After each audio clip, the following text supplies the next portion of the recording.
The Dream-Quest of Unknown Kadath by H.P. Lovecraft. 3 times Randolph Carter dreamed of the marvelous city, and 3 times was he snatched away while still he paused on the high terrace above it.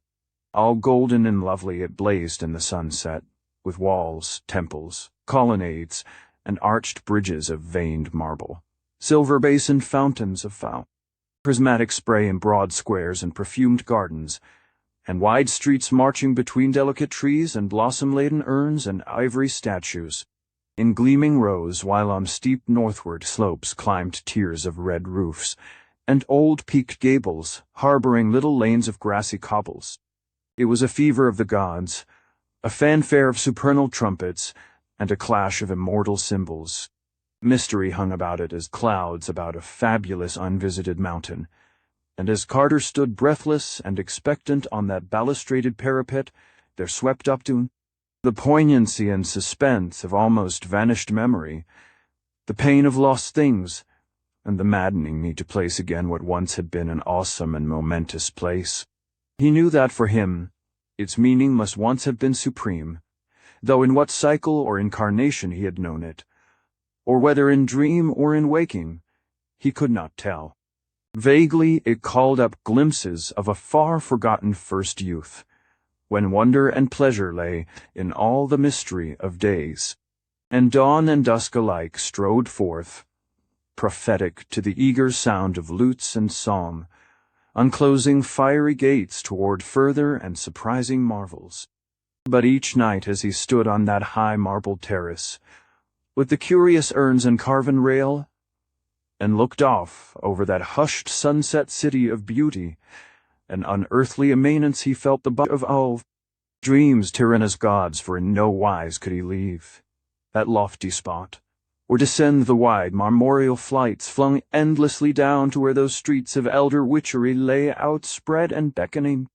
When for the 3rd time he awakened with those flights still undescended, and those hushed sunset streets still untraversed, he prayed long and earnestly to the hidden gods of dream, that brood capricious above the clouds on unknown Kadath, in the cold waste where no man treads. But the gods made no answer, and showed no relenting, nor did they give any favoring sign when he prayed to them in dream, and invoked them sacrificially through the bearded priests of Nasht and Kamantha, whose cavern temple with its pillar of flame lies not far from the gates of the waking world. It seemed, however, that his prayers must have been adversely heard, for after even the first of them, he ceased wholly to behold the marvelous city, as if his 3 glimpses from afar had been mere accidents or oversights, and against some hidden plan or wish of the gods.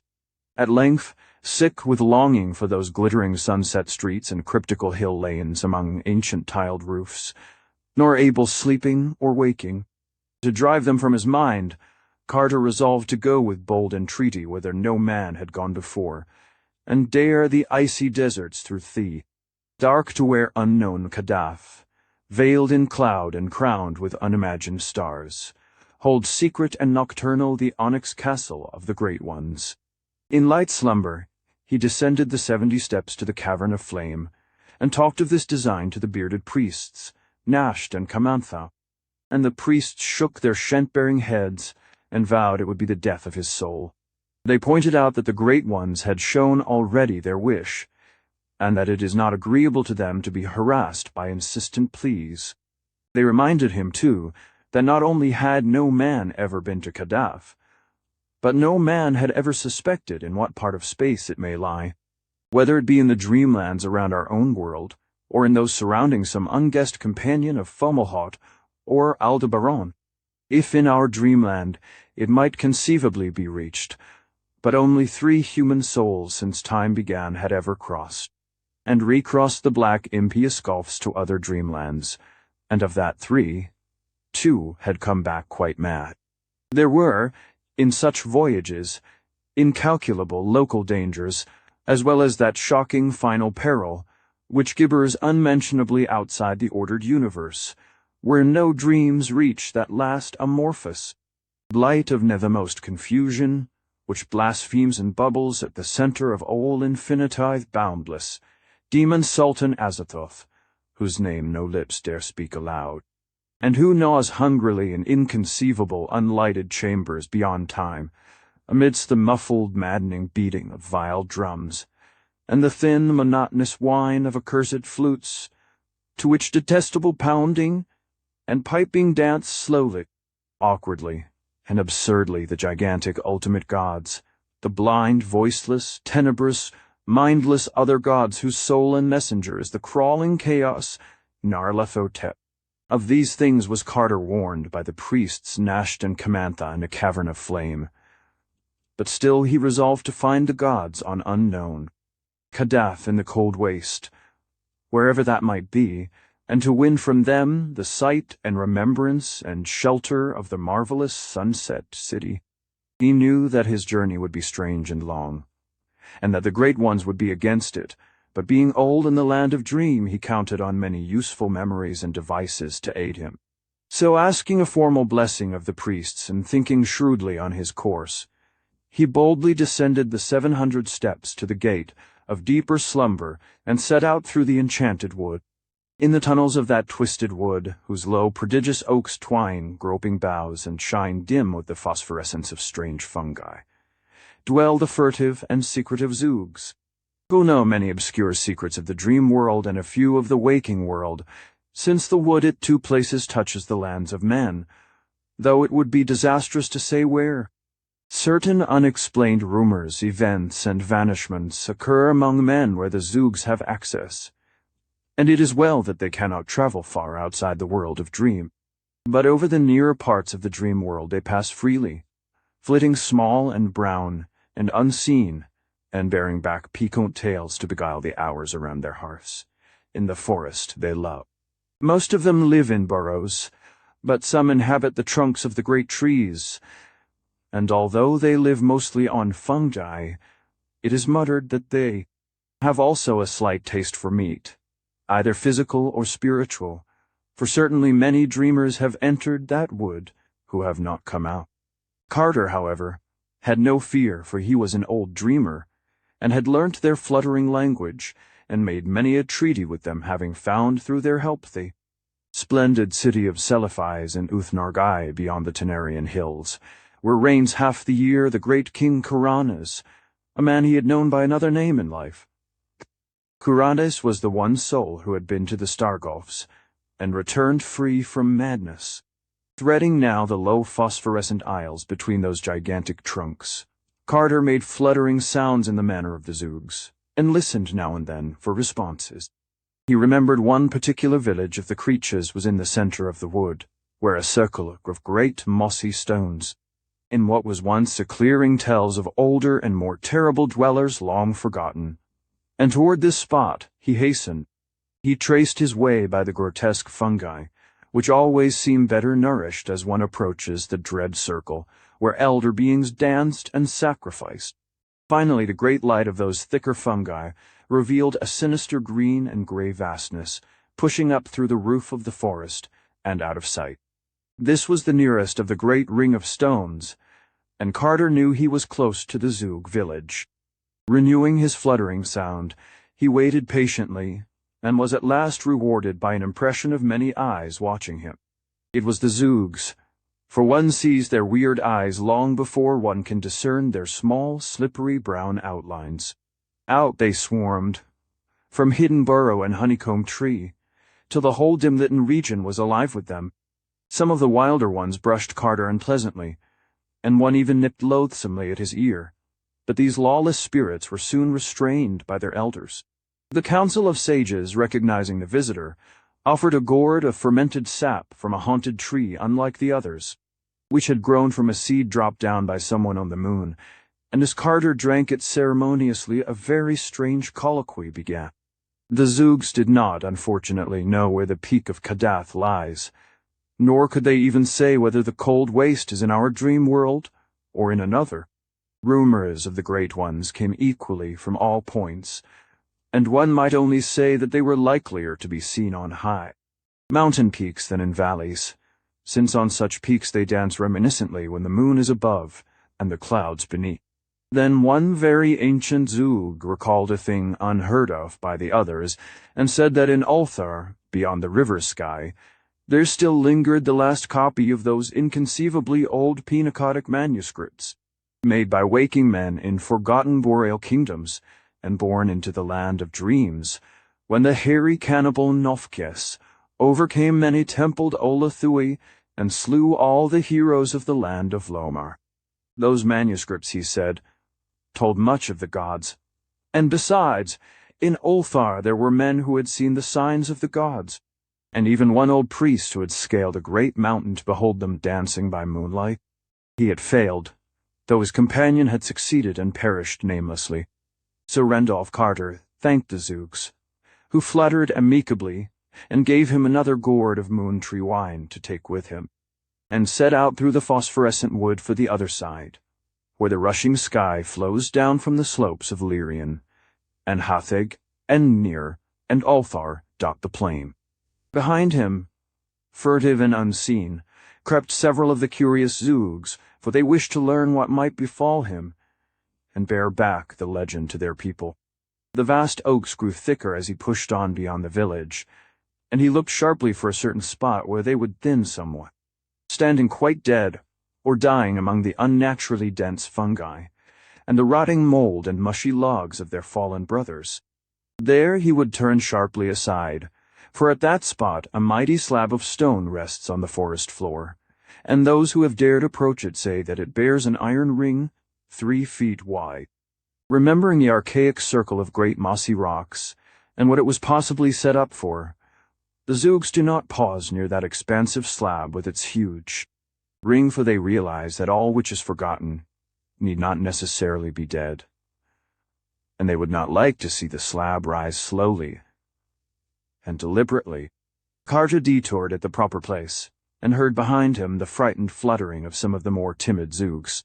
He had known they would follow him, so he was not disturbed, for one grows accustomed to the anomalies of these prying creatures. It was twilight when he came to the edge of the wood, and the strengthening glow told him it was the twilight of morning. Over fertile plains rolling down to the sky, he saw the smoke of cottage chimneys, and on every hand were the hedges and ploughed fields and thatched roofs of a peaceful land.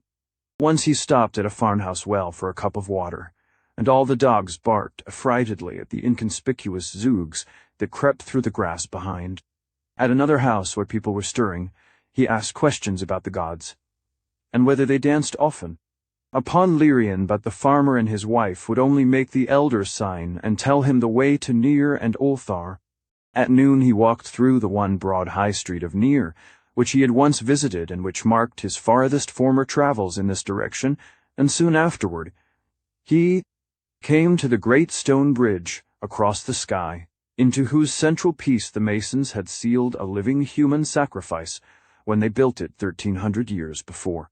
Once on the other side, the frequent presence of cats who all arched their backs at the trailing Zoogs revealed the near neighborhood of Ulthar, for in Ulthar, according to an ancient and significant law, no man may kill a cat. Very pleasant were the suburbs of Ulthar, with their little green cottages and neatly fenced farms, and still pleasanter was the quaint town itself, with its old peaked roofs and overhanging upper stories and numberless chimney pots and narrow hill streets, where one can see old cobbles whenever the graceful cats afford space enough.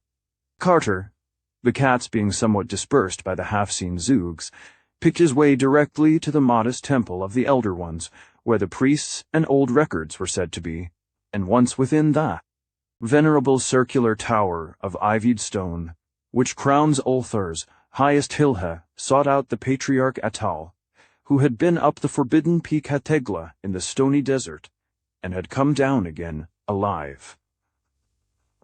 Atal, seated on an ivory dais in a festooned shrine at the top of the temple, was fully 3 centuries old, but still very keen of mind and memory.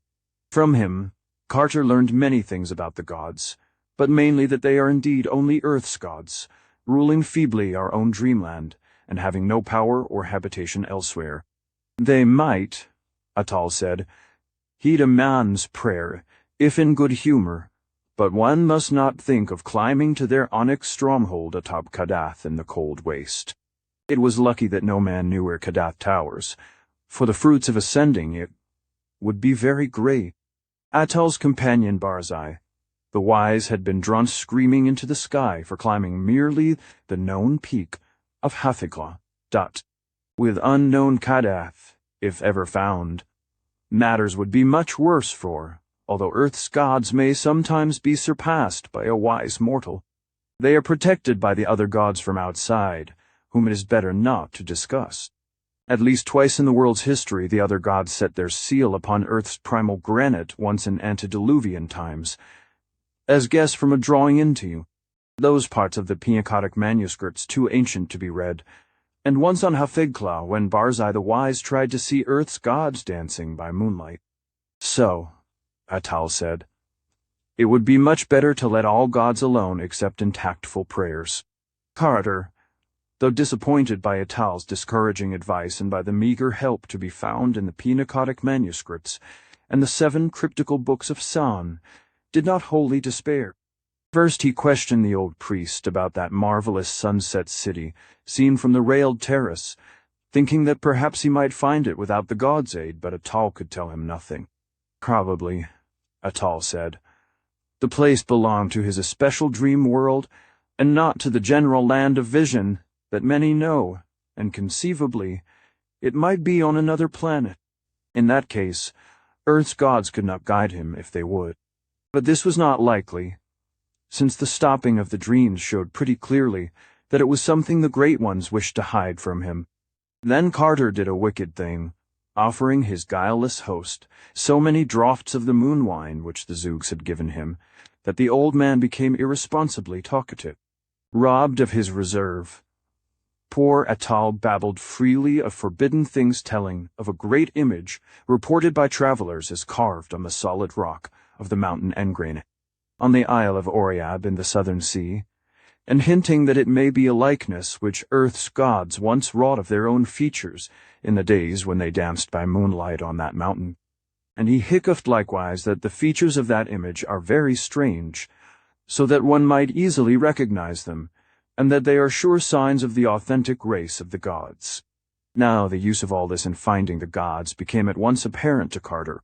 It is known that in disguise the younger among the Great Ones often espouse the daughters of men, so that around the borders of the cold waste wherein stands Kadath the peasants must all bear their blood.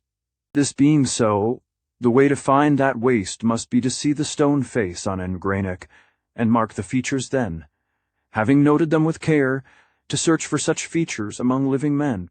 Where they are plainest and thickest, there must the gods dwell nearest, and whatever stony waste lies back of the villages in that place must be that wherein stands Kadath. Much of the Great Ones might be learnt in such regions, and those with their blood might inherit little memories very useful to a seeker. They might not know their parentage, for the gods so dislike to be known among men that none can be found. Who has seen their faces wittingly, a thing which Carter realized, even as he sought to scale Kadath, that they would have queer lofty thoughts misunderstood by their fellows, and would sing of far places and gardens so unlike any known even in the dreamland that comet. Folk would call them fools, and from all this one could perhaps learn old secrets of Kadath, or gain hints of the marvelous sunset city which the gods held secret. And more, one might in certain cases seize some beloved child of a god as hostage, or even capture some young god himself, disguised and dwelling amongst men with a comely peasant maiden as his bride. Atal, however, did not know how to find Engranic on its Isle of Oriab, and recommended that Carter follow the singing sky under its bridges down to the southern sea where no burgess of Ulthar has ever been, but whence the merchants come in boats, or with long caravans of mules, and to heeled carts. There is a great city there, Dilathleen, but in Ulthar its reputation is bad, because of the black three-banked galleys that sail to it with rubies from no clearly named shore. The traders that come from those galleys to deal with the jewelers are human, or nearly so, but the rowers are never beheld, and it is not thought wholesome in Ulthar that merchants should trade with black ships from unknown places whose rowers cannot be exhibited. By the time he had given this information, Atal was very drowsy, and Carter laid him gently on a couch of inlaid ebony and gathered his long beard decorously on his chest. As he turned to go, he observed that no suppressed fluttering followed him, and wondered why the Zoogs had become so lax in their curious pursuit. Then he noticed all the sleek, complacent cats of Ulthar licking their chops with unusual gusto, and recalled the spitting and caterwauling he had faintly heard in lower parts of the temple while absorbed in the old priest's conversation. He recalled, too, the evilly hungry way in which an especially impudent young Zoog had regarded a small black kitten in the cobbled street outside. And because he loved nothing on earth more than small black kittens, he stooped and petted the sleek cats of Ulthar as they licked their chops, and did not mourn because those inquisitive Zoogs would escort him no farther. It was sunset now, so Carter stopped at an ancient inn on a steep little street overlooking the lower town. And as he went out on the balcony of his room and gazed down at the sea of red-tiled roofs and cobbled ways and the pleasant fields beyond, all mellow and magical in the slanted light, he swore that Ulthar would be a very likely place to dwell in always, were not the memory of a greater sunset city ever goading one onward toward unknown perils. Then twilight fell, and the pink walls of the plastered gables turned violet and mystic, and little yellow lights floated up one by one from old lattice windows, and sweet bells pealed in the temple tower above, and the first star winked softly above the meadows across the sky. With the night came song, and Carter nodded as the lutanists praised ancient days from beyond the filigreed balconies and tessellated courts of simple Ulthar. And there might have been sweetness even in the voices of Ulthar's many cats, but that they were mostly heavy and silent from strange feasting. Some of them stole off to those cryptical realms which are known only to cats, and which villagers say are on the moon's dark side, whither the cats leap from tall housetops. But one small black kitten crept upstairs and sprang in Carter's lap to purr and play, and curled up near his feet when he lay down at last on the little couch, whose pillows were stuffed with fragrant, drowsy herbs. In the morning, Carter joined a caravan of merchants bound for Delathleen, with the spun wool of Ulthar and the cabbages of Ulthar's busy farms. And for 6 days they rode with tinkling bells on the smooth road, beside the sky, stopping some nights at the inns of little quaint fishing towns, and on other nights camping under the stars while snatches of boatmen's songs came from the placid river. The country was very beautiful, with green hedges and groves and picturesque peaked cottages and octagonal windmills. On the 7th day a blur of smoke rose on the horizon ahead, and then the tall black towers of Delathleen, which is built mostly of basalt.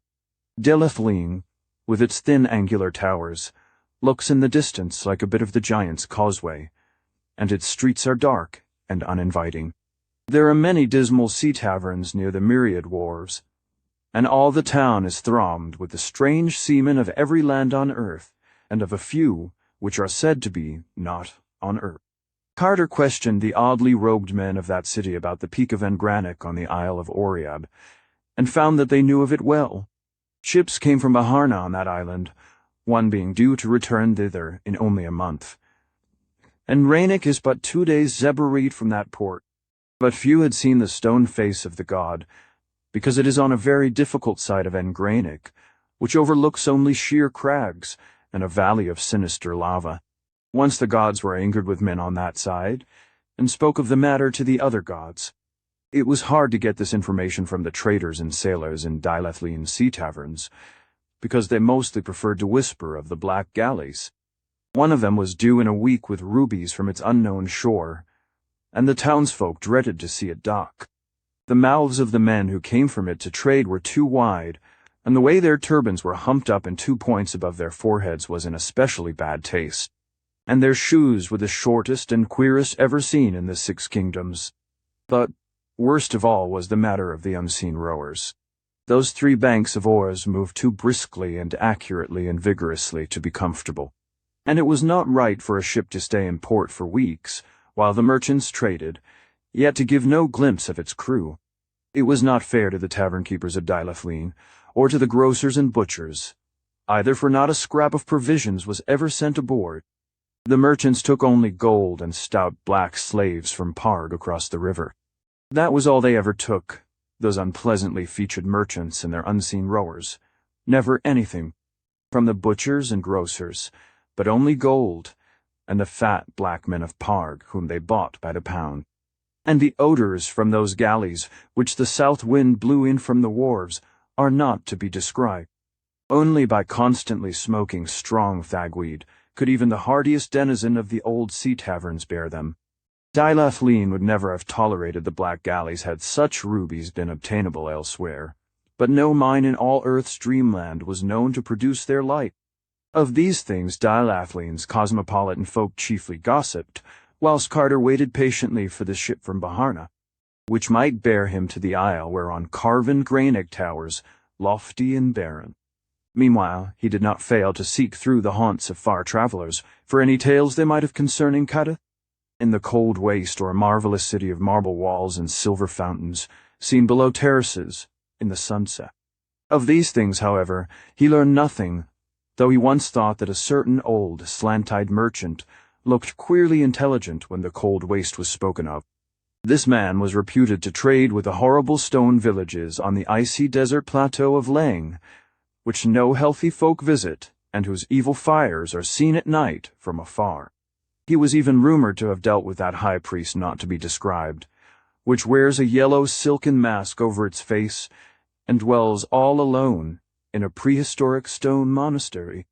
That such a person might well have had nibbling traffic with such beings as may conceivably dwell in the cold waste was not to be doubted, but Carter soon found that it was no use questioning him. Then the black galley slipped into the harbor past the basalt whale and the tall lighthouse, silent and alien, and with a strange stench that the south wind drove into the town. Uneasiness rustled through the taverns along that waterfront, and after a while the dark wide mouth. Merchants with humped turbans and short feet clumped stealthily ashore to seek the bazaars of the jewelers. Carter observed them closely, and disliked them more the longer he looked at them. Then he saw them drive the stout black men of Parg up the gangplank, grunting and sweating, into that singular galley, and wondered in what lands, or if in any lands at all, those fat, pathetic creatures might be destined to serve. And on the third evening of that galley's stay, one of the uncomfortable merchants spoke to him, smirking sinfully and hinting of what he had heard in the taverns of Carter's quest. He appeared to have knowledge too secret for public telling, and although the sound of his voice was unbearably hateful, Carter felt that the lure of so far a traveller must not be overlooked.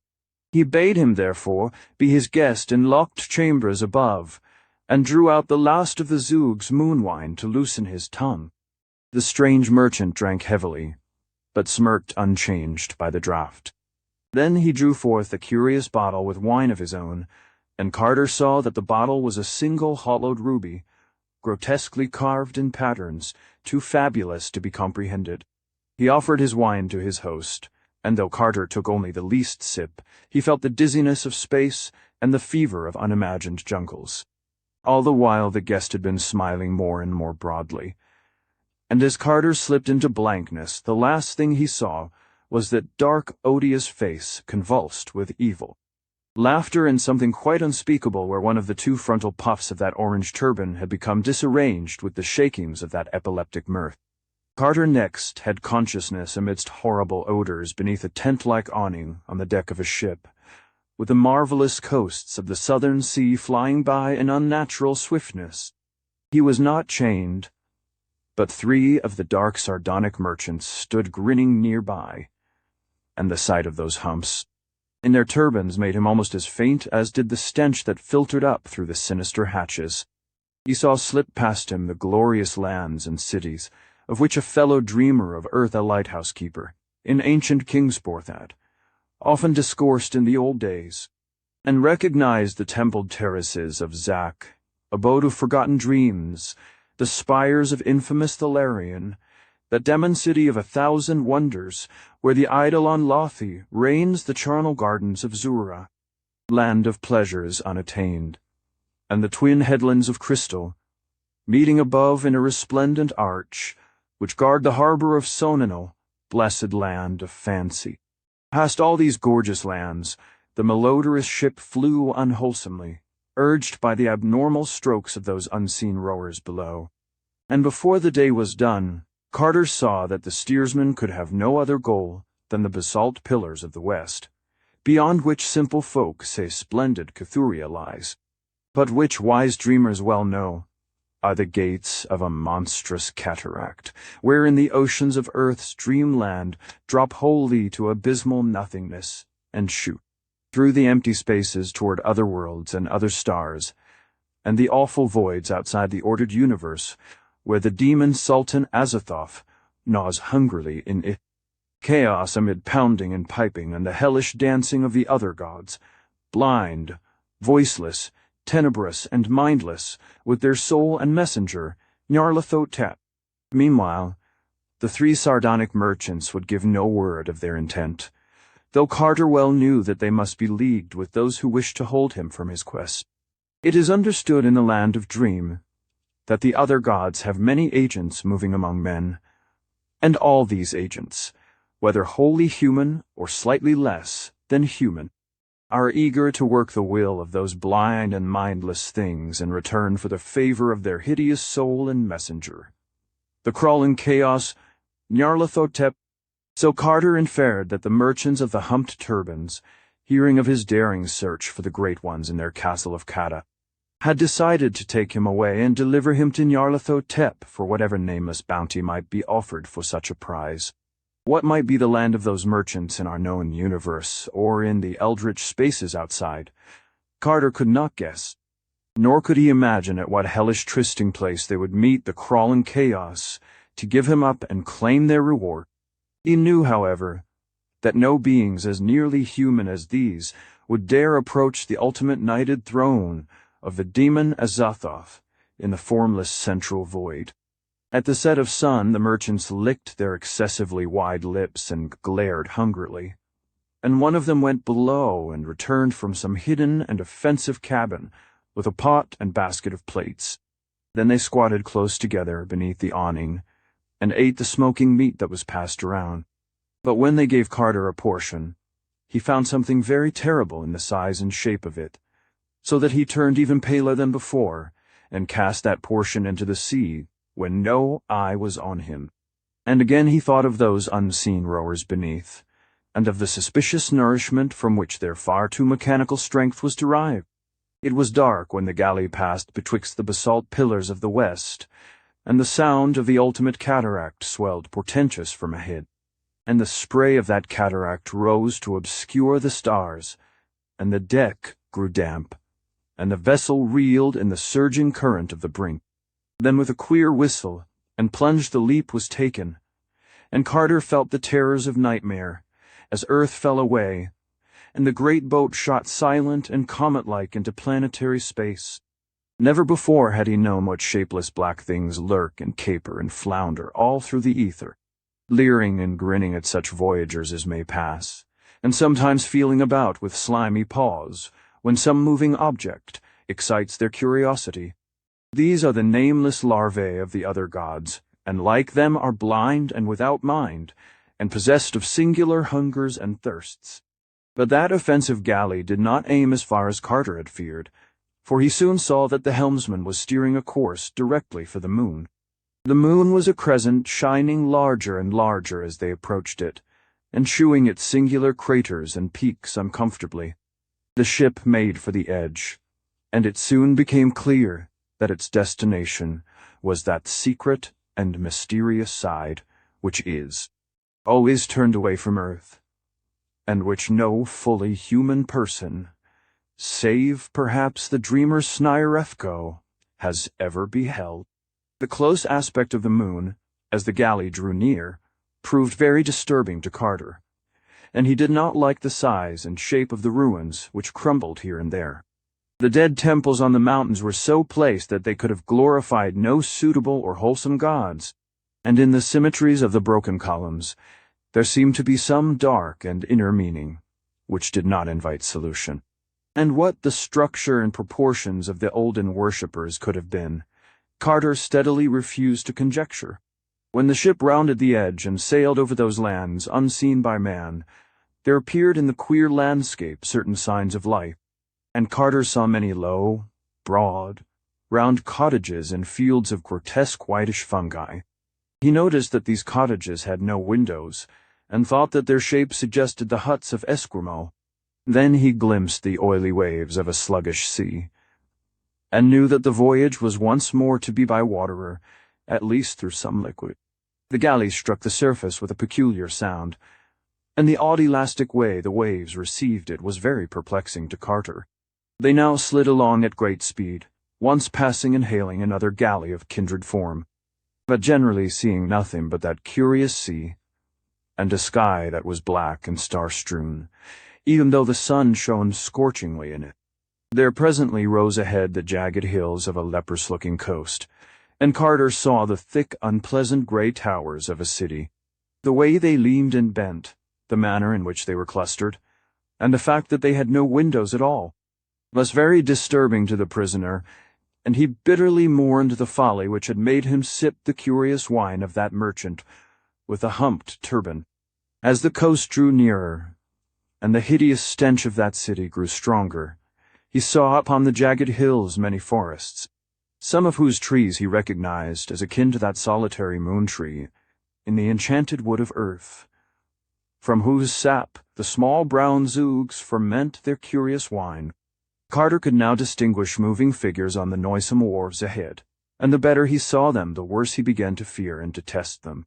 For they were not men at all, or even approximately men, but great, grayish-white, slippery things which could expand and contract at will, and whose principal shape, though it often changed, was that of a sort of toad without any eyes, but with a curious vibrating mass of short pink tentacles on the end of its blunt, vague snout. These objects were waddling busily about the wharves, moving bales and crates and boxes with preternatural strength, and now and then hopping on or off some anchored galley with long oars in their forepaws.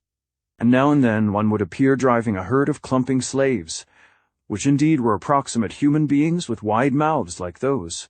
Merchants who traded in dilithium, only these herds, being without turbans or shoes or clothing, did not seem so very human after all. Some of the slaves, the fatter ones, whom a sort of overseer would pinch experimentally, were unloaded from ships and nailed in crates, which workers pushed into the low warehouses or loaded on great lumbering vans. Once a van was hitched and driven off, and the fabulous thing which drew it was such that Carter gasped, even after having seen the other monstrosities of that hateful place. Now and then, a small herd of slaves dressed and turbaned like the dark merchants would be driven aboard a galley, followed by a great crew of the slippery toad things as officers, navigators, and rowers. And Carter saw that the almost human creatures were reserved for the more ignominious kinds of servitude which required no strength, such as steering and cooking, fetching and carrying, and bargaining with men on the earth or other planets where they traded. These creatures must have been convenient on earth, for they were truly not unlike men when dressed and carefully shod and turbaned, and could haggle in the shops of men without embarrassment or curious explanations. But most of them, unless lean or ill-favored, were unclothed and packed in crates and drawn off in lumbering lorries by fabulous things. Occasionally other beings were unloaded and crated, some very like these semi-humans, some not so similar and some not similar at all, and he wondered if any of the poor stout black men of Parg were left to be unloaded and crated and shipped inland in those obnoxious drays. When the galley landed at a greasy-looking quay of spongy rock, a nightmare horde of toad things wiggled out of the hatches, and two of them seized Carter and dragged him ashore. The smell and aspect of that city are beyond telling, and Carter held only scattered images of the tiled streets and black doorways and endless precipices of gray vertical walls without windows. At length he was dragged within a low doorway and made to climb infinite steps in pitch blackness. It was, apparently, all one to the toad things whether it were light or dark. The odor of the place was intolerable, and when Carter was locked into a chamber and left alone, he scarcely had strength to crawl around and ascertain its form and dimensions. It was circular, and about 20 feet across. From then on, time ceased to exist. At intervals, food was pushed in, but Carter would not touch it. What his fate would be, he did not know, but he felt that he was held for the coming of that frightful soul and messenger of infinity's other gods, the crawling chaos Nyarlathotep. Finally, after an unguessed span of hours or days, the great stone door swung wide again, and Carter was shoved down the stairs and out into the red-litten streets of that fearsome city. It was night on the moon, and all through the town were stationed slaves bearing torches. In a detestable square, a sort of procession was formed, 10 of the toad things, and 24 almost human torchbearers, 11 on either side, and 1 each before and behind. Carter was placed in the middle of the line, 5 toad things ahead and 5 behind, and 1 almost human torchbearer on either side of him. Certain of the toad things produced disgustingly carven flutes of ivory and made loathsome sounds. To that hellish piping the column advanced out of the tiled streets, and into nighted plains of obscene fungi, soon commencing to climb one of the lower and more gradual hills that lay behind the city, that on some frightful slope or blasphemous plateau the crawling chaos waited. Carter could not doubt, and he wished that the suspense might soon be over. The whining of those impious flutes was shocking, and he would have given worlds for some even half-normal sound, but these toad things had no voices, and the slaves did not talk. Then, through that star-specked darkness, there did come a normal sound. It rolled from the higher hills, and from all the jagged peaks around it was caught up and echoed in a swelling pandemonium chorus. It was the midnight yell of the cat. And Carter knew at last that the old village folk were right when they made low guesses about the cryptical realms which are known only to cats, and to which the elders among cats repair by stealth nocturnally, springing from high housetops.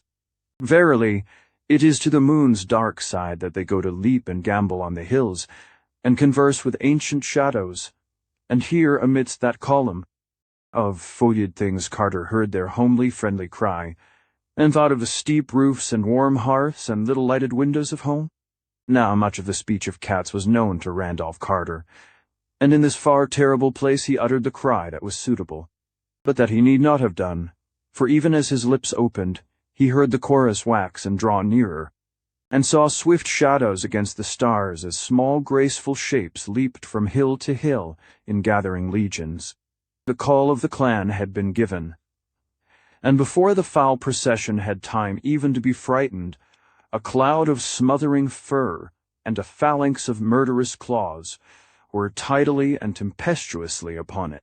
The flutes stopped, and there were shrieks in the night.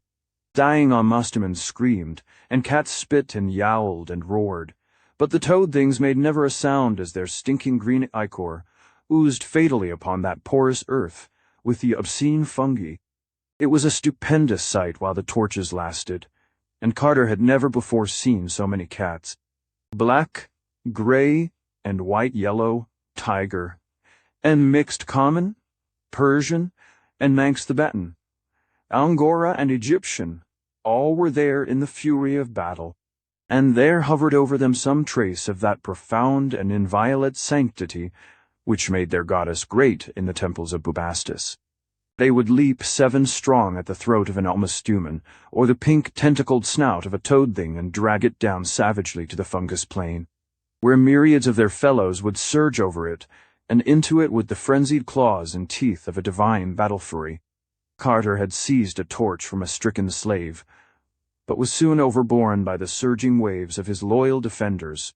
Then he lay in the utter blackness, hearing the clangor of war and the shouts of the victors, and feeling the soft paws of his friends as they rushed to and fro over him in the fray. At last awe and exhaustion closed his eyes, and when he opened them again, it was upon a strange scene.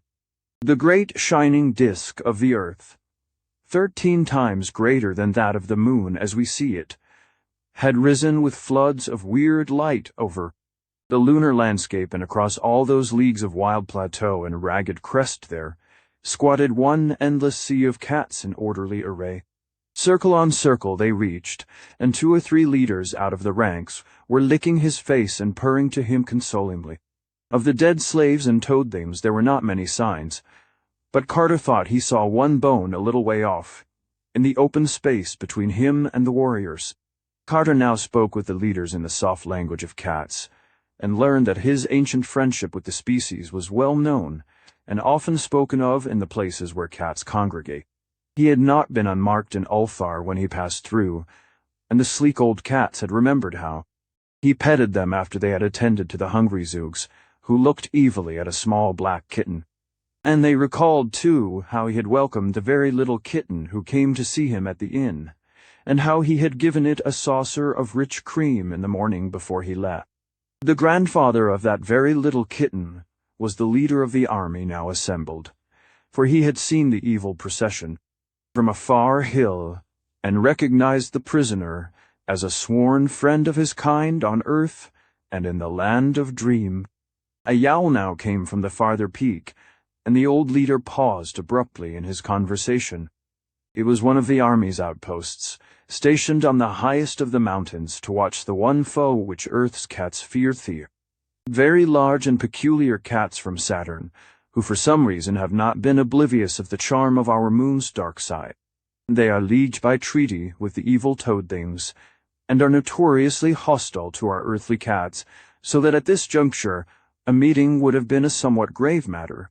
After a brief consultation of generals, the cats rose and assumed a closer formation, crowding protectingly around Carter and preparing to take the great leap through space back to the housetops of our Earth and its dreamland. The old field marshal advised Carter to let himself be borne along smoothly and passively in the massed ranks of furry leapers, and told him how to spring when the rest sprang and land gracefully when the rest landed. He also offered to deposit him in any spot he desired, and Carter decided on the city of Dilathleen, whence the Black Galley had set out, for he wished to sail thence for Oriab and the carven crest enigmatic, and also to warn the people of the city to have no more traffic with black galleys, if indeed that traffic could be tactfully and judiciously broken off. Then, upon a signal, the cats all leaped gracefully with their friend packed securely in their midst, while in a black cave on an unhallowed summit of the Moon Mountains still vainly waited the crawling chaos, Nyarlathotep. The leap of the cats through space was very swift, and being surrounded by his companions, Carter did not see this time the great black shapelessnesses that lurk and caper and flounder in the abyss. Before he fully realized what had happened, he was back in his familiar room at the inn at Dilathleen, and the stealthy, friendly cats were pouring out of the window in streams. The old leader from Ulthar was the last to leave, and as Carter shook his paw he said he would be able to get home by cockcrow. When dawn came, Carter went downstairs and learned that a week had elapsed since his capture and leaving. There was still nearly a fortnight to wait for the ship, bound toward Oriab, and during that time he said what he could against the black galleys and their infamous ways. Most of the townsfolk believed him, yet so fond were the jewelers of great rubies that none would wholly promise to cease trafficking with the wide-mouthed merchants. If aught of evil ever befalls Dilathleen through such traffic, it will not be his fault. In about a week, the desiderate ship put in by the Black Whale and Tall Lighthouse, and Carter was glad to see that. She was a bark of wholesome men, with painted sides and yellow lateen sails, and a grey captain in silken robes. Her cargo was the fragrant resin of Oriab's inner groves, and the delicate pottery baked by the artists of Baharna, and the strange little figures carved from Ingranic's ancient lava.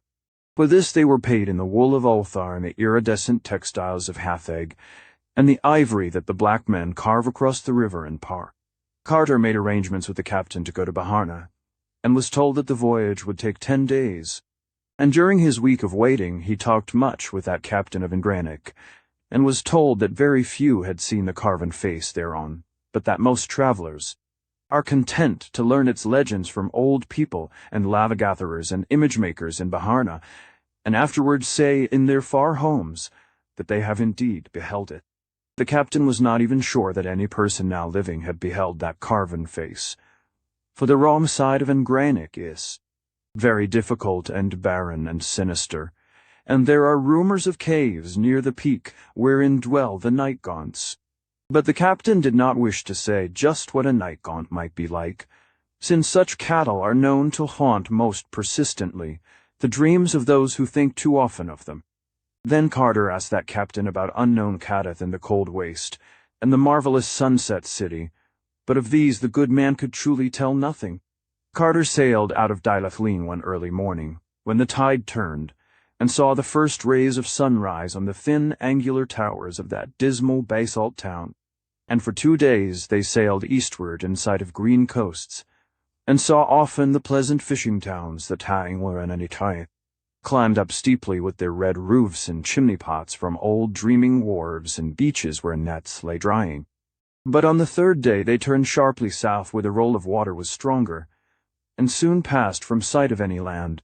On the 5th day the sailors were nervous, but the captain apologized for their fears, saying that the ship was about to pass over the weedy walls and broken columns of a sunken city too old for memory, and that when the water was clear one could see so many moving shadows in that deep place that simple folk disliked it.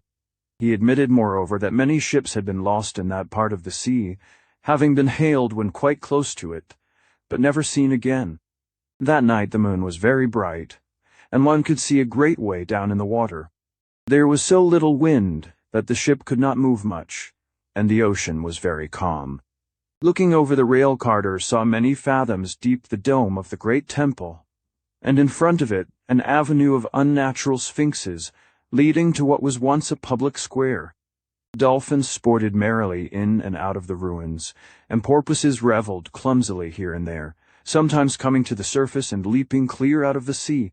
As the ship drifted on a little, the floor of the ocean rose in hills, and one could clearly mark the lines of ancient climbing streets and the washed-down walls of myriad little houses.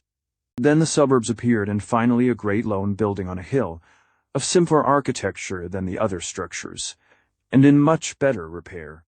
It was dark and low and covered 4 sides of a square, with a tower at each corner, a paved court in the center, and small curious round windows all over it. Probably it was of basalt, though weeds draped the greater part, and such was its lonely and impressive place on that far hill, that it may have been a temple, or a monastery.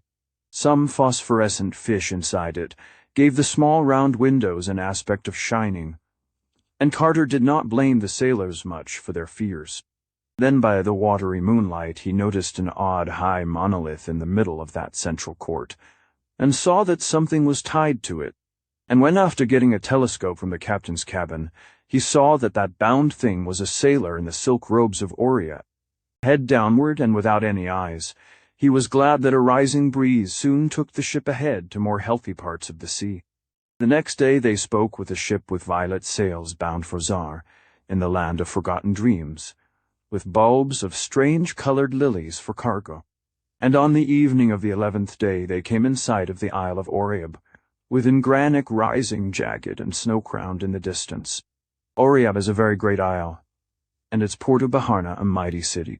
The wharves of Baharna are of porphyry, and the city rises in great stone terraces behind them, having streets of steps that are frequently arched over by buildings and the bridges between buildings. There is a great canal which goes under the whole city, in a tunnel with granite gates, and leads to the inland lake of Ya, on whose farther shore are the vast clay-brick ruins of a primal city, whose name is not remembered. As the ship drew into the harbor at evening, the twin beacons Thon and Thal gleamed a welcome, and in all the million windows of Baharna's terraces mellow lights peeped out quietly and gradually as the stars peep out overhead in the dusk, till that steep and climbing seaport became a glittering constellation, hung between the stars of heaven, and the reflections of those stars in the still harbor. The captain, after landing, made Carter a guest in his own small house on the shores of Yath, where the rear of it. The town slopes down to it, and his wife and servants brought strange toothsome foods for the traveler's delight. And in the days after that Carter asked for rumors and legends of enigmatic in all the taverns and public places where lava-gatherers and image-makers meet, but could find no one who had been up the higher slopes or seen the carven face. Enigmatic was a hard mountain with only an accursed valley behind it, and besides, one could never depend on the certainty that night gaunts are altogether fabulous.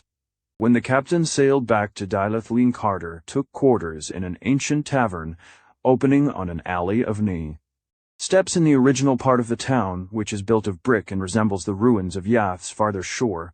Here he laid his plans for the ascent of Enigmatic, and correlated all that he had learned from the lava-gatherers about the roads thither.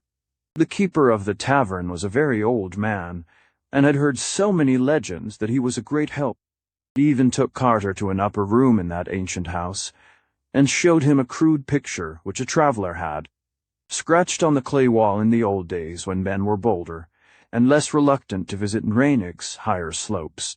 The old tavern-keeper's great-grandfather had heard from his great-grandfather that the traveler who scratched that picture had climbed Enigmatic and seen the carven face, here drawing it for others to behold, but Carter had very great doubts, since the large, rough features on the wall were hasty and careless, and wholly overshadowed by a crowd of little companion shapes in the worst possible taste, with horns and wings and claws and curling tails. At last, having gained all the information he was likely to gain in the taverns and public places of Baharna, Carter hired a zebra, and set out one morning on the road by Yath's shore for those inland parts, wherein towers, stony, granite. On his right were rolling hills and pleasant orchards and neat little stone farmhouses, and he was much reminded of those fertile fields that flanked the sky. By evening he was near the nameless ancient ruins on Yath's farther shore, and though old lava-gatherers had warned him not to camp there at night, he tethered his zebra to a curious pillar before a crumbling wall, and laid his blanket in a sheltered corner beneath some carvings whose meaning none could decipher. Around him he wrapped another blanket, for the nights are cold in Oriab, and when upon awaking once he thought he felt the wings of some insect brushing his face, he covered his head altogether, and slept in peace, till roused by the maga birds in distant resin groves. The sun had just come up over the great slope whereon leagues of primal brick foundations and worn walls and occasional cracked pillars and pedestals stretched down desolate to the shore of Yath, and Carter looked about for his tethered zebra. Great was his dismay to see that docile beast stretched prostrate beside the curious pillar to which it had been tied, and still greater was he vexed on finding that the steed was quite dead, with its blood all sucked away through a singular wound in its throat. His pack had been disturbed, and several shiny knickknacks taken away, and all round on the dusty soil were great webbed footprints for which he could not in any way account. The legends and warnings of lava-gatherers occurred to him, and he thought of what had brushed his face in the night. Then he shouldered his pack and strode on toward Enigmatic, though not without a shiver when he saw close to him, as the highway passed, through the ruins, a great gaping arch low in the wall of an old temple, with steps leading down into darkness farther than he could peer. His course now lay uphill through wilder and partly wooded country, and he saw only the huts of charcoal burners and the camp of those who gathered resin from the groves. The whole air was fragrant with balsam, and all the mega birds sang blithely as they flashed their 7 colors in the sun. Near sunset he came on a new camp of lava-gatherers returning with laden sacks from Enigmatic's lower slopes. And here he also camped, listening to the songs and tales of the men, and overhearing what they whispered about a companion they had lost. He had climbed high to reach a mass of fine lava above him, and at nightfall did not return to his fellows. When they looked for him the next day, they found only his turban, nor was there any sign on the crags below that he had fallen. They did not search any more, because the old man among them said it would be of no use. No one ever found what the night gaunts took, though those beasts themselves were so uncertain as to be almost fabulous. Carter asked them if night gaunts sucked blood, and liked shiny things and left webbed footprints, but they all shook their heads negatively, and seemed frightened at his making such an inquiry. When he saw how taciturn they had become, he asked them no more, but went to sleep in his blanket. The next day he rose with the lava-gatherers and exchanged farewells as they rode west, and he rode east on a zebra he bought of them. Their older men gave him blessings and warnings, and told him he had better not climb too high on enigmatic, but while he thanked them heartily, he was in no wise dissuaded. For still did he feel that he must find the gods on unknown Kadath, and win from them a way to that haunting and marvelous city in the sunset. By noon, after a long uphill ride, he came upon some abandoned brick villages of the hill people who had once dwelt thus close to enigmatic, and carved images from its smooth lava. Here they had dwelt till the days of the old tavern-keeper's grandfather, but about that time they felt that their presence was disliked. Their homes had crept even up the mountain's slope, and the higher they built, the more people they would miss when the sun rose. At last they decided it would be better to leave altogether, since things were sometimes glimpsed in the darkness, which no one could interpret favorably. So, in the end, all of them went down to the sea and dwelt in Baharna, inhabiting a very old quarter and teaching their sons the old art of image-making which to this day they carry on. It was from these children of the exiled hill people that Carter had heard the best tales about enigmatic when searching through Baharna's ancient taverns. All this time the great gaunt side of enigmatic was looming up higher and higher as Carter approached it. There was sparse trees on the lower slopes and feeble shrubs above them, and then the bare hideous rock rose spectral into the sky, to mix with frost and ice and eternal snow. Carter could see the rifts and ruggedness of that somber stone, and did not welcome the prospect of climbing it. In places there were solid streams of lava, and scoriac heaps that littered slopes and ledges. 90 aeons ago, before even the gods had danced upon its pointed peak, that mountain had spoken with fire, and roared with the voices of the inner thunders. Now it towered all silent and sinister, bearing on the hidden side that secret Titan image whereof rumor told. And there were caves in that mountain, which might be empty and alone with elder darkness, or motif legend spoke truly hold horrors of a form not to be surmised. The ground sloped upward to the foot of enigmatic, thinly covered with scrub oaks and ash trees, and strewn with bits of rock, lava, and ancient cinder. There were the charred embers of many camps, where the lava-gatherers were wont to stop, and several rude altars which they had, built either to propitiate the great ones, or to ward off what they dreamed of in enigmatic's high passes and labyrinthine caves. At evening Carter reached the farthermost pile of embers, and camped for the night, tethering his zebra to a sapling, and wrapping himself well in his blankets before going to sleep.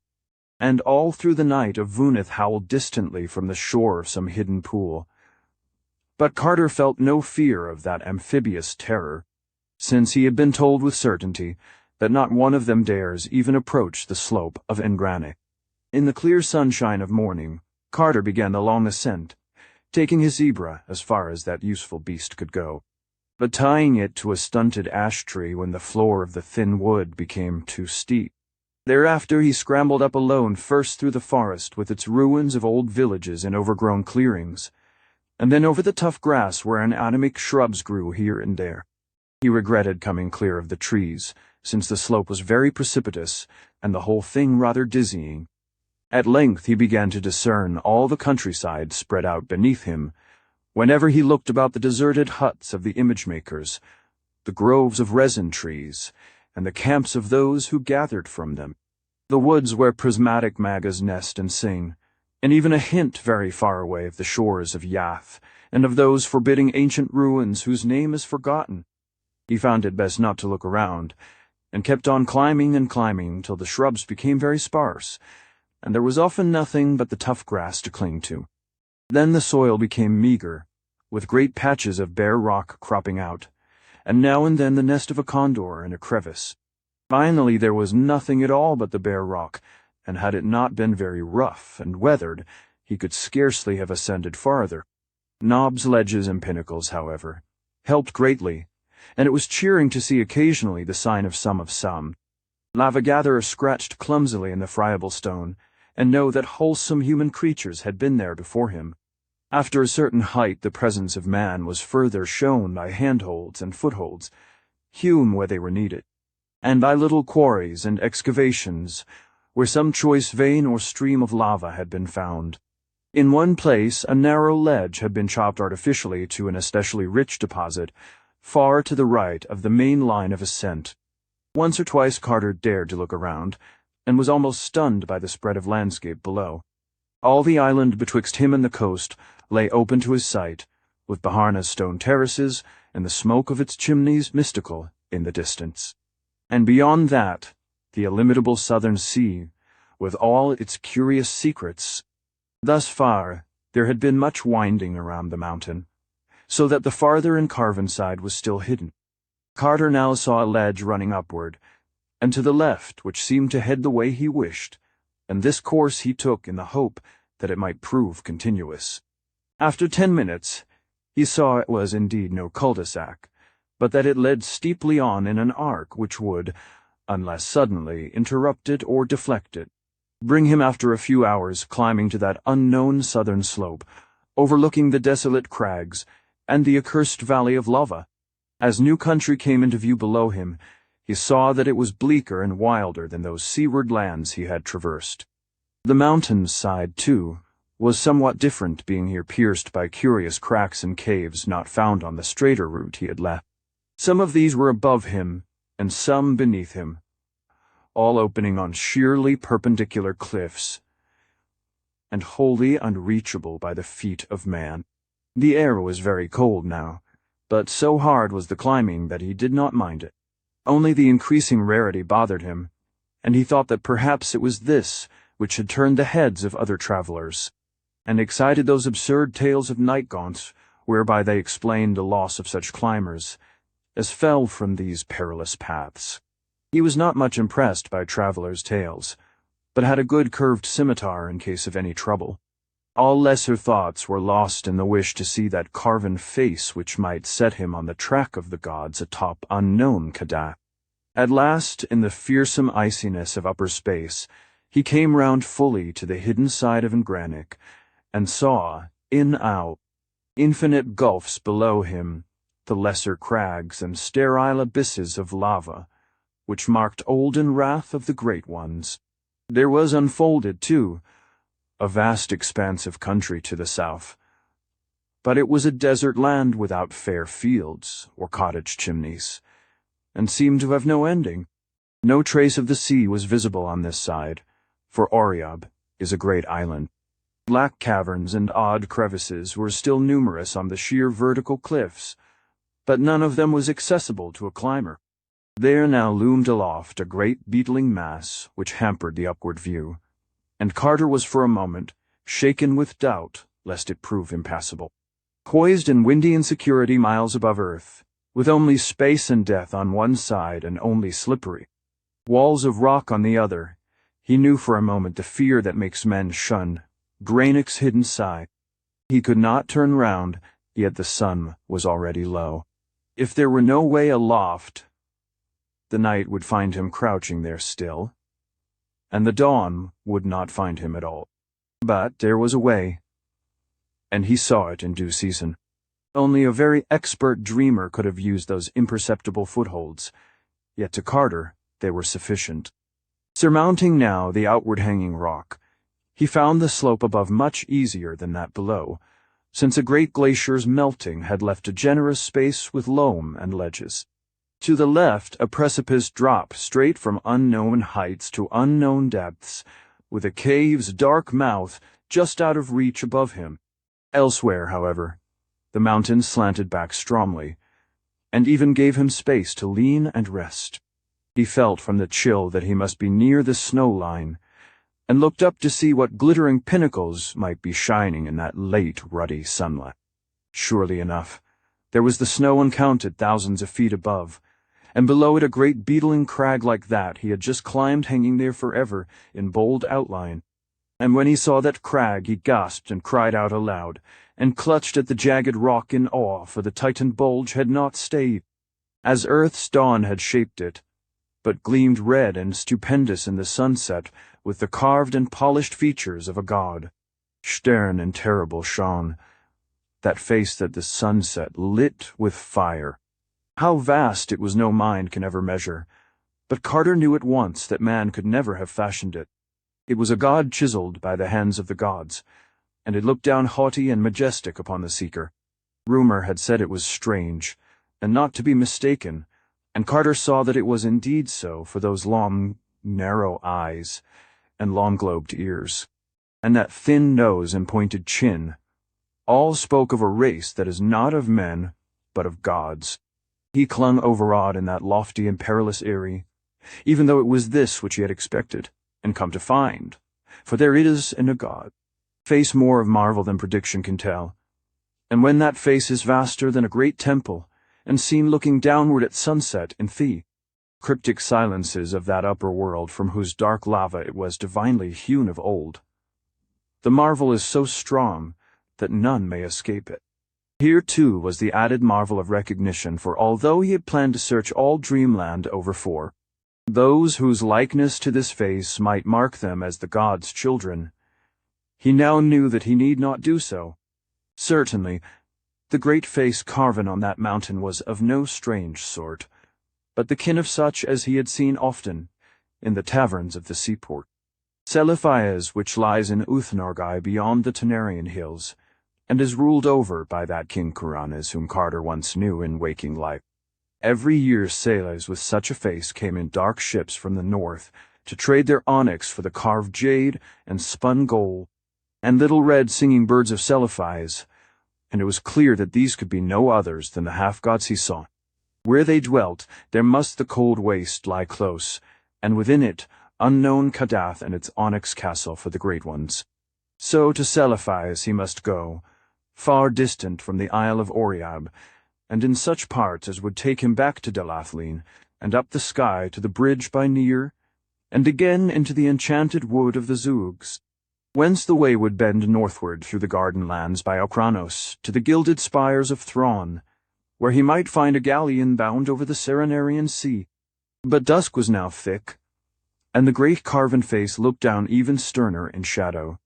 Perched on that ledge night found the seeker, and in the blackness he might neither go down nor go up, but only stand and cling and shiver in that narrow place till the day came, praying to keep awake lest sleep loose his hold, and send him down the dizzy miles of air to the crags and sharp rocks of the accursed valley. The stars came out, but save for them there was only black nothingness in his eyes, nothingness leagued with death, against whose beckoning he might do no more than cling to the rocks and lean back away from an unseen brink. The last thing of earth that he saw in the gloaming was a condor soaring close to the westward precipice beside him, and darting, screaming away when it came near the cave whose mouth yawned, just out of reach. Suddenly, without a warning sound in the dark, Carter felt his curved scimitar drawn stealthily out of his belt by some unseen hand. Then he heard it clatter down over the rocks below, and between him and the Milky Way, he thought he saw a very terrible outline of something noxiously thin and horned and tailed and bat-winged. Other things, too, had begun to blot out patches of stars west of him, as if a flock of vague entities were flapping thickly and silently out of that inaccessible cave in the face of the precipice. Then a sort of cold rubbery arm seized his neck, and something else seized his feet, and he was lifted inconsiderately up and swung about in space. Another minute, and the stars were gone, and Carter knew that the night gaunts had got him. They bore him breathless into that cliffside cavern and through monstrous labyrinths beyond. When he struggled, as at first he did by instinct, they tickled him with deliberation. They made no sound at all themselves, and even their membranous wings were silent. They were frightfully cold and damp and slippery, and their paws kneaded one detestably. Soon they were plunging hideously downward through inconceivable abysses in a whirling, giddying, sickening rush of dank, tomb-like air, and Carter felt they were shooting into the ultimate vortex of shrieking and demonic madness. He screamed again and again, but whenever he did so, the black paws tickled him with greater subtlety. Then he saw a sort of gray phosphorescence about, and guessed they were coming even to that inner world of subterrene horror, of which dim legends tell. and which is litten only by the pale death fire, wherewith reeks the ghoulish air, and the primal mists of the pits at earth's core. At last far below him he saw faint lines of grey and ominous pinnacles, which he knew must be the fabled peaks of Throck. Awful and sinister they stand in the haunted disk of sunless and eternal depths, higher than man may reckon, and guarding terrible valleys, where the doles crawl and burrow nastily. But Carter preferred to look at them than at his captors, which were indeed shocking and uncouth black things, with smooth, oily, whale-like surfaces, unpleasant horns that curved inward toward each other, bat wings whose beating made no sound, ugly prehensile paws, and barbed tails that lashed needlessly and disquietingly. And worst of all, they never spoke or laughed, and never smiled because they had no faces at all to smile with, but only a suggestive blankness where a face ought to be. All they ever did was clutch and fly and tickle. That was the way of night gaunts. As the band flew lower, the peaks of Throck rose grey and towering on all sides, and one saw clearly that nothing lived on that austere and impressive granite of the endless twilight. At still lower levels, the death fires in the air gave out, and one met only the primal blackness of the void, save aloft, where the thin peaks stood out, goblin-like. Soon the peaks were very far away, and nothing about but great rushing winds, with the dankness of nethermost grottos in them. Then, in the end, the night gaunts landed on a floor of unseen things, which felt like layers of bones, and left Carter all alone in that black valley. To bring him thither was the duty of the night gaunts that guard Granick, and this done, they flapped away silently. When Carter tried to trace their flight, he found he could not, since even the peaks of Throck had faded out of sight. There was nothing anywhere but blackness and horror, and silence, and bones. Now Carter knew from a certain source that he was in the Vale of Toth, where crawl and burrow the enormous doles butt. He did not know what to expect, because no one has ever seen a dole, or even guessed what such a thing may be like.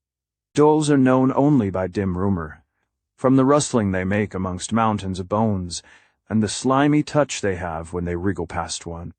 They cannot be seen because they creep only in the dark. Carter did not wish to meet a dole, so listened intently for any sound in the unknown depths of bones about him. Even in this fearsome place he had a plan and an objective, for whispers of Noth were not unknown to one with whom he had talked much in the old days. In brief, it seemed fairly likely that this was the spot into which all the ghouls of the waking world cast the refuse of their feastings, and that if he but had good luck, he might stumble upon that mighty crag taller, even than Throck's peaks, which marks the edge of their domain. Showers of bones would tell him where to look, and once found he could call to a ghoul to let down a ladder, for strange to say, he had a very singular link with these terrible creatures. A man he had known in Boston, a painter of strange pictures, with a secret studio in an ancient and unhallowed alley near a graveyard had actually made friends with the ghouls, and had taught him to understand the simpler part of their disgusting meeping and glibbering. This man had vanished at last, and Carter was not sure but that he might find him now, and use for the first time in dreamland that faraway English of his dim waking life. In any case, he felt he could persuade a ghoul to guide him out of Noth, and it would be better to meet a ghoul, which one can see, than a dole, which one cannot see. So Carter walked in the dark, and ran when he thought he heard something among the bones underfoot. Once he bumped into a stony slope, and knew it must be the base of one of Throck's peaks. Then at last he heard a monstrous rattling and clatter, which reached far up in the air, and became sure he had come nigh the crag of the ghouls. He was not sure he could be heard from this valley miles below, but realized that the inner world has strange laws. As he pondered, he was struck by a flying bone so heavy that it must have been a skull, and therefore, realizing his nearness to the fateful crag, he sent up, as best he might, that meeping cry which is the call of the ghoul. Sound travels slowly, so it was some time before he heard an answering glimmer. But it came at last, and before long he was told that a rope ladder would be lowered. The wait for this was very tense, since there was no telling what might not have been stirred up among those bones by his shouting. Indeed, it was not long before he actually did hear a vague rustling afar off. As this thoughtfully approached, he became more and more uncomfortable, for he did not wish to move away from the spot where the ladder would come. Finally, the tension grew almost unbearable, and he was about to flee in panic, when the thud of something on the newly heaped bones nearby drew his notice from the other sound. It was the ladder, and after a minute of groping he had it taut in his hands. But the other sound did not cease, and followed him even as he climbed. He had gone fully 5 feet from the ground when the rattling beneath waxed emphatic, and was a good 10 feet up when something swayed the ladder from below. At a height which must have been 15 or 20 feet, he felt his whole side brushed by a great slippery length which grew alternately convex and concave. With wriggling, and thereafter he climbed desperately to escape the unendurable nuzzling of that loathsome and overfed dole, whose form no man might see. For hours he climbed with aching and blistered hands, seeing again the grey death-fire and Throke's uncomfortable pinnacles. At last he discerned above him the projecting edge of the great crag of the ghouls, whose vertical side he could not glimpse, and hours later he saw a curious face peering over it as a gargoyle peers over a parapet of Notre Dame. This almost made him lose his hold through faintness. But a moment later he was himself again for his vanished friend Richard. Hickman had once introduced him to a ghoul, and he knew well their canine faces and slumping forms and unmentionable idiosyncrasies. So he had himself well under control, when that hideous thing pulled him out of the dizzy emptiness over the edge of the crag, and did not scream at the partly consumed refuse heaped at one side, or at the squatting circles of ghouls who gnawed and watched curiously. He was now on a dim-litten plain whose sole topographical features were great boulders, and the entrances of burrows. The ghouls were in general respectful, even if one did attempt to pinch him, while several others eyed his leanness speculatively. Through patient glibbering he made inquiries regarding his vanished friend, and found he had become a ghoul of some prominence in abysses nearer the waking world. A greenish elderly ghoul offered to conduct him to Pickman's present habitation. So, despite a natural loathing, he followed the creature into a capacious burrow and crawled after him for hours in the blackness of rank mold. They emerged on a dim plain, strewn with singular relics of earth-hold gravestones, broken urns, and grotesque fragments of monuments, and Carter realized with some emotion that he was probably nearer the waking world than at any other time since he had gone down the 700 steps from the cavern of flame to the gate of deeper slumber. There, on a tombstone of 1768 stolen from the granary burying ground in Boston, sat a ghoul which was once the artist Richard Upton Pickman. It was naked and rubbery, and had acquired so much of the ghoulish physiognomy that its human origin was already obscure. But it still remembered a little English, and was able to converse with Carter in grunts and monosyllables, helped out now and then by the glibbering of ghouls. When it learned that Carter wished to get to the Enchanted Wood, and from there to the city Celophies in Uth-Nargai beyond the Tenarian hills, it seemed rather doubtful for these ghouls of the waking world do no business in the graveyards of Upper Dreamland, leaving that to the red-footed womps that are spawned in dead cities, and many things intervene betwixt their gulf and the Enchanted Wood, including the terrible kingdom of the Gugs.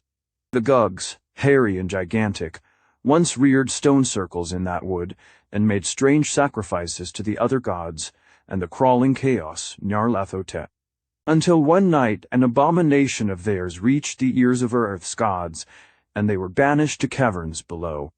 Only a great trapdoor of stone with an iron ring connects the abyss of the Earth Gowls with the Enchanted Wood, and this the Gogs are afraid to open because of a curse.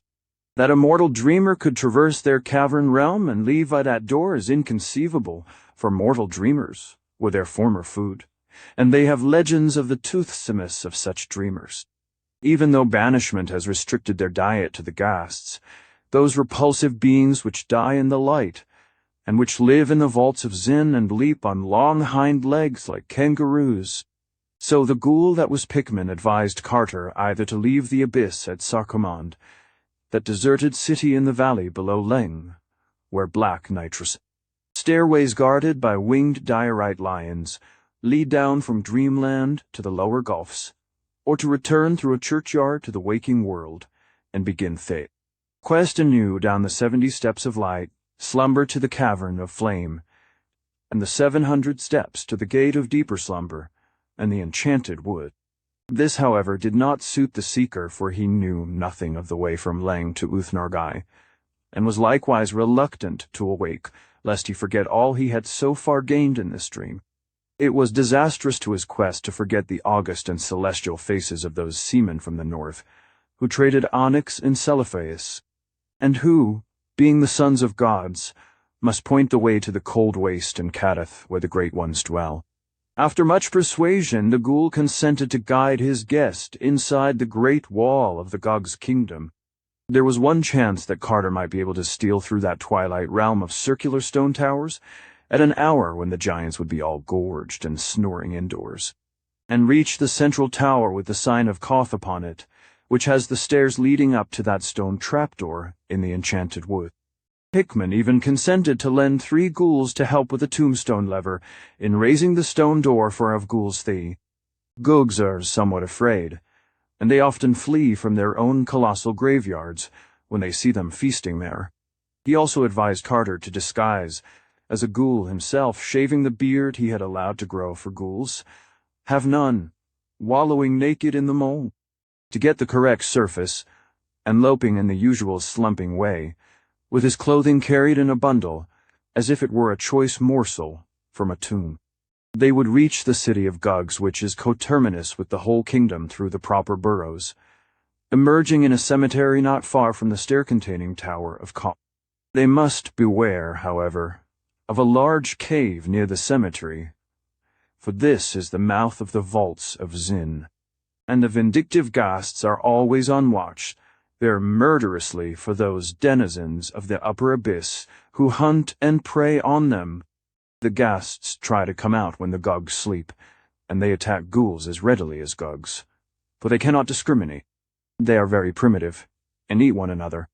The Gugs have a sentry at a narrow in the vaults of Zin, but he is often drowsy, and is sometimes surprised by a party of ghasts. Though ghasts cannot live in real light, they can endure the grey twilight of the abyss for hours. So at length Carter crawled through endless burrows with 3 helpful ghouls, bearing the slate gravestone of Colonel Napamiah Darby, Orbit 1719, from the Charter Street burying ground in Salem.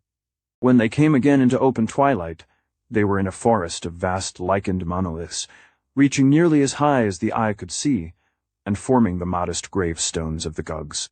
On the right of the hole out of which they wriggled, and seen through aisles of monoliths, was a stupendous vista of cyclopean round towers mounting up illimitable into the grey air of inner earth.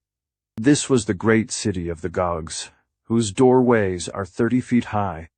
Ghouls come here often, for a buried Gug will feed a community for almost a year, and even with the added peril it is better to burrow for Gugs than to bother with the graves of men. Carter now understood the occasional Titan bones he had felt beneath him in the Vale of Kanoth. Straight ahead, and just outside the cemetery, rose a sheer, perpendicular cliff, at whose base an immense and forbidding cavern yawned. This the ghouls told Carter to avoid as much as possible, since it was the entrance to the unhallowed vaults of Zin, where Gugs hunt ghasts in the darkness. And truly, that warning was soon well justified. For the moment, a ghoul began to creep toward the towers to see if the hour of the Gugs' resting had been rightly timed. There glowed in the gloom of that great cavern's mouth first 1 pair of yellowish-red eyes, and then another, implying that the Gugs were 1 century less, and that ghasts have indeed an excellent sharpness of smell. So the ghoul returned to the burrow, and motioned his companions to be silent. It was best to leave the ghasts to their own devices, and there was a possibility that they might soon withdraw, since they must naturally be rather tired after coping with a Gug sentry in the black vaults. After a moment, something about the size of a small horse hopped out into the grey twilight, and Carter turned sick at the aspect of that act. Scabrous and unwholesome beast, whose face is so curiously human despite the absence of a nose, a forehead, and other important particulars. Presently 3 other ghasts hopped out to join their fellow, and a ghoul glibbered softly at Carter that their absence of battle scars was a bad sign. It proved that they had not fought the Gog sentry at all, but had merely slipped past him as he slept, so that their strength and savagery were still unimpaired, and would remain so till they had found and disposed of a victim. It was very unpleasant to see those filthy and disproportioned animals, which soon numbered about 15, grubbing about and making their kangaroo leaps in the grey twilight where Titan towers and monoliths arose. But it was still more unpleasant when they spoke among themselves in the coughing gutturals of ghasts. And yet, horrible as they were not so horrible as what presently came out of the cave after them, with disconcerting suddenness. It was a paw, fully 2.5 feet across, and equipped with formidable talons. After it came another paw, and after that, a great black-furred arm to which both of the paws were attached by short forearms. Then 2 pink eyes shone, and the head of the awakened Gog sentry, large as a barrel, wobbled into view. The eyes jutted 2 inches from each side, shaded by bony protuberances overgrown with coarse hairs. But the head was chiefly terrible because of the mouth. That mouth had great yellow fangs and ran from the top to the bottom of the head, opening vertically instead of horizontally. But before that unfortunate Gog could emerge from the cave and rise to his full 20 feet, the vindictive ghasts were upon him. Carter feared for a moment that he would give an alarm and arouse all his kin, till a ghoul softly glibbered that Gogs have no voice but talk by means of facial expression. The battle which then ensued was truly a frightful one.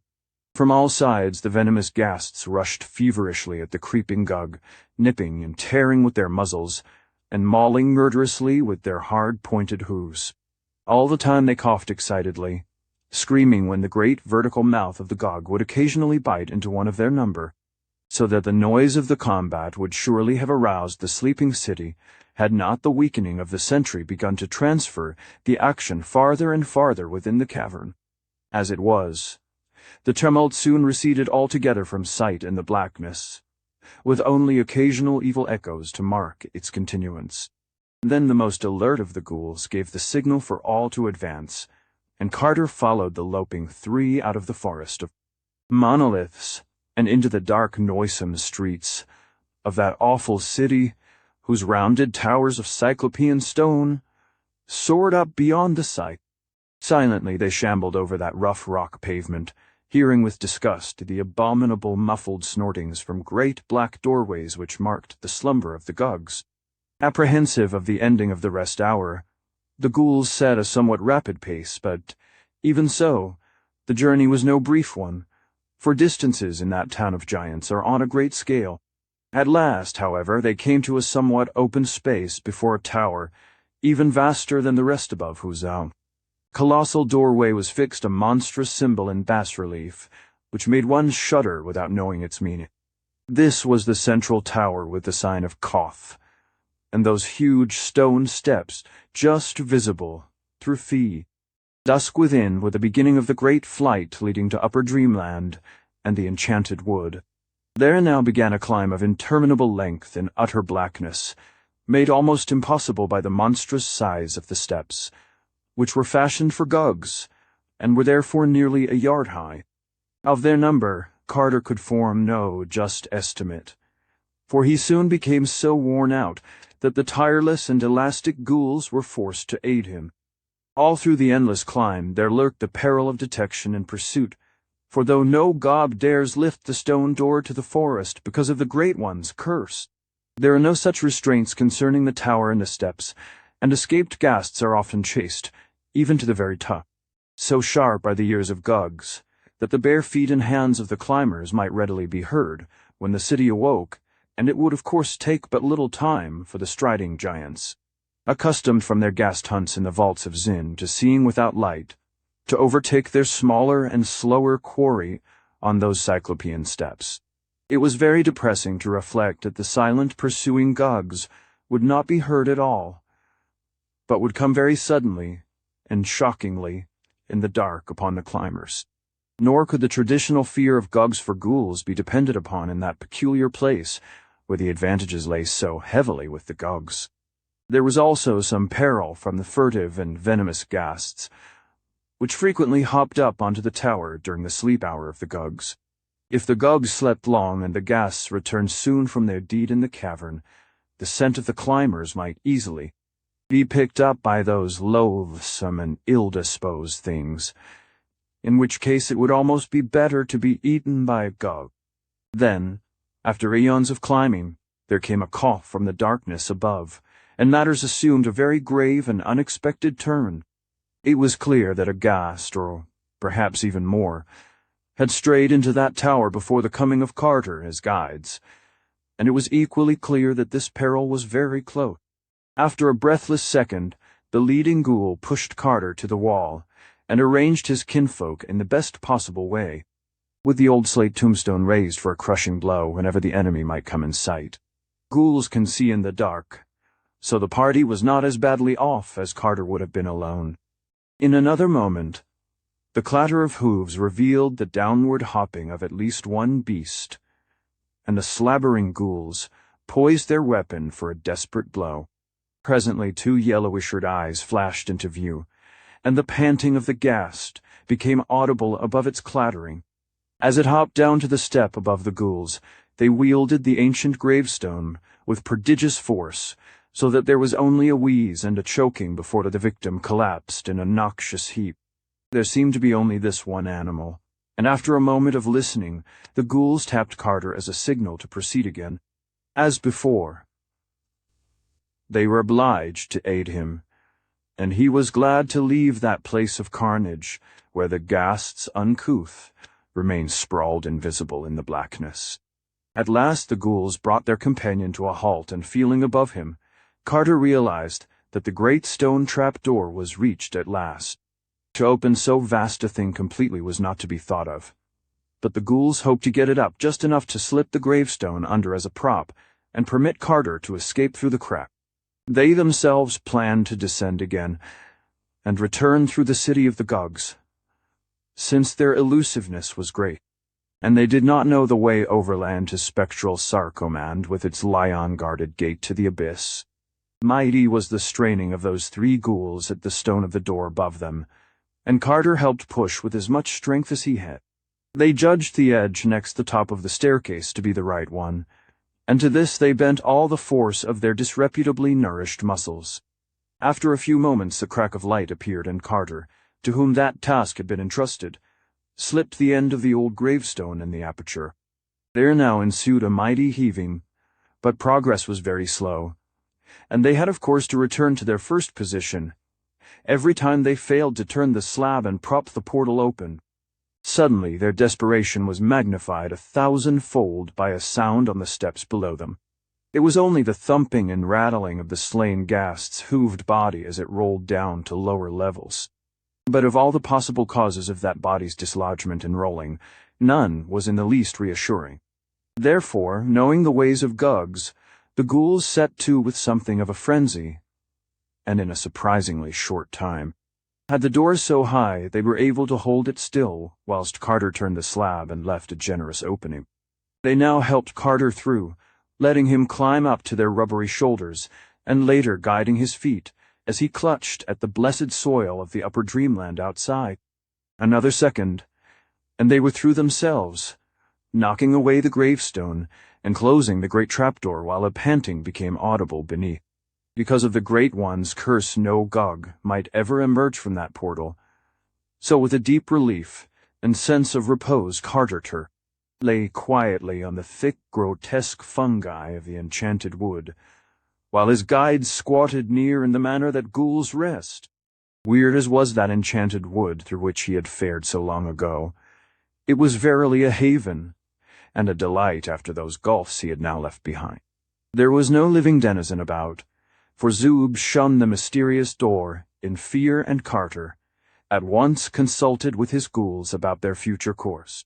To return through the tower they no longer dared, and the waking world did not appeal to them when they learned they must pass the priests Nasht and Camantha in the cavern of flame. So at length they decided to return through Sarkomand and its gate of the abyss, though of how to get there they knew nothing. Carter recalled that it lies in the valley below Lane, and recalled likewise that he had seen in Delaflin a sinister, slant-headed old merchant reputed to trade on Lang. Therefore he advised the ghouls to seek out Delaflin, crossing the fields to Near and the sky, and following the river to its mouth. This they at once resolved to do, and lost no time in loping off, since the thickening of the dusk promised a full night ahead for travel. And Carter shook the paws of those repulsive beasts, thanking them for their help, and sending his gratitude to the beast which once was Pickman, but could not help sighing with pleasure when they left. For a ghoul is a ghoul, and at best an unpleasant companion for man. After that Carter sought a forest pool, and cleansed himself of the mud of nether earth, thereupon reassuming the clothes he had so carefully carried. It was now night in that redoubtable wood of monstrous trees, but because of the phosphorescence one might travel as well as by day, wherefore Carter set out upon the well-known route toward Celephais, in Uthnargai beyond the Tenarian hills. And as he went he thought of the zebra he had left tethered to an ash tree on Granic, in faraway Oriab, so many eons ago, and wondered if any Lavatherers had fed and released it. And he wondered, too, if he would ever return to Baharna and pay for the zebra that was slain by night in those ancient ruins, by Yav's shore, and if the old tavern-keeper would remember him. Such were the thoughts that came to him in the air of the regained upper dreamland. But presently his progress was halted by a sound from a very large hollow tree.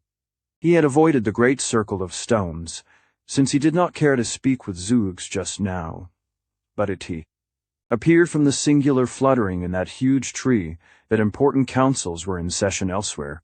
Upon drawing nearer he made out the accents of a tense and heated discussion, and before long became conscious of matters which he viewed with the greatest concern.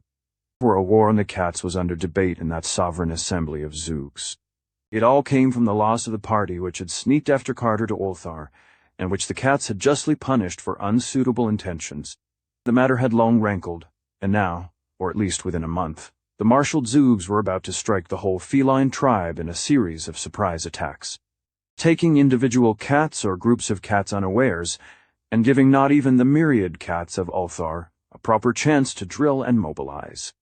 This was the plan of the Zoogs, and Carter saw that he must foil it before leaving upon his mighty quest.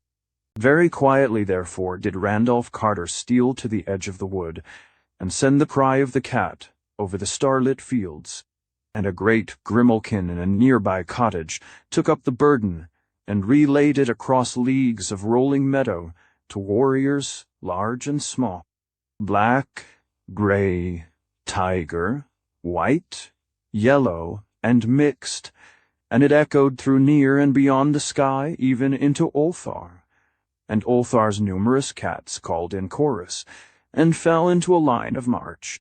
It was fortunate that the moon was not up, so that all the cats were on earth. Swiftly and silently leaping, they sprang from every hearth and housetop, and poured in a great furry sea across the plains to the edge of the wood. Carter was there to greet them, and the sight of shapely, wholesome cats was indeed good for his eyes after the things he had seen and walked with in the abyss. He was glad to see his venerable friend and on-time rescuer at the head of Ulthar's detachment, a collar of rank around his sleek neck, and whiskers bristling at a martial angle. Better still, as a sub-lieutenant in that army was a brisk young fellow who proved to be none other than the very little kitten at the end to whom Carter had given a saucer of rich cream on that long-vanished morning in Ulthar. He was a strapping and promising cat now, and purred as he shook hands with his friend. His grandfather said he was doing very well in the army, and that he might well expect a captaincy after one more campaign. Carter now outlined the peril of the cat tribe, and was rewarded by deep-throated purrs of gratitude from all sides. Consulting with the generals, he prepared a plan of instant action, which involved marching at once upon the Zoog Council and other known strongholds of Zoogs, forestalling their surprise attacks, and forcing them to turns before the mobilization of their army of invasion.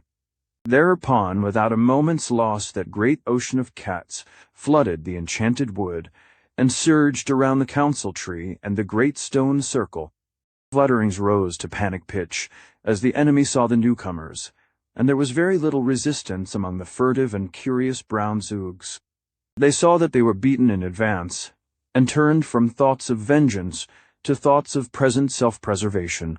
Half the cats now seated themselves in a circular formation, with the captured zoogs in the center, leaving open a lane down which were marched the additional captives, rounded up by the other cats in other parts of the wood. Terms were discussed at length, Carter acting as interpreter, and it was decided that the zoogs might remain a free tribe on condition of rendering to the cats a large tribute of grouse, quail, and pheasants from the less fabulous parts of the forest. 12 young zoogs of noble families were taken as hostages to be kept in the Temple of Cats at Ulthar, and the victors made it plain that any disappearances of cats on the borders of the zoog domain would be followed by consequences highly disastrous to zoogs. These matters disposed of, the assembled cats broke ranks and permitted the zoogs to slink off one by one to their respective homes, which they hastened to do with many a sullen backward glance. The old cat general now offered Carter an escort through the forest to whatever border he wished to reach, deeming it likely that the zoogs would harbor dire resentment against him for the frustration of their warlike enterprise. This offer he welcomed with gratitude, not only for the safety it afforded, but because he liked the graceful companionship of cats. So in the midst of a pleasant and playful regiment, relaxed after the successful performance of its duty, Randolph Carter walked with dignity through that enchanted and phosphorescent wood of Titan trees, talking of his quest with the old general and his grandson, whilst others of the band indulged in fantastic gambols or chased fallen leaves that the wind drove among the fungi of that primeval floor. And the old cat said that he had heard much of unknown Kadath in the cold waste, but did not know where it was. As for the marvelous Sunset City, he had not even heard of that, but would gladly relay to Carter anything he might later learn. He gave the seeker some passwords of great value among the cats of Dreamland, and commended him especially to the old chief of the cats in Celephais, whither he was bound. That old cat, already slightly known to Carter, was a dignified Maltese, and would prove highly influential in any transaction. It was dawn when they came to the proper edge of the wood, and Carter bade his friends a reluctant farewell. The young sub-lieutenant he had met as a small kitten would have followed him, had not the old general forbidden it. But that austere patriarch insisted that the path of duty lay with the tribe and the army. So Carter set out alone over the golden fields that stretched mysterious beside a willow-fringed river, and the cats went back into the wood. Well did the traveler know those garden lands that lie betwixt the wood and the Cyrenerian sea, and blithely did he follow the singing river Acranos that marked his course. The sun rose higher over gentle slopes of grove and lawn, and heightened the colors of the 1,000 flowers that starred each knoll and dangle. A blessed haze lies upon all this region, wherein is held a little more of the sunlight than other places hold, and a little more of the summer's humming, music of birds and bees, so that men walk through it as through a fairy place, and feel greater joy and wonder than they ever afterward remember.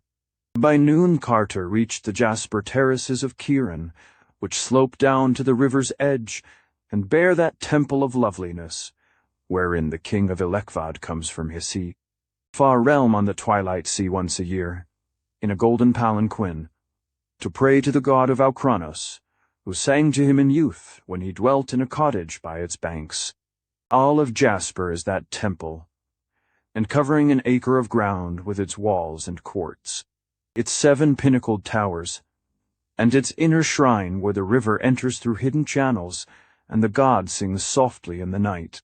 Many times the moon hears strange music as it shines on those courts and terraces and pinnacles, but whether that music be the song of the god or the chant of the cryptical priests, none but the king of Elekvad may say, for only he had entered the temple or seen the priests. Now, in the drowsiness of day, That carven and delicate fane was silent, and Carter heard only the murmur of the great stream and the hum of the birds and bees as he walked onward under the enchanted sun.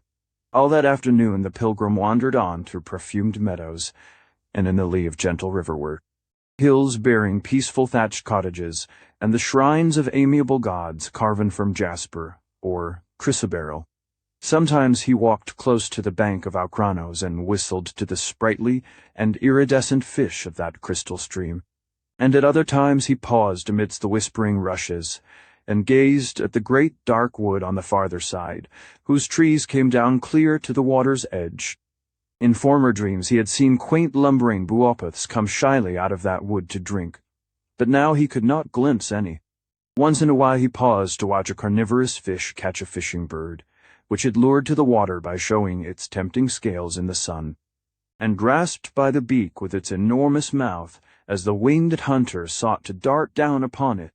Toward evening he mounted a low grassy rise, and saw before him, flaming in the sunset, the 1,000 gilded spires of Thrawn. Lofty beyond belief are the alabaster walls of that incredible city, sloping inward toward the top and wrought in one solid piece by what means no man knows, for they are more ancient than memory. Yet lofty as they are with their 100 gates and 200 turrets, the clustered towers within, all white beneath their golden spires, are loftier still, so that men on the plain around see them soaring into the sky, sometimes shining clear, sometimes caught at the top in tangles of cloud and mist, and sometimes clouded lower down with their utmost pinnacles blazing free above the vapors. And where Thran's gates open on the river are great wharves of marble, with ornate galleons of fragrant cedar and calamander, riding gently at anchor, and strange bearded sailors sitting on casks and bales, with the hieroglyphs of far places. Landward beyond the walls lies the farm country, where small white cottages dream between little hills, and narrow roads with many stone bridges wind gracefully among streams and gardens. Down through this verdant land Carter walked at evening, and saw twilight float up from the river to the marvelous golden spires of Thrawn. And just at the hour of dusk he came to the southern gate, and was stopped by a redrobed sentry till he had told 3 dreams beyond belief, and proved himself a dreamer worthy to walk up Thran's steep, mysterious streets, and linger in the bazaars where the wares of the ornate galleons were sold. Then into that incredible city he walked through a wall so thick that the gate was a tunnel, and thereafter amidst curved and undulant ways, winding deep and narrow between the heavenward towers. Lights shone through grated and balconied windows, and the sound of lutes and pipes stole timid from inner courts where marble fountains bubbled. Carter knew his way, and edged down through darker streets to the river, where at an old sea tavern he found the captains and seamen he had known in myriad other dreams. There he bought his passage to Celephaeus on a great green galleon, and there he stopped for the night after speaking gravely to the venerable cat of that inn, who blinked dozing before an enormous hearth, and dreamed of old wars and forgotten gods. In the morning Carter boarded the galleon bound for Celephaeus, and sat in the prow as the ropes were cast off, and the long sail down to the Cyrenerian Sea began. For many leagues the banks were much as they were above Thrawn, with now and then a curious temple rising on the coast. Farther hills toward the right, and a drowsy village on the shore, with steep red roofs and nets spread in the sun.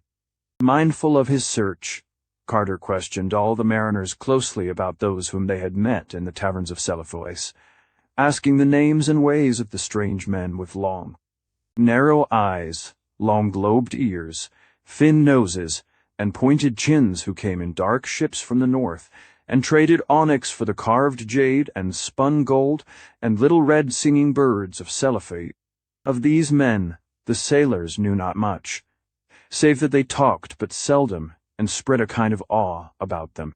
Their land, very far away, was called Inquinoc, and not many people cared to go thither, because it was a cold twilight land, and said to be close to unpleasant Leng, although high. Impassable mountains towered on the side where Leng was thought to lie, so that none might say whether this evil plateau with its horrible stone villages and unmentionable monastery were really there, or whether the rumor were only a fear that timid people felt in the night when those formidable barrier peaks loomed black against a rising moon. Certainly, men reached Lang from very different oceans.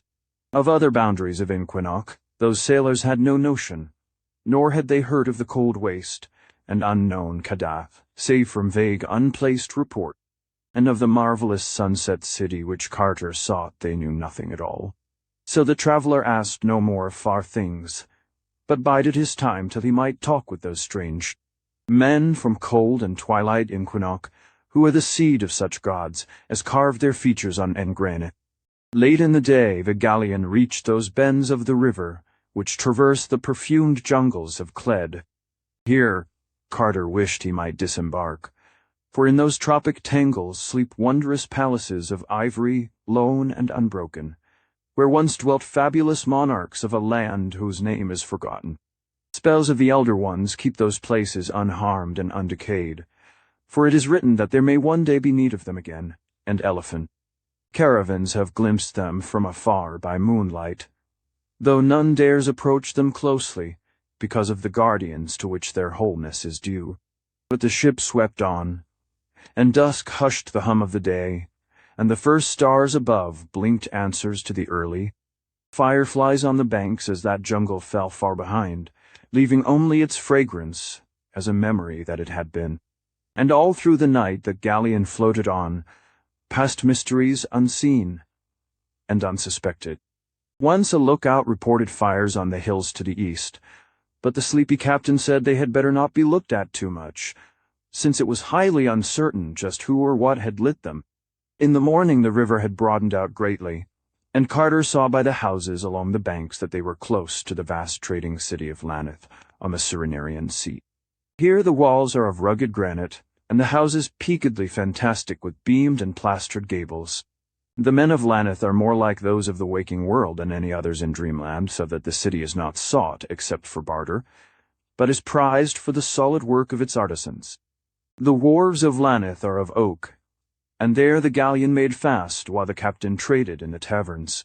Carter also went ashore, and looked curiously upon the rutted streets where wooden ox carts lumbered and feverish merchants cried their wares vacuously in the bazaars. The sea taverns were all close to the wharves on cobbled lanes salted with the spray of high tides, and seemed exceedingly ancient with their low black-beamed ceilings and casements of greenish bullseye panes. Ancient sailors in those taverns talked much of distant ports, and told many stories of the curious men from twilight Inquinoc, but had little to add to what the seamen of the galleon had told. Then at last, after much unloading and loading, the ship set sail once more over the sunset sea, and the high walls and gables of Laneth grew less as the last golden light of day lent them a wonder and beauty beyond any that men had given them. 2 nights and 2 days the galleon sailed over the Cyrenaian Sea, sighting no land and speaking but one other vessel. Then near sunset of the 2nd day there loomed up ahead the snowy peak of Iran, with its ginkgo trees swaying on the lower slope, and Carter knew that they were come to the land of Uthnargai and the marvelous city of Celephas. Swiftly there came into sight the glittering minarets of that fabulous town, and the untarnished marble walls with their bronze statues, and the great stone bridge where Nerexa joins the sea. Then arose the gentle hills behind the town, with their groves and gardens of asphodels, and the small shrines and cottages upon them, and far in the background the purple ridge of the Tanarians, potent and mystical, behind which lay forbidden ways into the waking world and toward other regions of dream. The harbor was full of painted galleys, some of which were from the marble cloud city of Cyrenaian, that lies in ethereal space beyond where the sea meets the sky, and some of which were from more substantial parts of Dreamland. Among these the steersman threaded his way up to the spice-fragrant wharves, where the galleon made fast in the dusk as the city's million lights began to twinkle out over the water. Ever new seemed this deathless city of vision, For here time has no power to tarnish or destroy. As it has always been is still the turquoise of Nathorthath. And the 80 orchid-wreathed priests are the same who builded it 10,000 years ago. Shining still is the bronze of the great gates, nor are the onyx pavements ever worn or broken. And the great bronze statues on the walls look down on merchants and camel drivers older than fable, yet without one gray hair in their forked beards. Carter did not once seek out the temple or the palace or the citadel, but stayed by the seaward wall among traders and sailors. And when it was too late for rumors and legends, he sought out an ancient tavern he knew well, and rested with dreams of the gods on unknown Kadath, whom he saw. The next day he searched all along the quays for some of the strange mariners of Inquinoc, but was told that none were now in port, their galley not being due from the north for full 2 weeks. He found, however, one Thorbonian sailor who had been to Inquinoc and had worked in the onyx quarries of that twilight place. And this sailor said there was certainly a desert to the north of the peopled region, which everybody seemed to fear and shun. The Thorbonian opined that this desert led around the utmost rim of impassable peaks into Leng's horrible plateau, and that this was why men feared it, though he admitted there were other vague tales of evil presences and nameless sentinels. Whether or not this could be the fabled waste where an unknown Kadath stands he did not know, but it seemed unlikely that those presences and sentinels, if indeed they existed, were stationed for naught. On the following day Carter walked up the Street of the Pillars to the Turquoise Temple and talked with the high priest.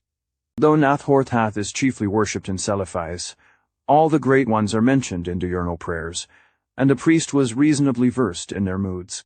Like a tall and distant Ulthar, he strongly advised against any attempts to see them, declaring that they are testy and capricious, and subject to strange protection from the mindless other gods from outside, whose soul and messenger is the crawling chaos, Nyarlathotep.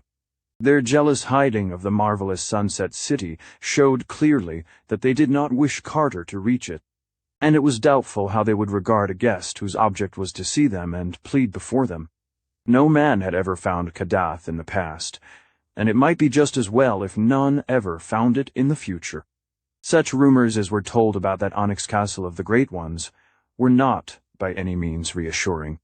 Having thanked the orchid-crowned high priest, Carter left the temple and sought out the bazaar of the sheep butchers, where the old chief of Celephas cats dwelt sleek and contented.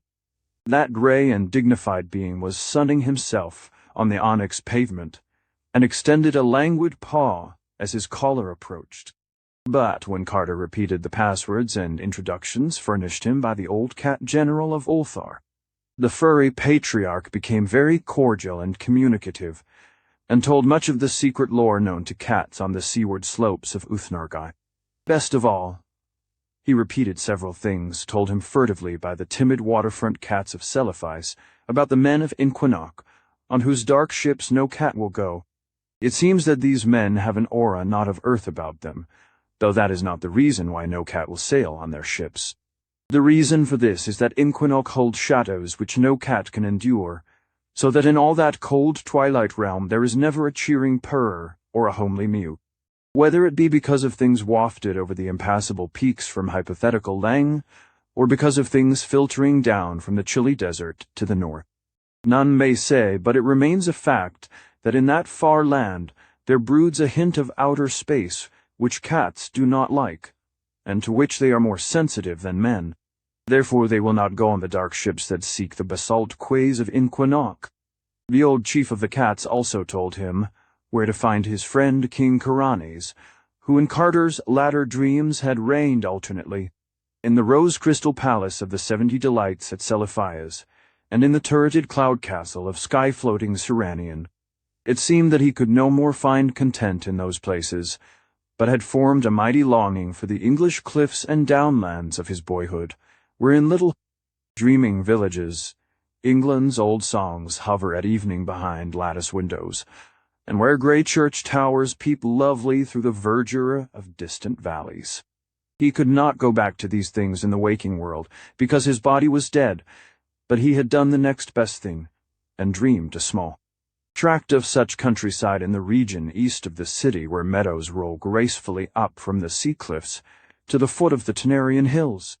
There he dwelt in a grey Gothic manor house of stone, looking on the sea, and tried to think it was ancient Trevor Towers, where he was born, and where 13 generations of his forefathers had first seen the light.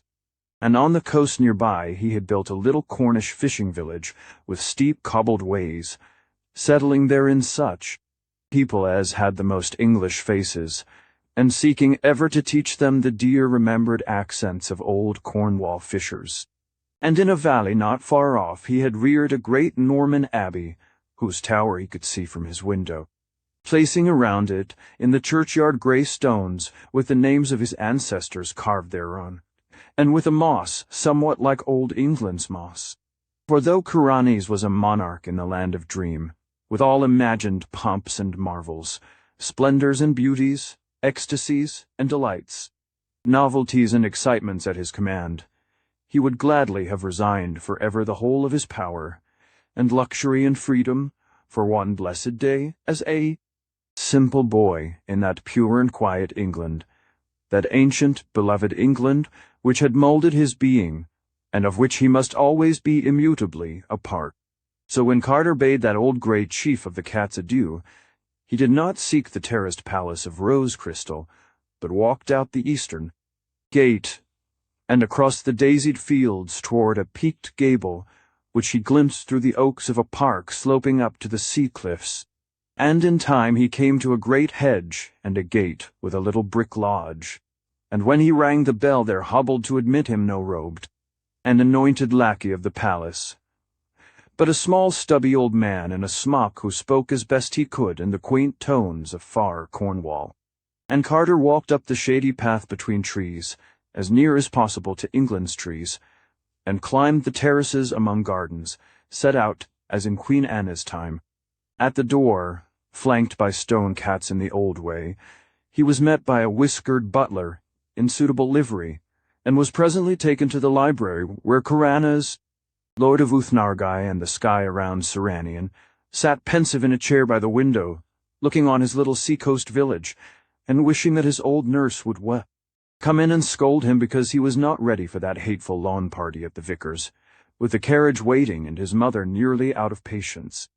Kuranes, clad in a dressing gown of the sort favoured by London tailors in his youth, rose eagerly to meet his guest, for the sight of all an Anglo-Saxon from the waking world was very dear to him, even if it was a Saxon from Boston, Massachusetts, instead of from Cornwall. And for long they talked of old times, having much to say because both were old dreamers and well versed in the wonders of incredible places.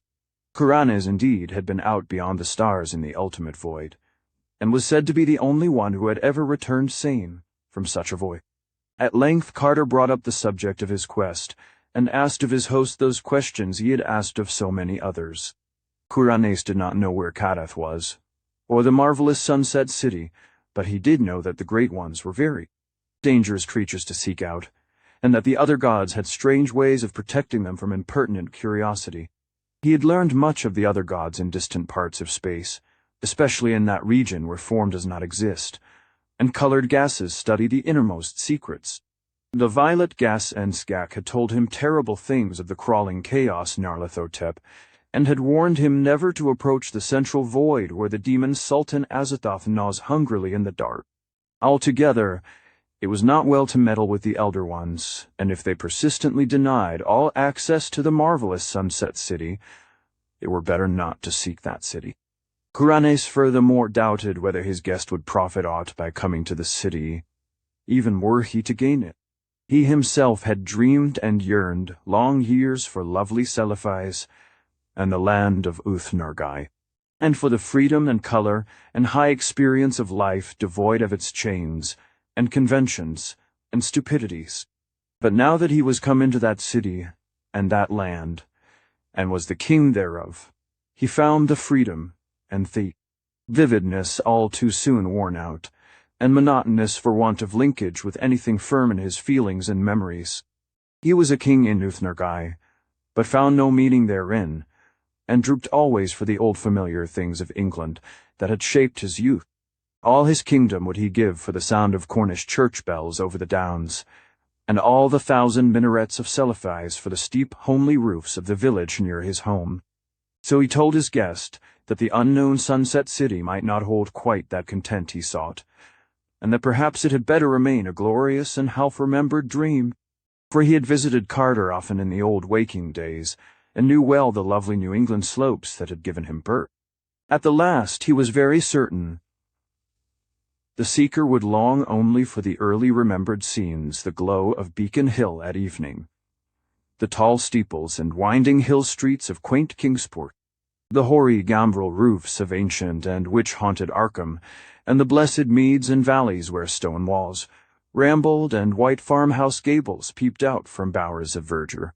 These things he told Randolph Carter, but still the seeker held to his purpose, and in the end they parted each with his own conviction, and Carter went back through the bronze gate into Celephes, and down the street of pillars to the old seawall, where he talked more with the mariners of far ports, and waited for the dark ship from cold and twilight Inquinoc, whose strange-faced sailors and onyx traders had in them the blood of the great ones.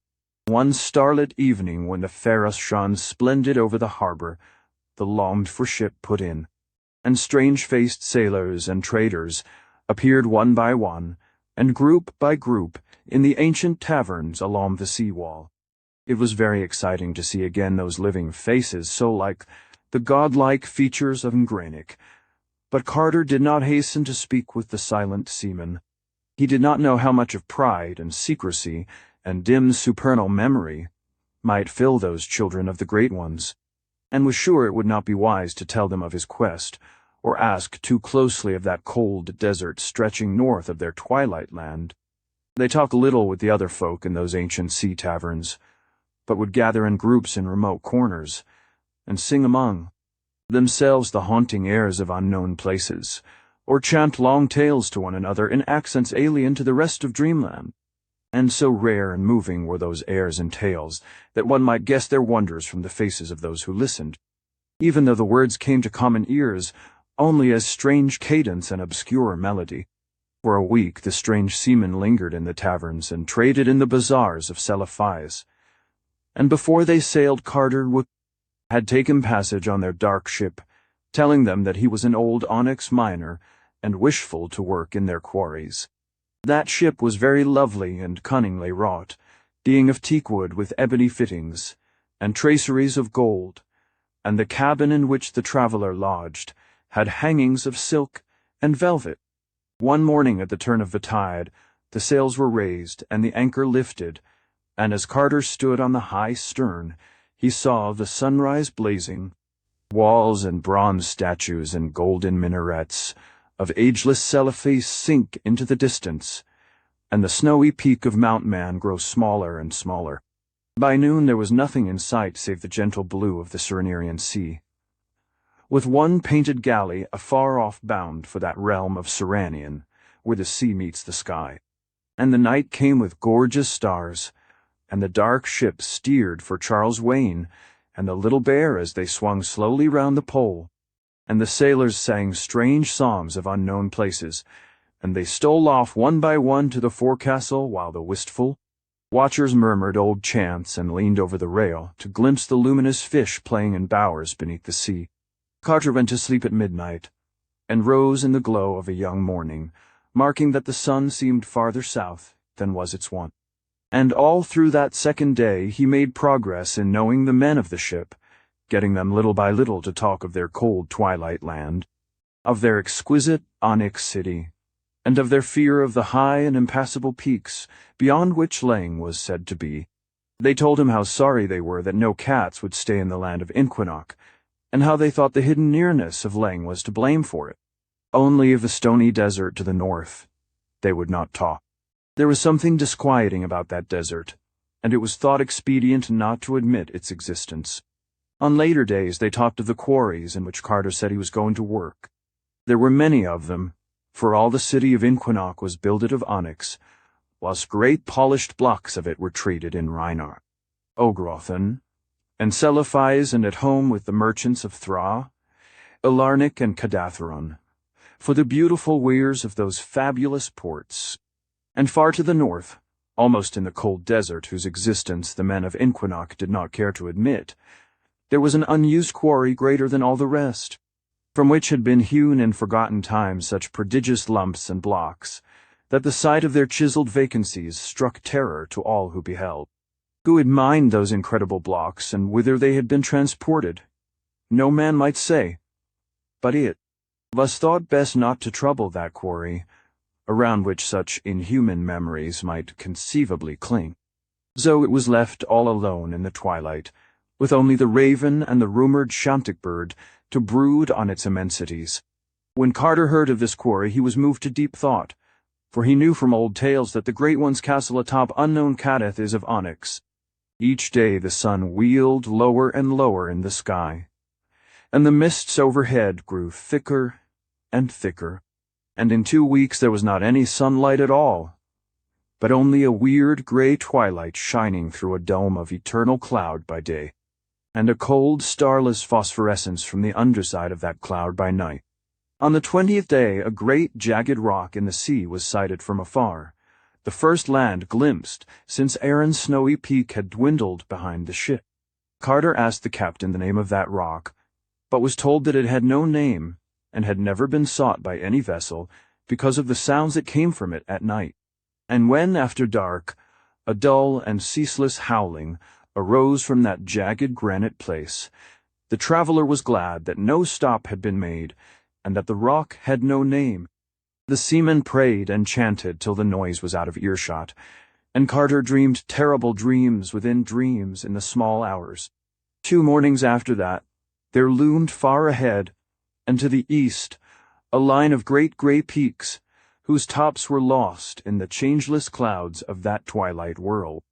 And at the sight of them the sailors sang glad psalms, and some knelt down on the deck to pray, so that Carter knew they were come to the land of Inquinoc, and would soon be moored to the basalt quays of the great town, bearing that land's name.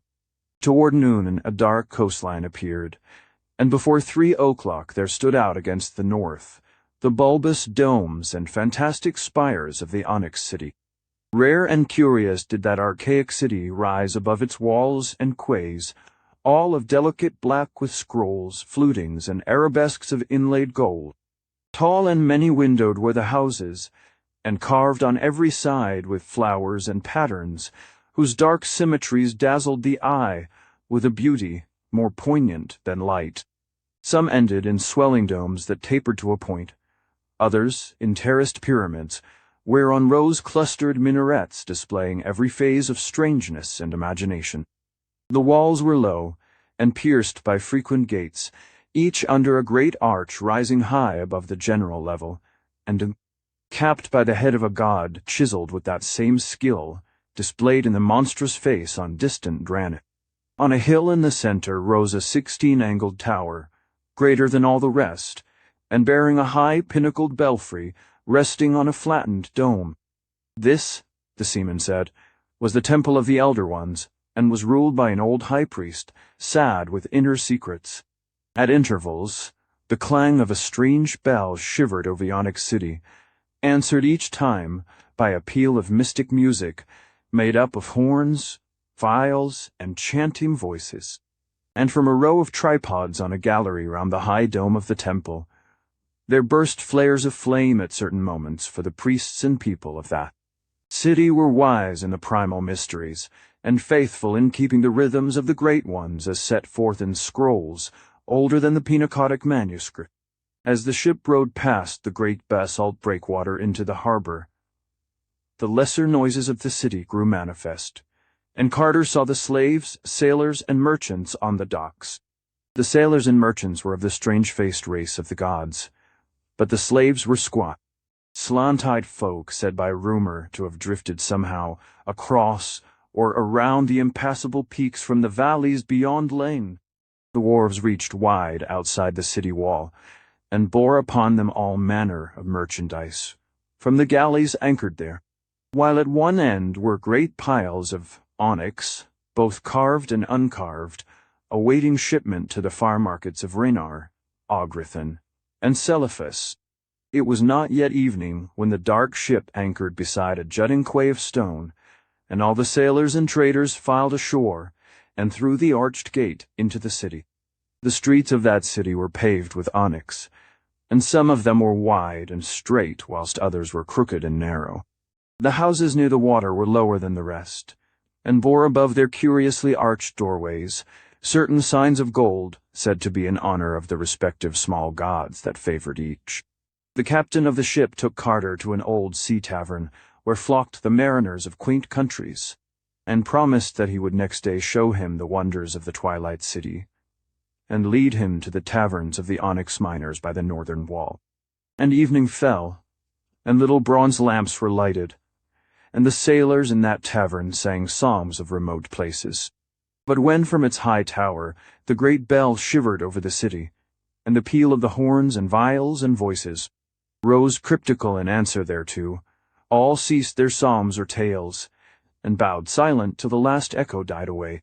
For there is a wonder and a strangeness on the twilight city of Inquinoc, and men fear to be lax in its rites, lest a doom and a vengeance lurk unsuspectedly close. Far in the shadows of that tavern Carter saw a squat form he did not like, for it was unmistakably that of the old slant-eyed merchant he had seen so long before in the taverns of Dilathleen, who was reputed to trade with the horrible stone villages of Lame, which no healthy folk visit, and whose evil fires are seen at night from afar, and even to have dealt with that high priest not to be described, which wears a yellow silken mask over its face, and dwells all alone in a prehistoric stone monastery.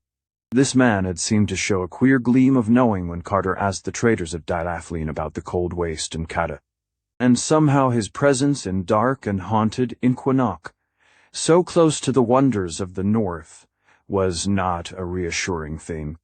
He slipped wholly out of sight before Carter could speak to him, and sailors later said that he had come with a yak caravan from some point not well determined, bearing the colossal and rich-flavored eggs of the rumored shantic bird to trade for the dexterous jade goblets that merchants brought from Alarne. On the following morning the ship captain led Carter through the onyx streets of Inquinoc, dark under their twilight sky. The inlaid doors and figured house fronts, carven balconies and crystal-paned oriels, all gleamed with a somber and polished loveliness, and now and then a plaza would open out with black pillars, colonnades, and the statues of curious beings both human and fabulous. Some of the vistas down long and unbending streets, or through side alleys, and over bulbous domes, spires, and arabesque roofs, were weird and beautiful beyond words, and nothing was more splendid than the massive heights of the great central temple of the Elder Ones, with its 16 carven sides, its flattened dome, and its lofty pinnacled belfry, overtopping all else, and majestic whatever its foreground.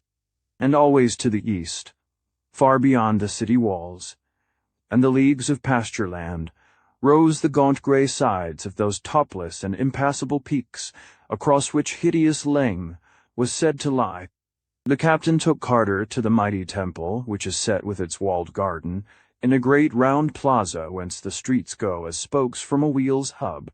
The 7 arched gates of that garden, each having over it a carven face like those on the city's gates, are always open, and the people roam reverently at will down the tiled paths, and through the little lanes lined with grotesque termini and the shrines of modest gods.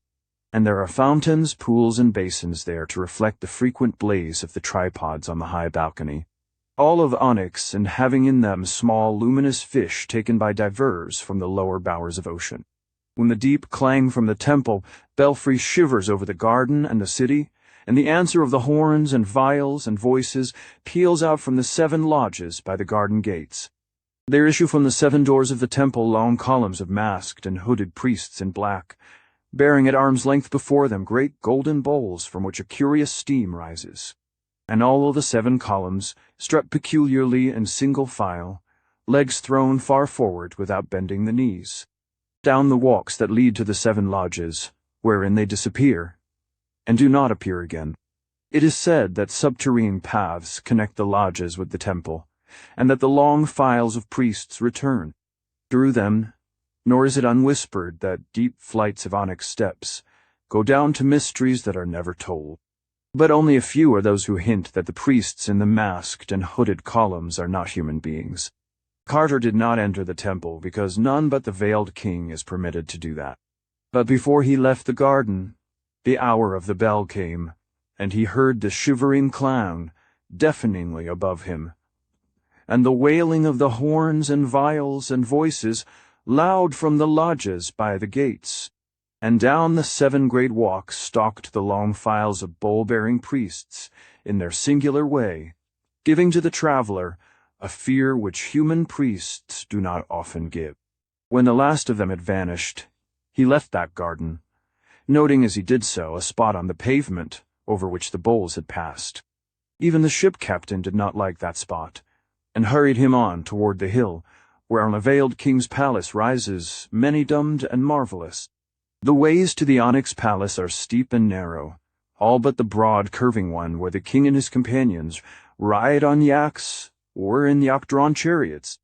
Carter and his guide climbed up an alley that was all steps, between inlaid walls bearing strange signs in gold, and under balconies and oriels whence sometimes floated soft strains of music or breaths of exotic fragrance.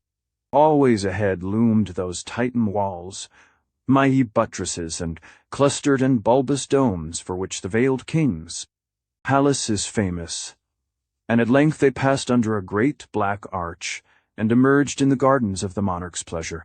There Carter paused in faintness at so much beauty, for the onyx terraces and colonnaded walks, the gay parterres and delicate flowering trees espaliered to golden lattices, the brazen urns and tripods with cunning bas-reliefs, the pedestaled and almost breathing statues of veined black marble, the basalt-bottomed lagoons tiled, fountains with luminous fish, the tiny temples of iridescent singing birds atop carven columns, the marvelous scroll-work of the great bronze gates, and the blossoming vines trained along every inch of the polished walls, all joined to form a sight whose loveliness was beyond reality, and half fabulous even in the land of dreams.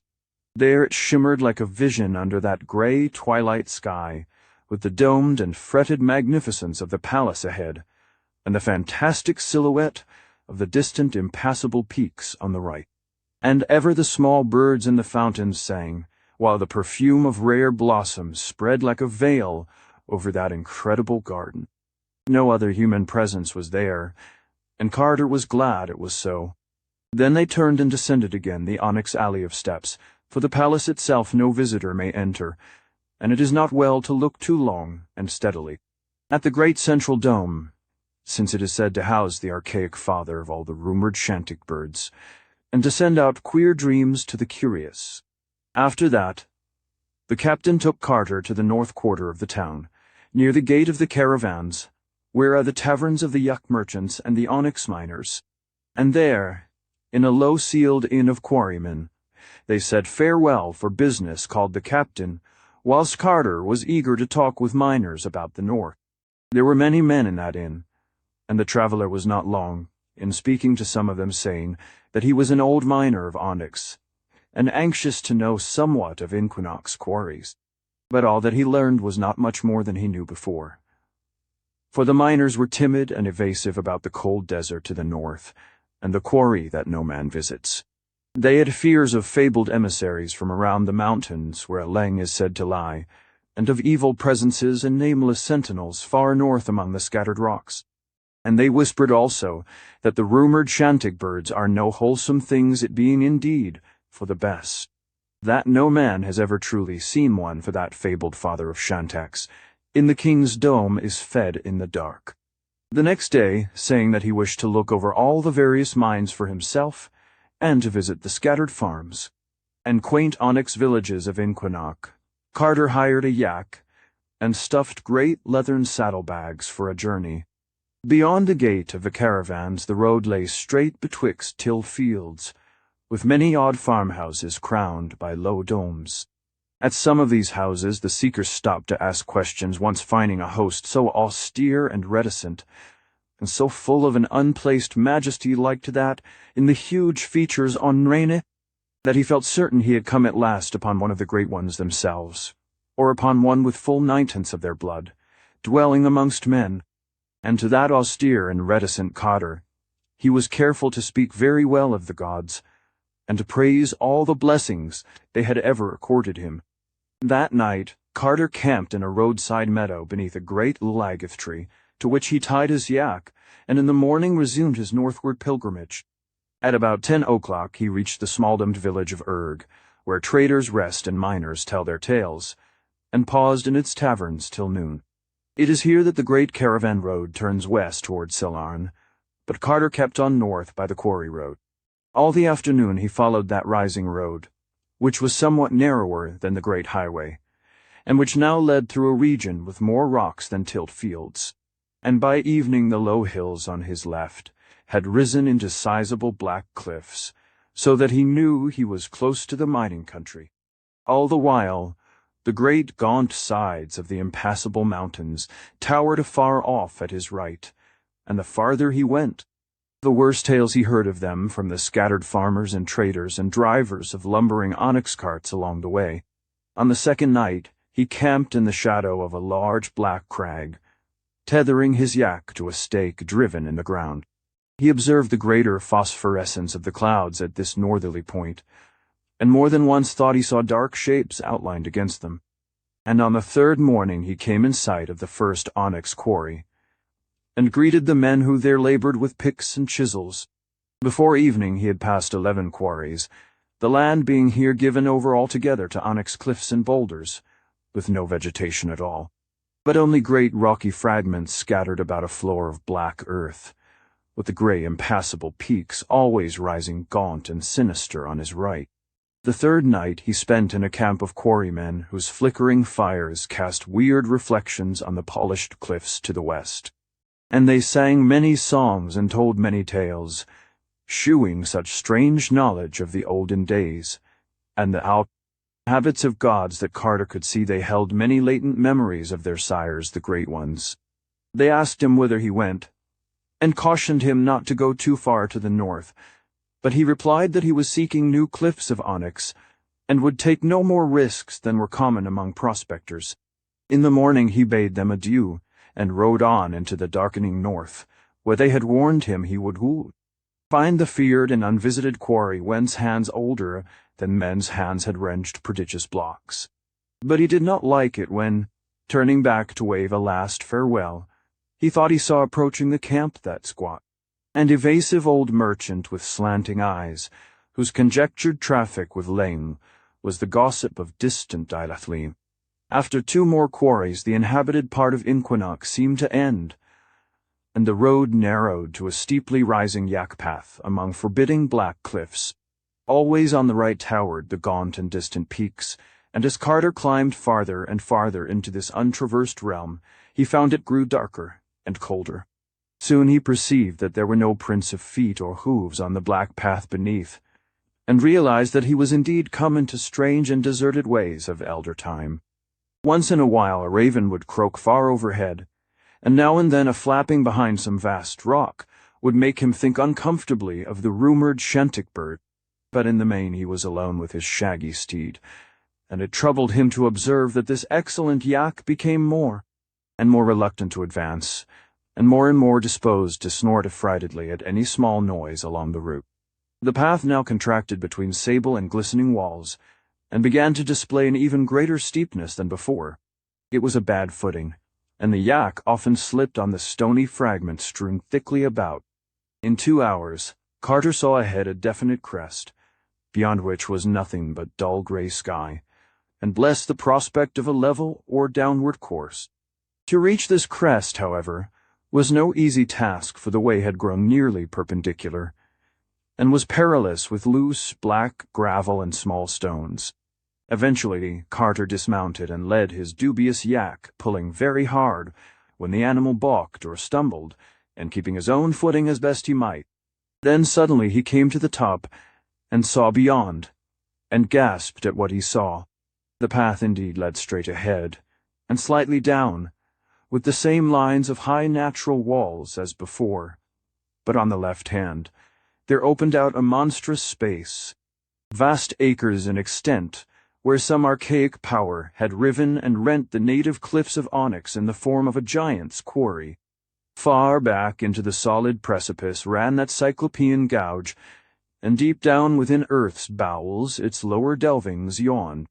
It was no quarry of man, and the concave sides were scarred with great squares, yards wide, which told of the size of the blocks once hewn by nameless hands and chisels. High over its jagged rim huge ravens flapped and croaked, and vague whirrings in the unseen depths told of bats or urhags, or less mentionable presences haunting the endless blackness. There Carter stood in the narrow way amidst the twilight, with the rocky path sloping down before him, tall onyx cliffs on his right, that led on as far as he could see, and tall cliffs on the left, chopped off just ahead to make that terrible and unearthly quarry. All at once the yak uttered a cry and burst from his control, leaping past him and darting on in a panic till it vanished down the narrow slope toward the north. Stones kicked by its flying hooves fell over the brink of the quarry and lost themselves in the dark without any sound of striking bottom, but Carter ignored the perils of that scanty path as he raced breathlessly after the flying steed.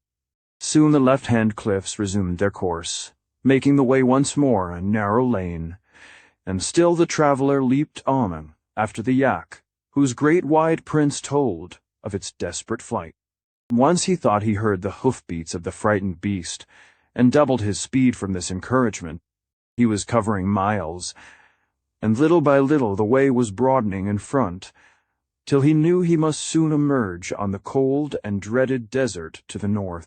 The gaunt gray flanks of the distant, impassable peaks were again visible above the right-hand crags, and ahead were the rocks and boulders of an open space, which was clearly a foretaste of the dark and limitless plain. And once more those hoofbeats sounded in his ears, plainer than before, but this time giving terror instead of encouragement, because he realized that they were not the frightened hoofbeats of his fleeing yak. The beats were ruthless and purposeful, and they were behind him. Carter's pursuit of the yak became now a flight from an unseen thing, for though he dared not glance over his shoulder, he felt that the presence behind him could be nothing wholesome or mentionable. His yak must have heard or felt it first, and he did not like to ask himself whether it had followed him from the haunts of men, or had floundered up out of that black quarry pit. Meanwhile the cliffs had been left behind, so that the oncoming night fell over a great waste of sand and spectral rocks, wherein all paths were lost. He could not see the hoofprints of his yak, but always from behind him there came that detestable clopping, mingled now and then with what he fancied were titanic flappings and whirrings. That he was losing ground seemed unhappily clear to him, and he knew he was hopelessly lost in this broken and blasted desert of meaningless rocks and untraveled sands. Only those remote and impassable peaks on the right gave him any sense of direction, and even they were less clear as the gray twilight waned, and the sickly phosphorescence of the clouds took its place. Then, dim and misty in the darkling north before him, he glimpsed a terrible thing. He had thought it for some moments a range of black mountains, but now he saw it was something more. The phosphorescence of the brooding clouds showed it plainly, and even silhouetted parts of it as vapors glowed behind. How distant it was he could not tell, but it must have been very far. It was thousands of feet high, stretching in a great concave arc from the gray impassable peaks to the unimagined westward spaces, and had once indeed been a ridge of mighty onyx hills. But now these hills were hills no more, for some hand greater than man's had touched them. Silent they squatted there atop the world like wolves or ghouls, crowned with clouds and mists, and guarding the secrets of the north forever. All in a great half-circle they squatted, those dog-like mountains carven into monstrous watching statues, and their right hands were raised in menace against mankind. It was only the flickering light of the clouds that made their mitred double heads seem to move. But as Carter stumbled on, he saw arise from their shadowy caps great forms whose motions were no delusion. Winged and whirring, those forms grew larger each moment, and the traveler knew his stumbling was at an end. They were not any birds or bats known elsewhere on Earth or in Dreamland, for they were larger than elephants and had heads like a horse's. Carter knew that they must be the shantic birds of ill rumor, and wondered no more what evil guardians and nameless sentinels made men avoid the boreal rock desert. And as he stopped in final resignation, he dared at last to look behind him, where indeed was trotting the squat, slanted trader of evil legend, grinning astride a lean yak and leading on a noxious horde of leering shantaks to whose wings still clung the rime and nitre of the nether pits. Trapped though he was by fabulous and hippocephalic winged nightmares that pressed around in great unholy circles, Randolph Carter did not lose consciousness.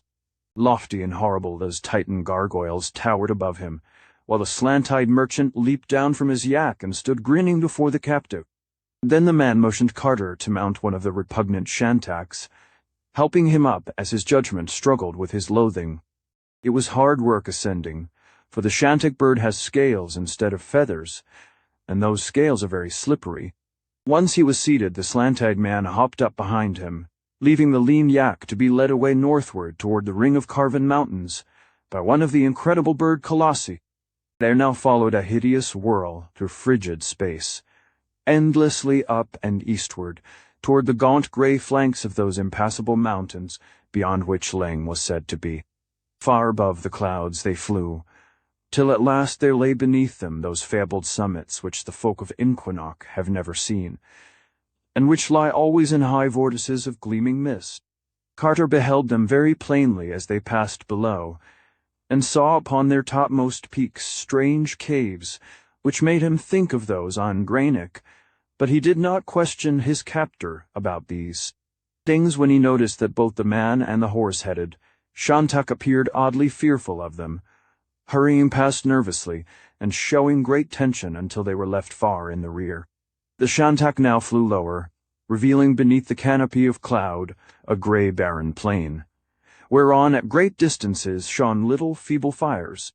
As they descended, there appeared at intervals lone huts of granite and bleak stone villages, whose tiny windows glowed with pallid light. And there came from those huts and villages a shrill droning of pipes and a nauseous rattle of crotala, which proved at once that Inquinoc's people are right in their geographic rumors. For travelers have heard such sounds before, and know that they float only from the cold desert plateau, which healthy folk never visit that haunted place of evil and mystery which is Lang. Around the feeble fires dark forms were dancing, and Carter was curious as to what manner of beings they might be for. No healthy folk have ever been to Lang, and the place is known only by its fires and stone huts as seen from afar.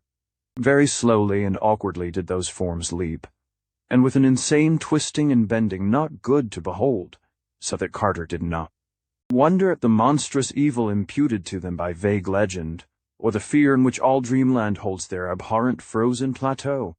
As the shantak flew lower, the repulsiveness of the dancers became tinged with a certain hellish familiarity.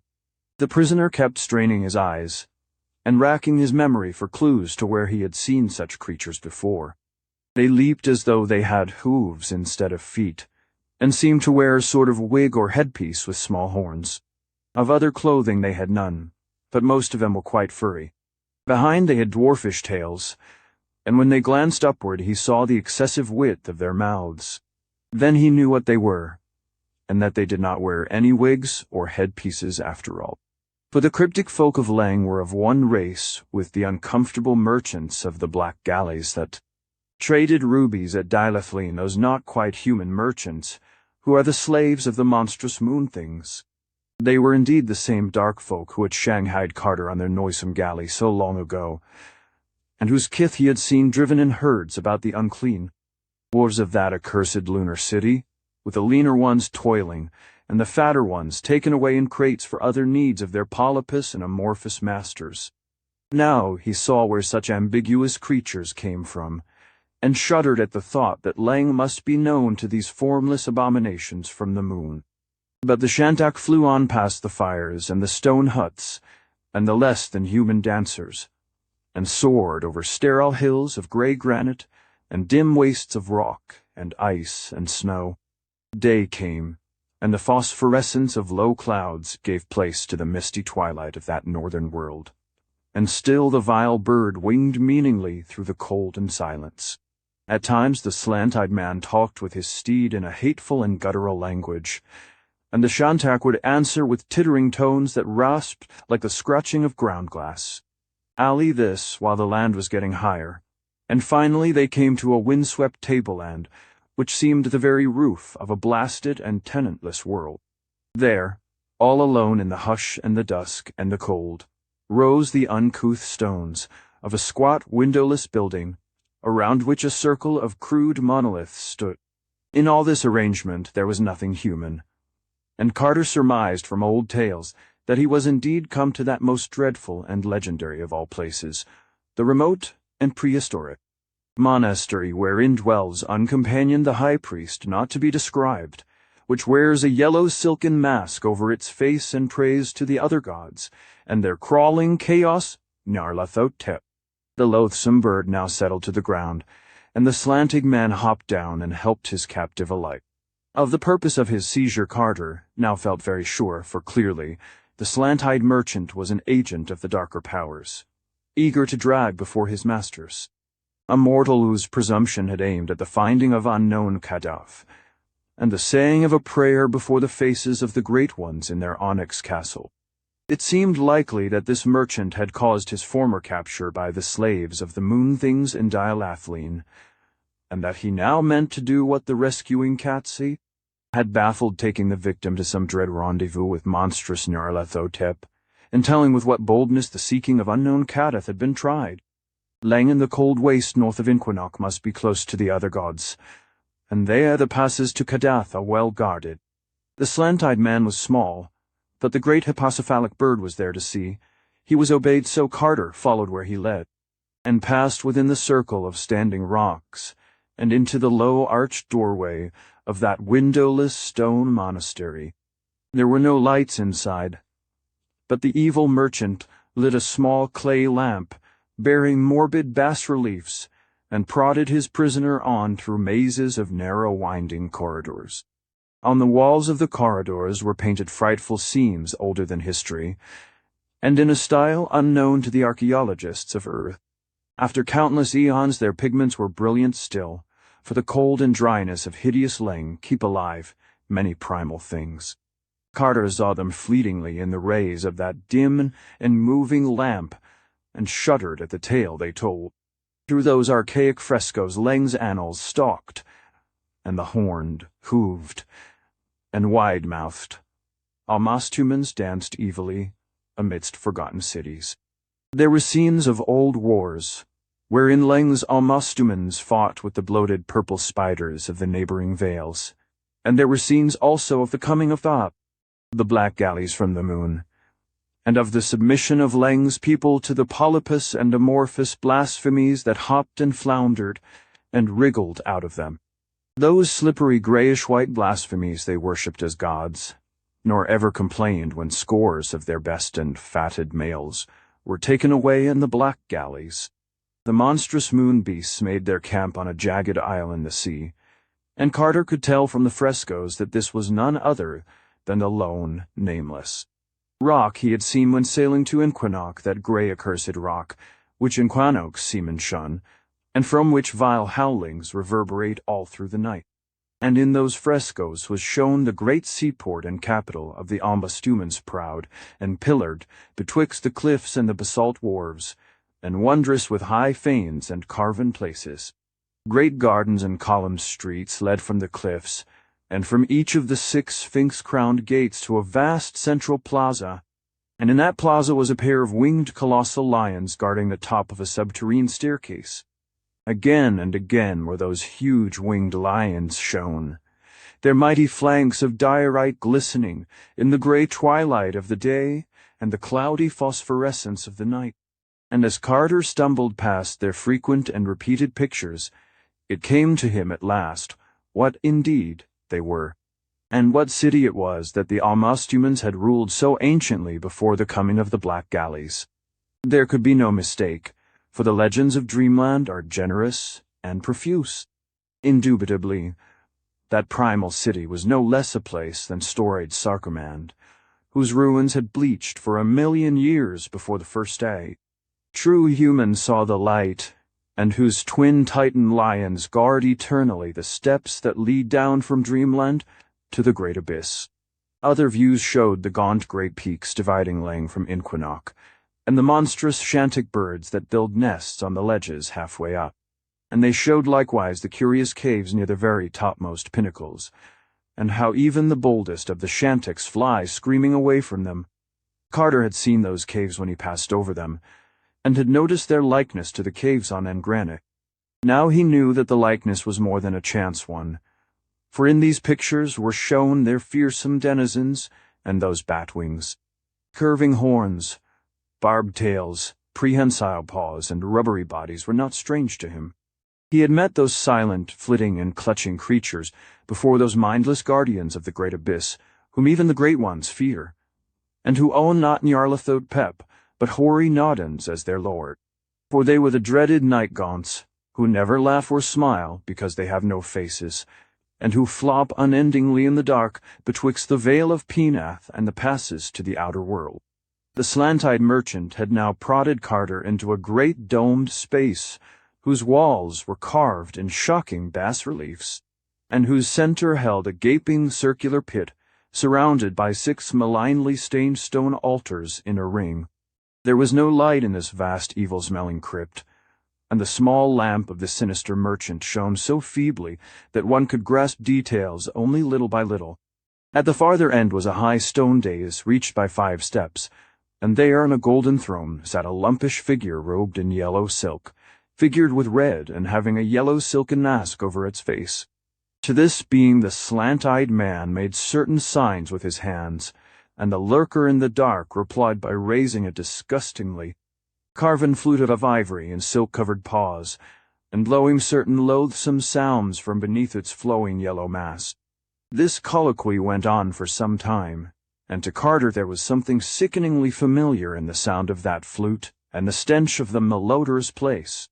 It made him think of a frightful red-litten city, and of the revolting procession that once filed through it of that, and of an awful climb, through lunar countryside beyond, before the rescuing rush of Earth's friendly cats.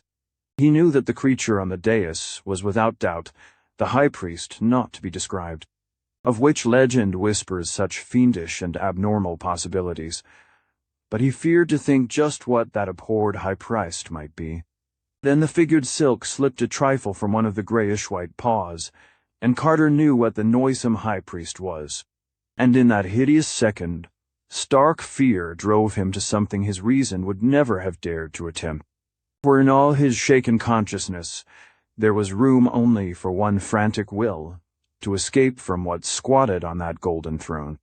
He knew that hopeless labyrinths of stone lay betwixt him and the cold tableland outside, and that even on that tableland the noxious Shanta still waited. Yet in spite of all this there was in his mind only the instant need to get away from that wriggling, silk-robed monstrosity. The slant-eyed man had set the curious lamp upon one of the high and wickedly stained altar stones by the pit, and had moved forward somewhat to talk to the high priest with his hands. Carter, hitherto wholly passive, now gave that man a terrific push with all the wild strength of fear, so that the victim toppled at once into that gaping well, which rumor holds to reach down to the hellish vaults of Zin, where Gog's hunt ghasts in the dark. In almost the same second he seized the lamp from the altar, and darted out into the frescoed labyrinths, racing this way and that, as chance determined, and trying not to think of the stealthy padding of shapeless paws on the stones behind him, or of the silent wrigglings and crawlings which must be going on back there in lightless corridors. After a few moments he regretted his thoughtless haste, and wished he had tried to follow backward the frescoes he had passed on the way in. True, they were so confused and duplicated that they could not have done him much good, but he wished none the less he had made the attempt. Those he now saw were even more horrible than those he had seen then, and he knew he was not in the corridors leading outside. In time he became quite sure he was not followed, and slackened his pace somewhat, but scarce had he breathed in half relief when a new peril beset him. His lamp was waning, and he would soon be in pitch blackness with no means of sight or guidance. When the light was all gone, he groped slowly in the dark, and prayed to the great ones for such help as they might afford. At times he felt the stone floor sloping up or down, and once he stumbled over a step for which no reason seemed to exist. The farther he went, the damper it seemed to be, and when he was able to feel a junction or the mouth of a side passage, he always chose the way which sloped downward the least. He believed, though, that his general course was down, and the vault-like smell and incrustations on the greasy walls, and floor alike warned him he was burrowing deep in Lang's unwholesome tableland. But there was not any warning of the thing which came at last, only the thing itself, with its terror and shock and breathtaking chaos. One moment he was groping slowly over the slippery floor of an almost level place, and the next he was shooting dizzily downward in the dark through a burrow which must have been well-nigh vertical. Of the length of that hideous sliding he could never be sure, but it seemed to take hours of delirious nausea and ecstatic frenzy. Then he realized he was still, with the phosphorescent clouds of a northern night shining sickly above him. All around were crumbling walls and broken columns, and the pavement on which he lay was pierced by straggling grass and wrenched asunder by frequent shrubs and roots. Behind him a basalt cliff rose topless and perpendicular its dark side, sculptured into repellent scenes, and pierced by an arched and carven entrance to the inner blacknesses out of which he had come. Ahead stretched double rows of pillars, and the fragments and pedestals of pillars that spoke of a broad and bygone street, and from the urns and basins along the way, he knew it had been a great street of garden. Far off at its end, the pillars spread to mark a vast round plaza, and in that open circle there loomed gigantic under the lurid night clouds a pair of monstrous things. Huge winged lions of diorite they were, with blackness and shadow between them. Full 20 feet they reared their grotesque and unbroken heads, and snarled derisive on the ruins around them. And Carter knew right well what they must be, for legend tells of only one such twain. They were the changeless guardians of the great abyss, and these dark ruins were in truth primordial Sarcomand. Carter's first act was to close and barricade the archway in the cliff with fallen blocks and odd debris that lay around. He wished no follower from Lang's hateful monastery, for along the way ahead would lurk enough of other dangers, of how to get from Sarcomand to the peopled parts of Dreamland. He knew nothing at all, nor could he gain much by descending to the grottos of the ghouls, since he knew they were no better informed than he. The 3 ghouls which had helped him through the city of Gugs to the outer world had not known how to reach Sarcomand in their journey back, but had planned to ask old traders in Delafley. He did not like to think of going again to the subterrene world of Gugs and risking once more that hellish tower of Koth, with its cyclopean steps leading to the enchanted wood. Yet he felt he might have to try this course if all else failed. Over Lang's plateau past the lone monastery, he dared not go unaided, for the high priest's emissaries must be many. While at the journey's end there would no doubt be the Shantaks, and perhaps other things to deal with. If he could get a boat, he might sail back to Inquinoc past the jagged and hideous rock in the sea. For the primal frescoes in the monastery labyrinth had shown that this frightful place lies not far from Sarcomand's basalt quays. But to find a boat in this aeon-deserted city was no probable thing, and it did not appear likely that he could ever make one. Such were the thoughts of Randolph Carter, when a new impression began beating upon his mind. All this while there had stretched before him the great, corpse-like width of fabled Sarcomand with its black broken pillars and crumbling sphinx-crowned gates and titan stones and monstrous winged lions against the sickly glow of those luminous night clouds. Now he saw far ahead and on the right a glow that no clouds could account for, and knew he was not alone in the silence of that dead city. The glow rose and fell fitfully, flickering with a greenish tinge which did not reassure the watcher. And when he crept closer, down the littered street and through some narrow gaps between tumbled walls, he perceived that it was a campfire near the wharves, with many vague forms clustered darkly around it, and a lethal odor hanging heavily over all. Beyond was the oily lapping of the harbor water with a great ship riding at anchor, and Carter paused in stark terror when he saw that the ship was indeed one of the dreaded black galleys from the moon. Then, just as he was about to creep back from that detestable flame, he saw a stirring among the vague dark forms, and heard a peculiar and unmistakable sound.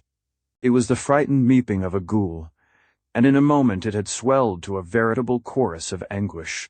Secure as he was in the shadow of monstrous ruins, Carter allowed his curiosity to conquer his fear, and crept forward again instead of retreating. Once in crossing an open street, he wriggled worm-like on his stomach, and in another place he had to rise to his feet to avoid making a noise among heaps of fallen marble. But always he succeeded in avoiding discovery, so that in a short time he had found a spot behind a Titan pillar where he could watch the whole green-litten scene of action.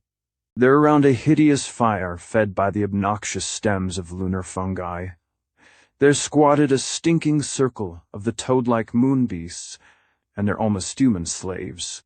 Some of these slaves were heating curious iron spears in the leaping flames, and at intervals applying their white-hot points to 3 tightly trussed prisoners that lay writhing before the leaders of the party.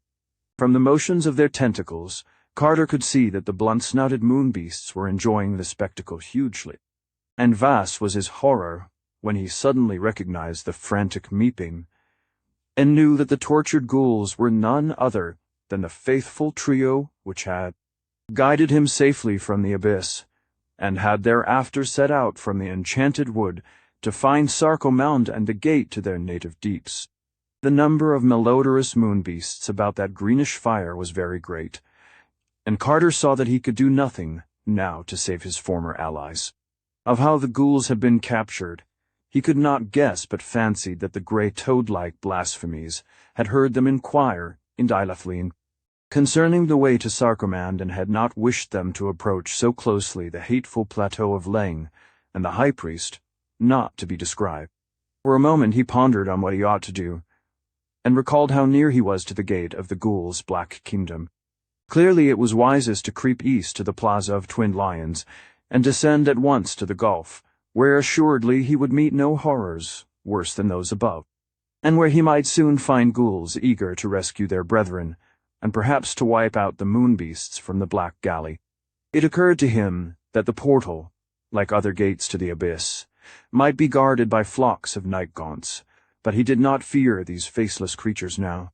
He had learned that they are bound by solemn treaties with the ghouls, and the ghoul which was Pickman had taught him how to glibber a password they understood. So Carter began another silent crawl through the ruins, edging slowly toward the great central plaza and the winged lions.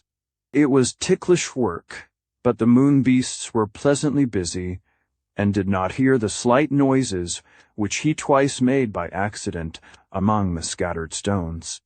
At last he reached the open space, and picked his way among the stunted trees and vines that had grown up therein. The gigantic lions loomed terrible above him in the sickly glow of the phosphorescent night clouds. But he manfully persisted toward them, and presently crept round to their faces, knowing it was on that side he would find the mighty darkness which they guard. 10 feet apart crouched the mocking-faced beasts of diorite, brooding on cyclopean pedestals, whose sides were chiseled in fearsome bas-reliefs. Betwixt them was a tiled court with a central space which had once been railed with balusters of onyx. Midway in this space a black well opened, and Carter soon saw that he had indeed reached the yawning gulf, whose crusted and mouldy stone steps led down to the crypts of nightmare. Terrible is the memory of that dark descent in which hours wore themselves away, whilst Carter wound sightlessly round and round, down a fathomless spiral of steep and slippery stairs.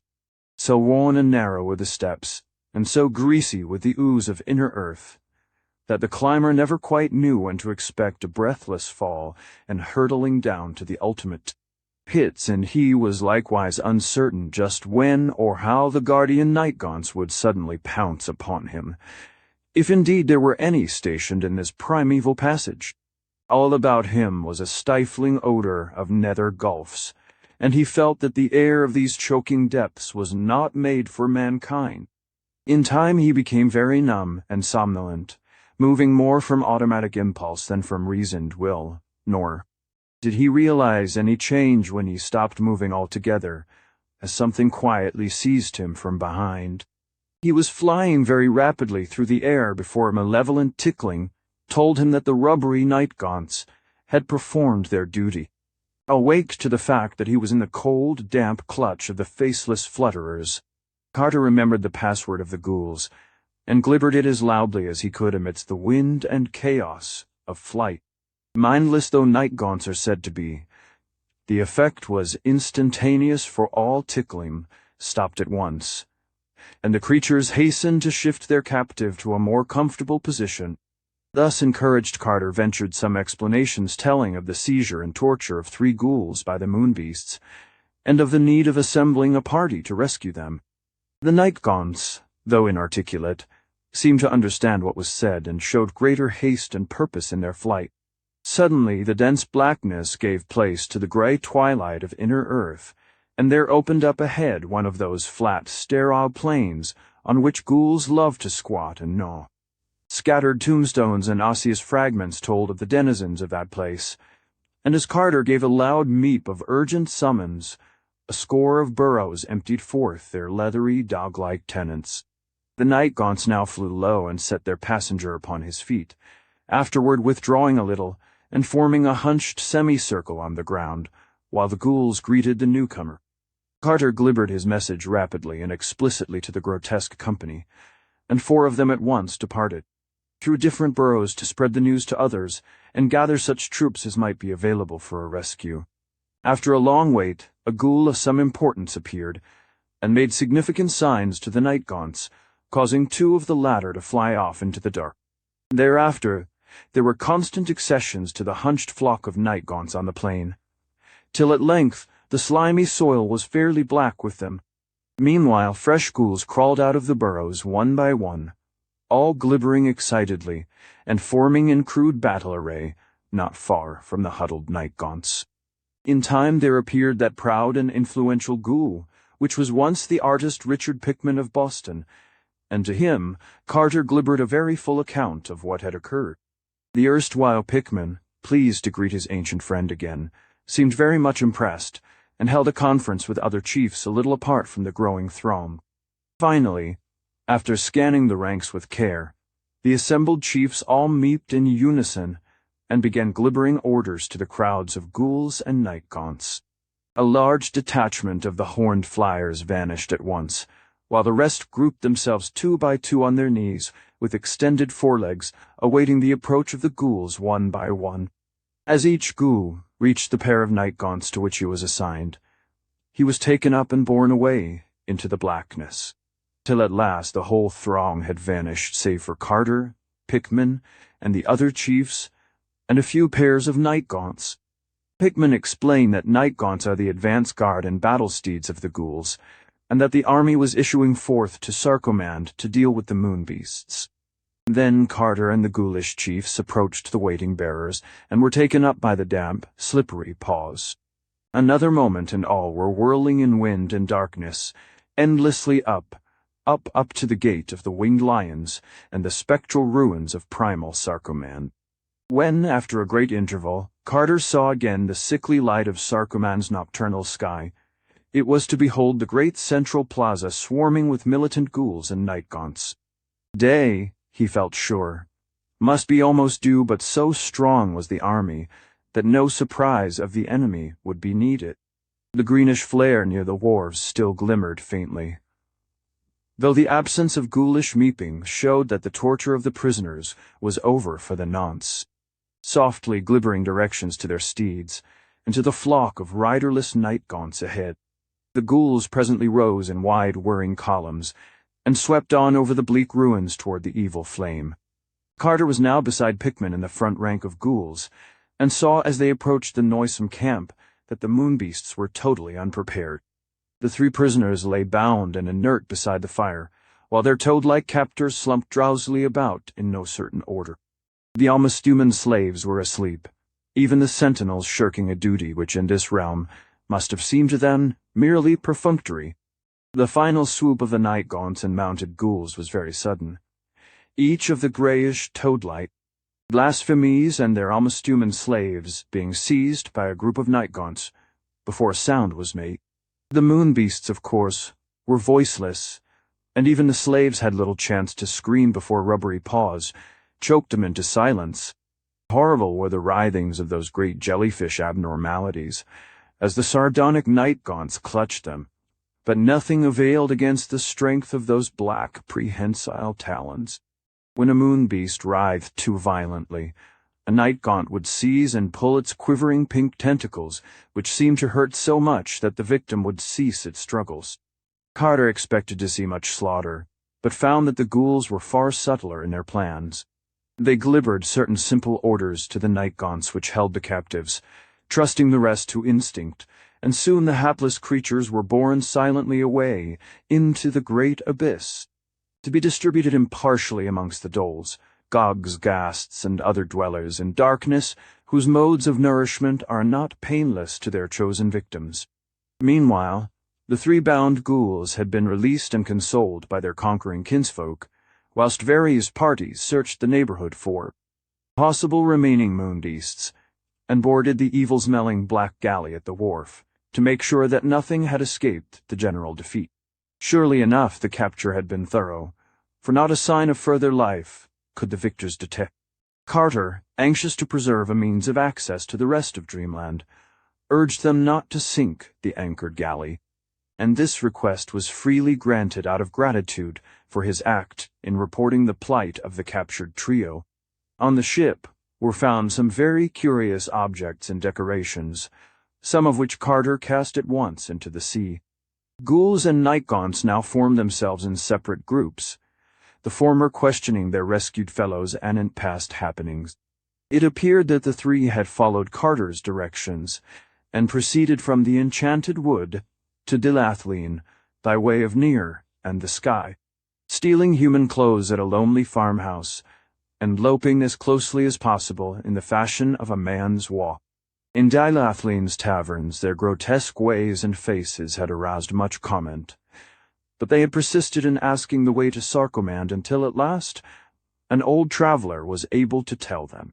Then they knew that only a ship for Lilagling would serve their purpose, and prepared to wait patiently for such a vessel. But evil spies had doubtless reported much for shortly a black galley put into port, and the wide-mouthed ruby merchants invited the ghouls to drink with them in a tavern. Wine was produced from one of those sinister bottles grotesquely carven from a single ruby, and after that the ghouls found themselves prisoners on the black galley as Carter had found himself. This time, however, the unseen rowers steered not for the moon but for antique Sarkomand, evidently on taking their captives before the high priest not to be described. They had touched at the jagged rock in the northern sea, which equinox mariners shun, and the ghouls had there seen for the first time, the red masters of the ship being sickened, despite their own callousness, by such extremes of malign shapelessness and fearsome odor. There, too, were witnessed the nameless pastimes of the toad-like resident garrison suck pastimes, as give rise to the night howlings which men fear. After that had come the landing at ruined Sarkomand, and the beginning of the tortures, whose continuance the present rescue had prevented. Future plans were next discussed, the three rescued ghouls suggesting a raid on the jagged rock, and the extermination of the toad-like garrison there. To this, however, the night-gaunts objected, since the prospect of flying over water did not please them. Most of the ghouls favored the design, but were at a loss how to follow it without the help of the winged night-gaunts. Thereupon Carter, seeing that they could not navigate the anchored galley, offered to teach them the use of the great banks of oars, to which proposal they eagerly assented. Grey day had now come, and under that leaden northern sky a picked detachment of ghouls filed into the noisome ship and took their seats on the rowers' benches. Carter found them fairly apt at learning, and before night had risked several experimental trips around the harbor. Not till 3 days later, however, did he deem it safe to attempt the voyage of conquest. Then, the rowers trained and the night gaunts safely stowed in the forecastle, the party set sail at last, Pickman and the other chiefs gathering on deck and discussing modes of approach and procedure. On the very first night the howlings from the rock were heard. Such was their timbre that all the galley's crew shook visibly, but most of all trembled the 3 rescued ghouls, who knew precisely what those howlings meant. It was not thought best to attempt an attack by night, so the ship lay to under the phosphorescent clouds to wait for the dawn of a grayish day. When the light was ample and the howlings still, the rowers resumed their strokes, and the galley drew closer and closer to that jagged rock, whose granite pinnacles clawed fantastically at the dull sky. The sides of the rock were very steep, but on ledges here and there could be seen the bulging walls of queer windowless dwellings, and the low railings guarding traveled highroad. No ship of men had ever come so near the place, or at least had never come so near and departed again.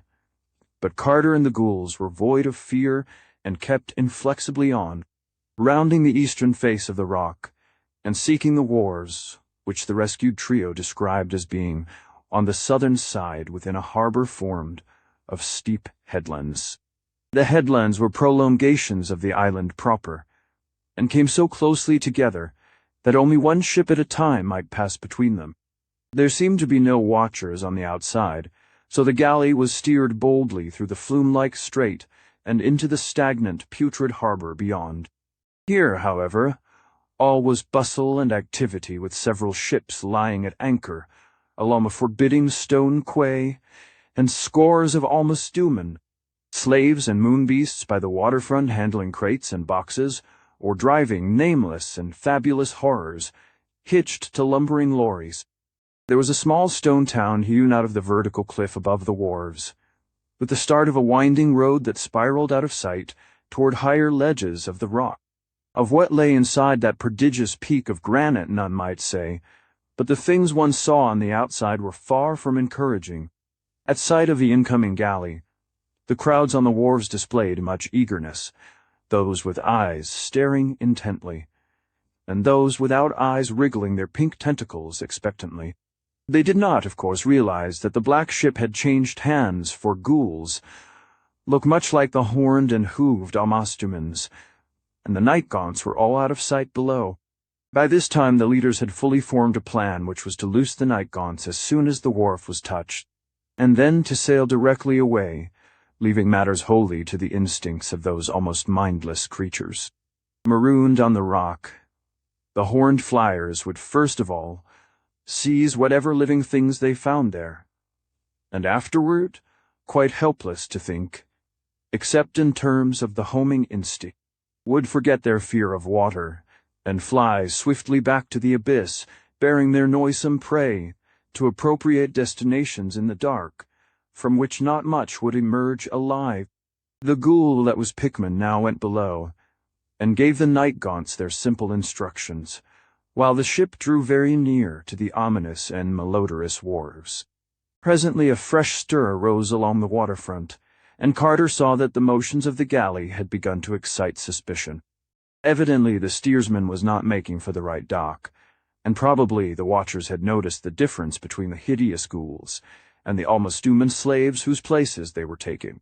Some silent alarm must have been given, for almost at once a horde of the mephitic moonbeasts began to pour from the little black doorways of the windowless houses, and down the winding road at the right.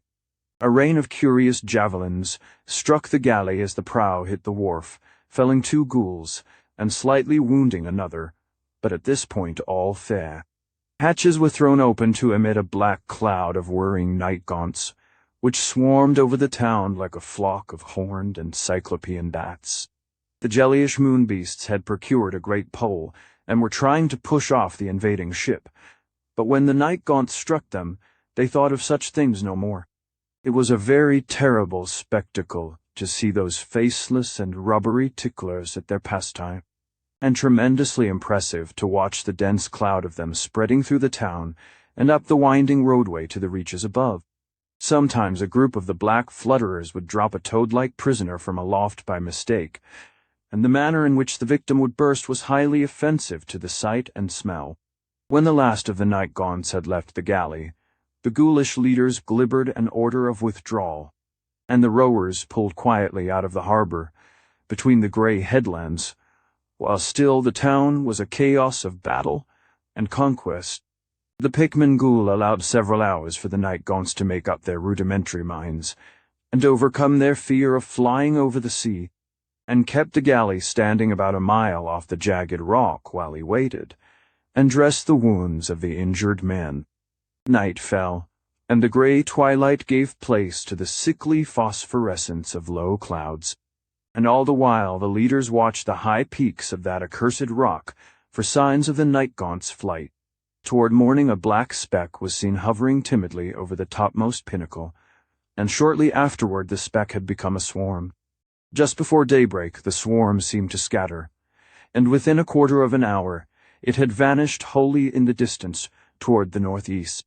Once or twice something seemed to fall from the thinning swarm into the sea, but Carter did not worry, since he knew from observation that the toad-like moon beasts cannot swim. At length, when the ghouls were satisfied that all the night gaunts had left for Sarkomand and the great abyss with their doomed burdens, the galley put back into the harbor. Betwixt the grey headlands and all the hideous company, landed and roamed curiously over the denuded rock with its towers and eyries, and fortresses chiseled from the solid stone. Frightful were the secrets uncovered in those evil and windowless crypts, for the remnants of unfinished pastimes were many, and in various stages of departure from their primal state. Carter put out of the way certain things which were after a fashion alive, and fled precipitately from a few other things about which he could not be very positive. The stench-filled houses were furnished mostly with grotesque stools and benches carven from moon trees, and were painted inside with nameless and frantic designs. Countless weapons, implements, and ornaments lay about, including some large idols of solid ruby, depicting singular beings not found on the earth. These latter did not, despite their material, invite either appropriation or long inspection, and Carter took the trouble to hammer 5 of them into very small pieces. The scattered spears and javelins he collected, and with Pikmin's approval distributed among the ghouls. Such devices were new to the dog-like lopers, but their relative simplicity made them easy to master after a few concise hints. The upper parts of the rock held more temples than private homes, and in numerous hewn chambers were found terrible carven altars and doubtfully stained fonts and shrines for the worship of things more monstrous than the wild gods atop Kadath. From the rear of one great temple stretched a low black passage, which Carter followed far into the rock with a torch, till he came to a lightless domed hall of vast proportions, whose vaultings were covered with demoniac carvings, and in whose center yawned a foul and bottomless well like that in the hideous monastery of Leng, where broods alone, the high priest not to be described.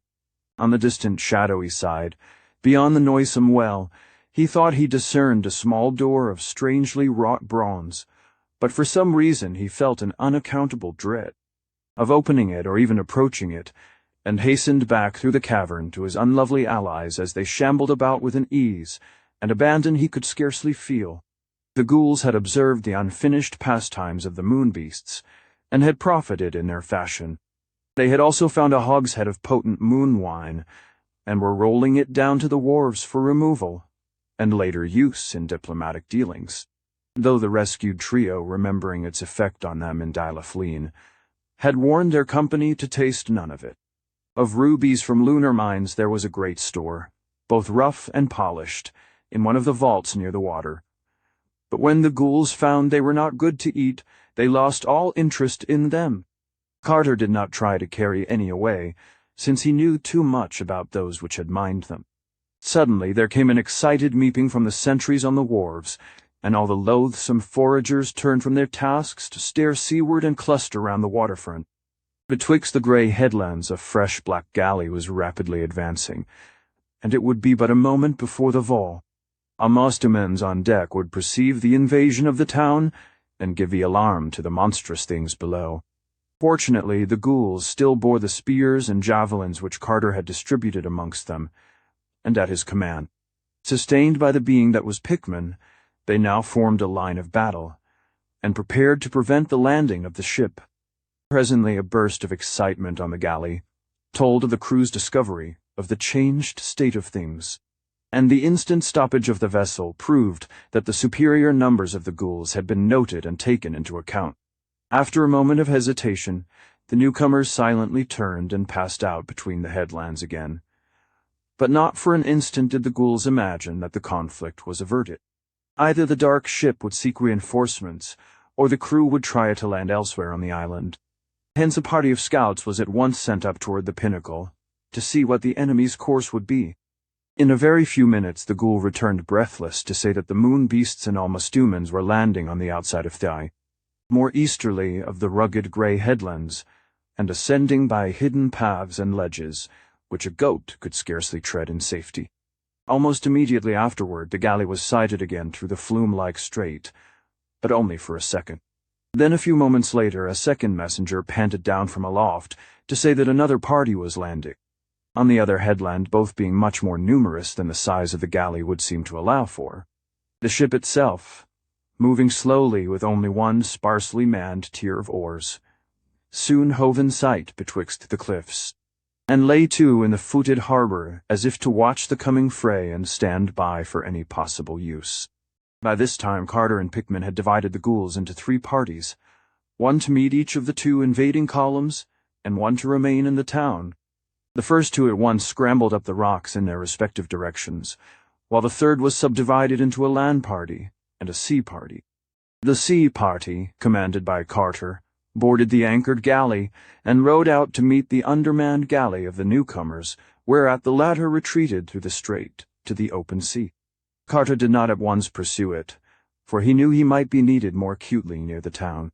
Meanwhile the frightful detachments of the moon beasts and Almastumens had lumbered up to the top of the headlands and were shockingly silhouetted on either side against the grey twilight sky. The thin, hellish flutes of the invaders had now begun to whine, and the general effect of those hybrid, half-amorphous processions was as nauseating as the actual odor given off by the toad-like lunar blasphemies. Then the 2 parties of the ghouls swarmed into sight and joined the silhouetted panorama. Javelins began to fly from both sides, and the swelling meeps of the ghouls and the bestial howls of the Almastumens gradually joined the hellish whine of the flutes to form a frantic and indescribable chaos of demon cacophony. Now and then bodies fell from the narrow ridges of the headlands into the sea outside, or the harbor inside, in the latter case being sucked quickly under by certain submarine lurkers, whose presence was indicated only by prodigious bubbles. For half an hour this dual battle raged in the sky, till upon the west cliff the invaders were completely annihilated. On the east cliff, however, where the leader of the moon beast party appeared to be present, the ghouls had not fared so well, and were slowly retreating to the slopes of the pinnacle proper. Pickman had quickly ordered reinforcements for this front from the party in the town, and these had helped greatly in the earlier stages of the combat.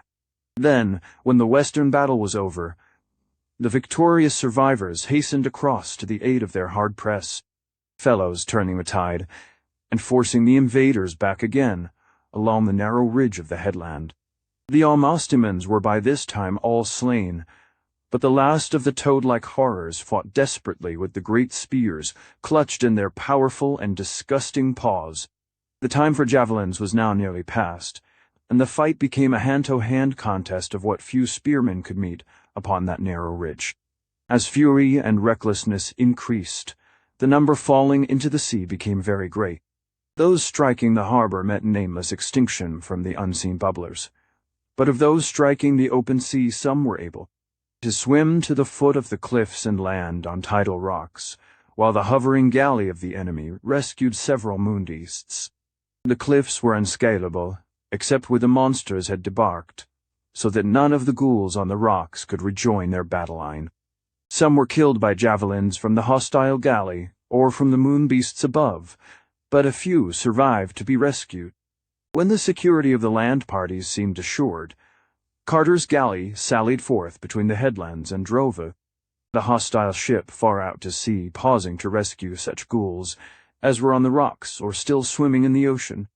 Several moonbeasts washed on rocks or reefs were speedily put out of the way. Finally, the moonbeast galley being safely in the distance and the invading land army concentrated in one place, Carter landed a considerable force on the eastern headland in the enemy's rear, after which the fight was short-lived indeed. Attacked from both sides, the noisome flounderers were rapidly cut to pieces or pushed into the sea, till by evening the ghoulish chiefs agreed that the island was again clear of them. The hostile galley, meanwhile, had disappeared, and it was decided that the evil jagged rock had better be evacuated before any overwhelming horde of lunar horrors might be assembled and brought against the victors. So by night, Pickman and Carter assembled all the ghouls and counted them with care, finding that over a fourth had been lost in the day's battles. The wounded were placed on bunks in the galley, for Pickman always discouraged the old ghoulish custom of killing and eating one's own wounded, and the able-bodied troops were assigned to the oars or to such other places as they might most usefully fill. Under the low phosphorescent clouds of night, the galley sailed, and Carter was not sorry to be departing from the island of unwholesome secrets, whose lightless domed hall with its bottomless well and repellent bronze door lingered restlessly in his fancy. Dawn found the ship in sight of Sarkoman's ruined quays of basalt, where a few night-gaunt sentries still waited, squatting like black-horned gargoyles on the broken columns and crumbling sphinxes of that fearful city which lived and died before the years of man. The ghouls made camp amongst the fallen stones of Sarkoman, dispatching a messenger for enough night-gaunts to serve them as steeds. Pickman and the other chiefs were effusive in their gratitude for the aid Carter had lent them. Carter now began to feel that his plans were indeed maturing well, and that he would be able to command the help of these fearsome allies not only in quitting this part of Dreamland, but in pursuing his ultimate quest for the gods atop unknown Kadath, and the marvelous sunset city they so strangely withheld from his slumbers. Accordingly, he spoke of these things to the ghoulish leaders, telling what he knew of the cold waste wherein Kadath stands, and of the monstrous Shantax, and the mountains carven into double-headed images which guard it. He spoke of the fear of Shantax for night-gaunts, and of how the vast hippocephalic birds fly screaming from the black burrows high up on the gaunt grey peaks that divide Inquinoc from hateful Leng. He spoke, too, of the things he had learned concerning night-gaunts from the frescoes in the windowless monastery of the High Priest, not to be described how even the great ones fear them, and how their ruler is not the crawling chaos, Nyarlathotep, at all, but hoary and immemorial Nodens, lord of the great abyss. All these things Carter glibbered to the assembled ghouls, and presently outlined that request which he had in mind, and which he did not think extravagant, considering the services he had so lately rendered the rubbery dog-like lopers. He wished very much, he said, for the services of enough night-gaunts to bear him safely through the air, past the realm of Shantix and Carven Mountains, and up into the old waste beyond the returning tracks of any other mortal. He desired to fly to the Onyx Castle, atop unknown Kadath in the cold waste, to plead with the Great Ones for the Sunset City they denied him, and felt sure that the night-gaunts could take him thither without trouble high above the perils of the plain, and over the hideous double heads of those carven sentinel mountains that squat eternally in the grey dusk. For the horned and faceless creatures there could be no danger from aught of earth, since the Great Ones themselves dread them, and even were unexpected things to come from the other gods, who are prone to oversee the affairs of earth's milder gods, the night-gaunts need not fear, for they war. Outer hells are indifferent matters to such silent and slippery flyers as own not Nyarlathotep for their master, but bow only to potent and archaic Nodden. A flock of 10 or 15 night gaunts, Carter glibbered, would surely be enough to keep any combination of shantax at a distance, though perhaps it might be well to have some ghouls in the party to manage the creatures, their ways being better known to their ghoulish allies than to men. The party could land him at some convenient point within whatever walls that fabulous onyx citadel might have, waiting in the shadows for his return, or his signal whilst he ventured inside the castle, to give prayer to the gods of earth. If any ghouls chose to escort him into the throne room of the Great Ones, he would be thankful, for their presence would add weight and importance to his plea. He would not, however, insist upon this, but merely wish transportation to and from the castle, atop unknown Kadath, the final journey being either to the marvelous Sunset City itself, in case the gods proved favorable, or back to the earthward gate of deeper slumber, in the enchanted wood, in case his prayers were fruitless. Whilst Carter was speaking, all the ghouls listened with great attention, and as the moments advanced, the sky became black with clouds of those night gaunts for which messengers had been sent. The winged steeds settled in a semicircle around the ghoulish army, waiting respectfully as the dog-like chieftains considered the wish of the earthly traveler. The ghoul that was Pickman glibbered gravely with his fellows, and in the end Carter was offered far more than he had at most expected. As he had aided the ghouls in their conquest of the moon beasts, so would they aid him in his daring voyage to realms whence none had ever returned, lending him not merely a few of their allied night gaunts, but their entire army as they encamped, veteran fighting ghouls and newly assembled night gaunts alike, save only a small garrison for the captured Black Galley, and such spoils as had come from the jagged rock in the sea. They would set out through the air whenever he might wish, and once arrived on Kadath, a suitable train of ghouls would attend him in state as he placed his petition before Earth's gods in their onyx castle.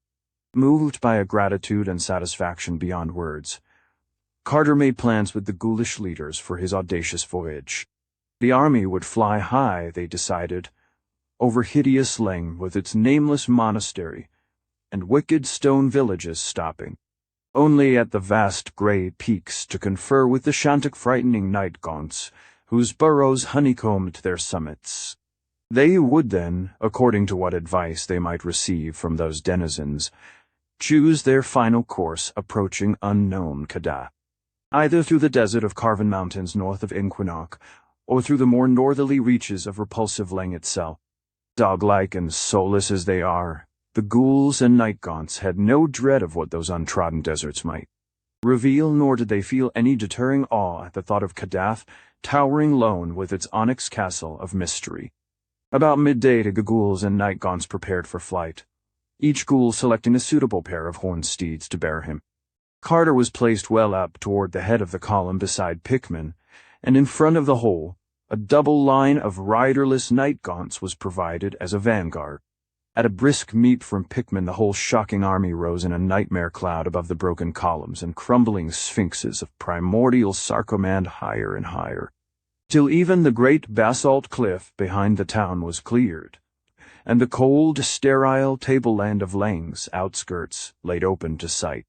Still higher flew the black host, till even this tableland grew small beneath them, and as they worked northward over the windswept plateau of horror, Carter saw once again with shudder the circle of crude monoliths and the squat, windowless building which he knew held that frightful silken-masked blasphemy from whose clutches he had so narrowly escaped.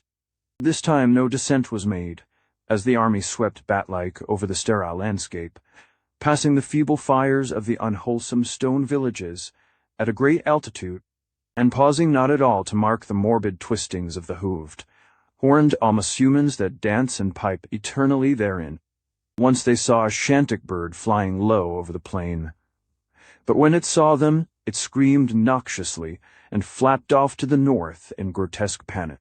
At dusk they reached the jagged great peaks that form the barrier of Inquinoc, and hovered about these strange caves near the summits which Carter recalled as so frightful to the Shantax.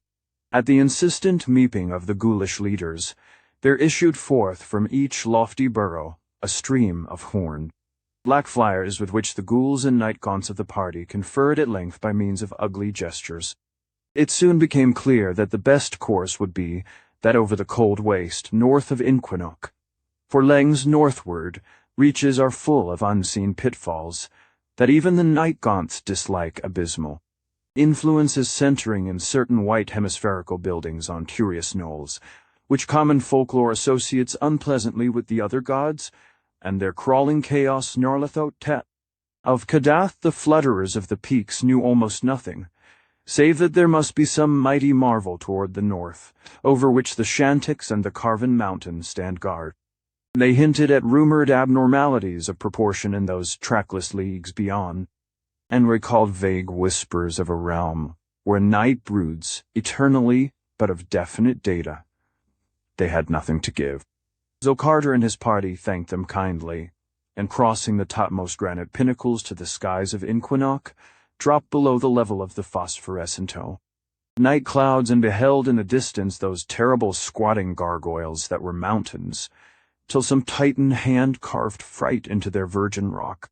There they squatted in a hellish half-circle, their legs on the desert sand and their meters piercing the luminous clouds, sinister, wolf-like, and double-headed, with faces of fury and right hands raised, dully and malignly watching the rim of man's world and guarding with horror the reaches of a cold northern world that is not man's.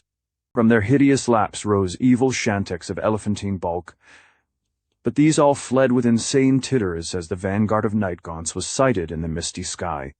Northward above those gargoyle mountains the army flew, and over leagues of dim desert where never a landmark rose. Less and less luminous grew the clouds, till at length Carter could see only blackness around him, but never did the winged steeds falter. Bred as they were in earth's blackest crypts, and seeing not with any eyes, but with the whole dank surface of their slippery forms, on and on they flew, past winds of dubious scent, and sounds of dubious import, ever in thickest darkness, and covering such prodigious spaces that Carter wondered whether or not they could still be within Earth's dreamland. Then suddenly the clouds thinned and the stars shone spectrally above. All below was still black, but those pallid beacons in the sky seemed alive with a meaning and directiveness they had never possessed elsewhere. It was not that the figures of the constellations were different, but that the same familiar shapes now revealed a significance they had formerly failed to make plain. Everything focused toward the north, every curve and asterism of the glittering sky, became part of a vast design whose function was to hurry first the eye, and then the whole observer onward to some secret and terrible goal of convergence beyond the frozen waste that stretched endlessly ahead. Carter looked toward the east, where the great ridge of barrier peaks had towered along all the length of Inquinoc, and saw against the stars a jagged silhouette, which told of its continued presence. It was more broken now, with yawning clefts and fantastically erratic pinnacles, and Carter studied closely the suggestive turnings and inclinations of that grotesque outline, which seemed to share with the stars some subtle northward urge. They were flying past at a tremendous speed, so that the watcher had to strain hard to catch details, when all at once he beheld just above the line of the topmost peaks a dark and moving object against the stars, whose course exactly paralleled that of his own bizarre party. The ghouls had likewise glimpsed it, for he heard their low glibbering all about him, and for a moment he fancied the object was a gigantic Shantak, of a size vastly greater than that of the average specimen. Soon, however, he saw that this theory would not hold, for the shape of the thing above the mountains was not that of any hippocephalic bird. Its outline against the stars, necessarily vague as it was, resembled rather some huge mitred head, or pair of heads infinitely magnified, and its rapid bobbing flight through the sky seemed most peculiarly a wingless one. Carter could not tell which side of the mountains it was on, but soon perceived that it had parts below the parts he had first seen, since it blotted out all the stars in places where the ridge was deeply cleft. Then came a wide gap in the range, where the hideous reaches of transmontane Lang were joined to the cold waste on this side by a low pass through which the stars shone wanly. Carter watched this gap with intense care, knowing that he might see outlined against the sky beyond it the lower parts of the vast thing that flew undulantly above the pinnacles. The object had now floated ahead a trifle, and every eye of the party was fixed on the rift where it would presently appear in full-length silhouette. Gradually the huge thing above the peaks neared the gap, slightly slackening its speed, as if conscious of having outdistanced the ghoulish army. For another minute suspense was keen, and then the brief instant of full silhouette and revelation came bringing to the lips of the ghouls an awed and half-choked meep of cosmic fear, and to the soul of the traveler a chill that never wholly left it, for the mammoth bobbing shape that overtopped the ridge was only a heda-mitred double-headed below it, in terrible vastness, loped the frightful swollen body that bore it the mountain-high monstrosity, that walked in stealth and silence the hyena-like distortion of a giant anthropoid shape that trotted blackly against the sky, its repulsive pair of conicapped heads reaching halfway to the zenith. Carter did not lose consciousness, or even scream aloud, for he was an old dreamer, but he looked behind him in horror, and shuddered when he saw that there were other monstrous heads silhouetted above the level of the peaks, bobbing along stealthily after the first one, and straight in the rear were three of the mighty mountain shapes seen full against the southern stars, tiptoeing wolf-like and lumberingly, their tall mitchers nodding thousands of feet in the air. The carven mountains, then, had not stayed squatting in that rigid semicircle north of Inquinoc, with right hands uplifted. They had duties to perform, and were not remiss. But it was horrible that they never spoke, and never even made a sound in walking. Meanwhile the ghoul that was Pickman had glibbered an order to the night gaunts, and the whole army soared higher into the air. Up toward the stars the grotesque column shot, till nothing stood out any longer against the sky, neither the gray granite ridge that was still, nor the carven mitred mountains that walked. All was blackness beneath, as the fluttering legion surged northward, amidst rushing winds and invisible laughter in the ether, and never a shantak or less mentionable entity rose from the haunted wastes to pursue them. The farther they went, the faster they flew, till soon their dizzying speed seemed to pass that of a rifle ball, and approach that of a planet in its orbit. Carter wondered how with such speed the earth could still stretch beneath them, but knew that in the land of dream dimensions have strange properties. That they were in a realm of eternal night he felt certain, and he fancied that the constellations overhead had subtly emphasized their northward focus gathering, themselves up, as it were, to cast the flying army into the void of the boreal pole, as the folds of a bag are gathered up to cast out the last bits of substance therein.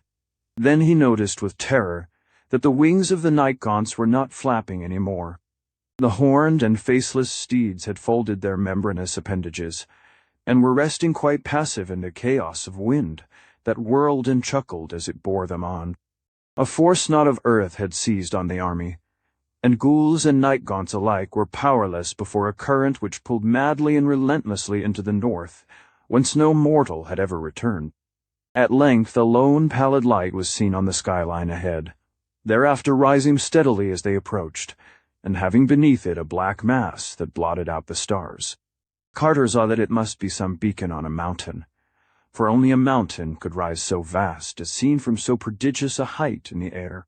Higher and higher rose the light and the blackness beneath it, till half the northern sky was obscured by the rugged conical mass. Lofty as the army was, that pale and sinister beacon rose above it, towering monstrous over all peaks and concerments of earth, and tasting the atomless ether were the cryptical moon and the mad planets real. No mountain known of man was that which loomed before them. The high clouds far below were but a fringe for its foothills. The groping dizziness of topmost air was but a girdle for its loins. Scornful and spectral climbed that bridge betwixt earth and heaven, black in eternal night, and crowned with a shent of unknown stars, whose awful and significant outline grew every moment clearer. Ghouls meeped in wonder as they saw it, and Carter shivered in fear lest all the hurtling army be dashed to pieces on the unyielding onyx of that cyclopean cliff. Higher and higher rose the light, till it mingled with the loftiest orbs of the zenith, and winked down at the flyers with lurid mockery. All the north beneath it was blackness now dread, stony blackness from infinite depths to infinite heights, with only that pale winking beacon perched unreachably at the top of all vision. Carter studied the light more closely, and saw at last what lines its inky background made against the stars. There were towers on that Titan mountaintop, horrible domed towers in noxious and incalculable tiers and clusters, beyond any dreamable workmanship of man battlements, and terraces of wonder and menace, all limb tiny and black and distant against the starry shent that glowed malevolently at the uppermost rim of sight. Capping that most measureless of mountains was a castle beyond all mortal thought, and in it glowed the diamond light. Then Randolph Carter knew that his quest was done, and that he saw above him the goal of all forbidden steps and audacious visions. The fabulous, the incredible home of the great ones atop unknown Kadath. Even as he realized this thing, Carter noticed a change in the course of the helplessly wine-sucked party. They were rising abruptly now, and it was plain that the focus of their flight was the onyx castle where the pale light shone. So close was the great black mountain that its sides sped by them, dizzily as they shot upward, and in the darkness they could discern nothing upon it.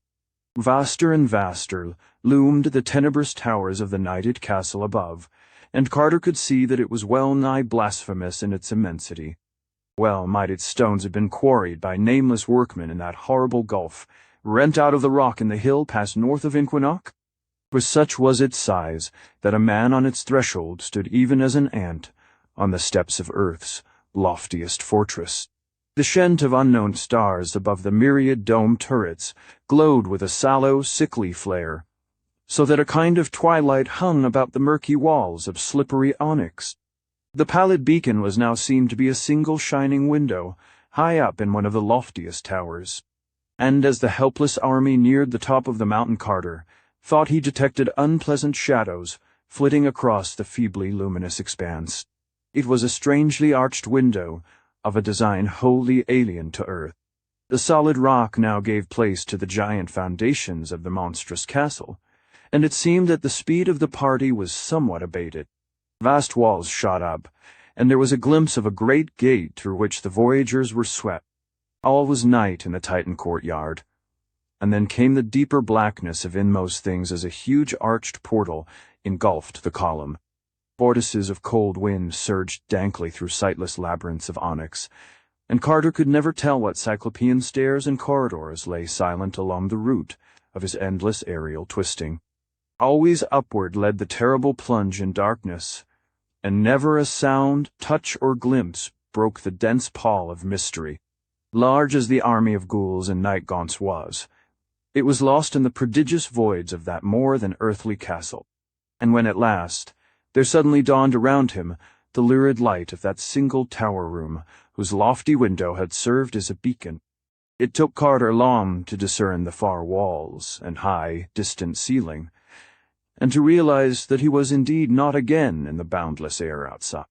Randolph Carter had hoped to come into the throne room of the Great Ones with poise and dignity, flanked and followed by impressive lines of ghouls in ceremonial order, and offering his prayer as a free and potent master among dreamers. He had known that the Great Ones themselves are not beyond a mortal's power to cope with, and had trusted to luck that the other gods and their crawling chaos Nyarlathotep would not happen to come to their aid at the crucial moment, as they had so often done before when men sought out Earth's gods in their home or on their mountain. And with his hideous escort he had half hoped to defy even the other gods if need were, knowing as he did that ghouls have no masters, and that night gaunts own not Nyarlathotep, but only archaic Noddens for their lord. But now he saw that supernal Kadath in its cold waste is indeed girt with dark wonders and nameless sentinels, and that the other gods are of a surety vigilant in guarding the mild, feeble gods of Earth. Void as they are of lordship over ghouls and night gaunts, The mindless, shapeless blasphemies of outer space can yet control them when they must. So that it was not in state as a free and potent master of dreamers that Randolph Carter came into the Great One's throne room with his ghouls. Swept and herded by nightmare tempests from the stars, and dogged by unseen horrors of the northern waste, all that army floated, captive and helpless, in the lurid light, dropping numbly to the onyx floor, when by some voiceless order the winds of fright dissolve. Before no golden days had Randolph Carter come, nor was there any august circle of crowned and haloed beings with narrow eyes, long-globed ears, thin nose, and pointed chin whose kinship to the carven face on Rannoch might stamp them as those to whom a dreamer might pray. Save for the one tower room, the onyx castle atop Kadath was dark, and the masters were not there. Carter had come to unknown Kadath in the cold waste. But he had not found the god. Yet still the lurid light glowed in that one tower room, whose size was so little less than that of all outdoors, and whose distant walls and roof were so nearly lost to sight in thin, curling mists.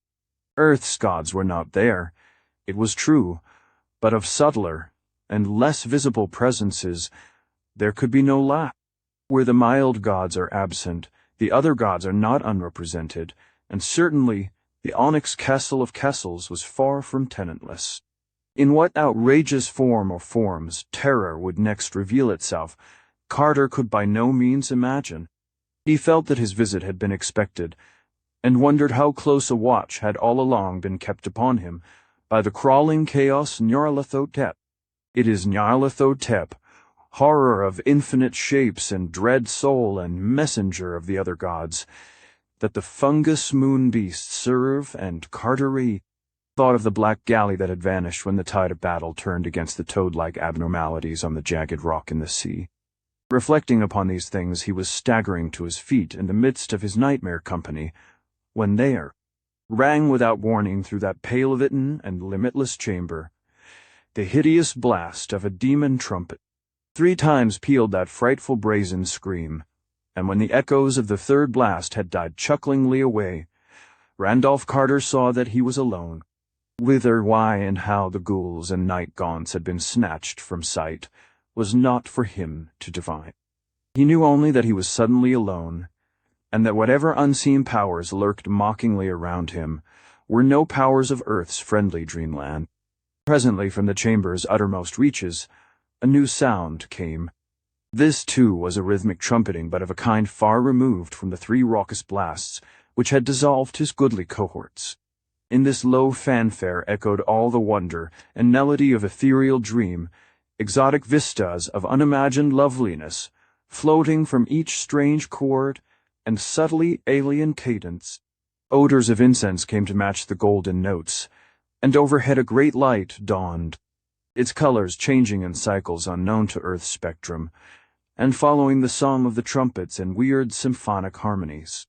Torches flared in the distance, and the beat of drums throbbed nearer amidst waves of tense expectancy.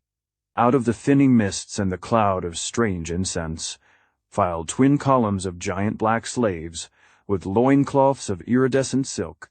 Upon their heads were strapped vast helmet-like torches of glittering metal, from which the fragrance of obscure balsams spread in fumous spirals. In their right hands were crystal wands whose tips were carven into leering chimeras, while their left hands grasped long, thin silver trumpets, which they blew in turn. Armlets and anklets of gold they had, and between each pair of anklets stretched a golden chain that held its wearer to a sober gait.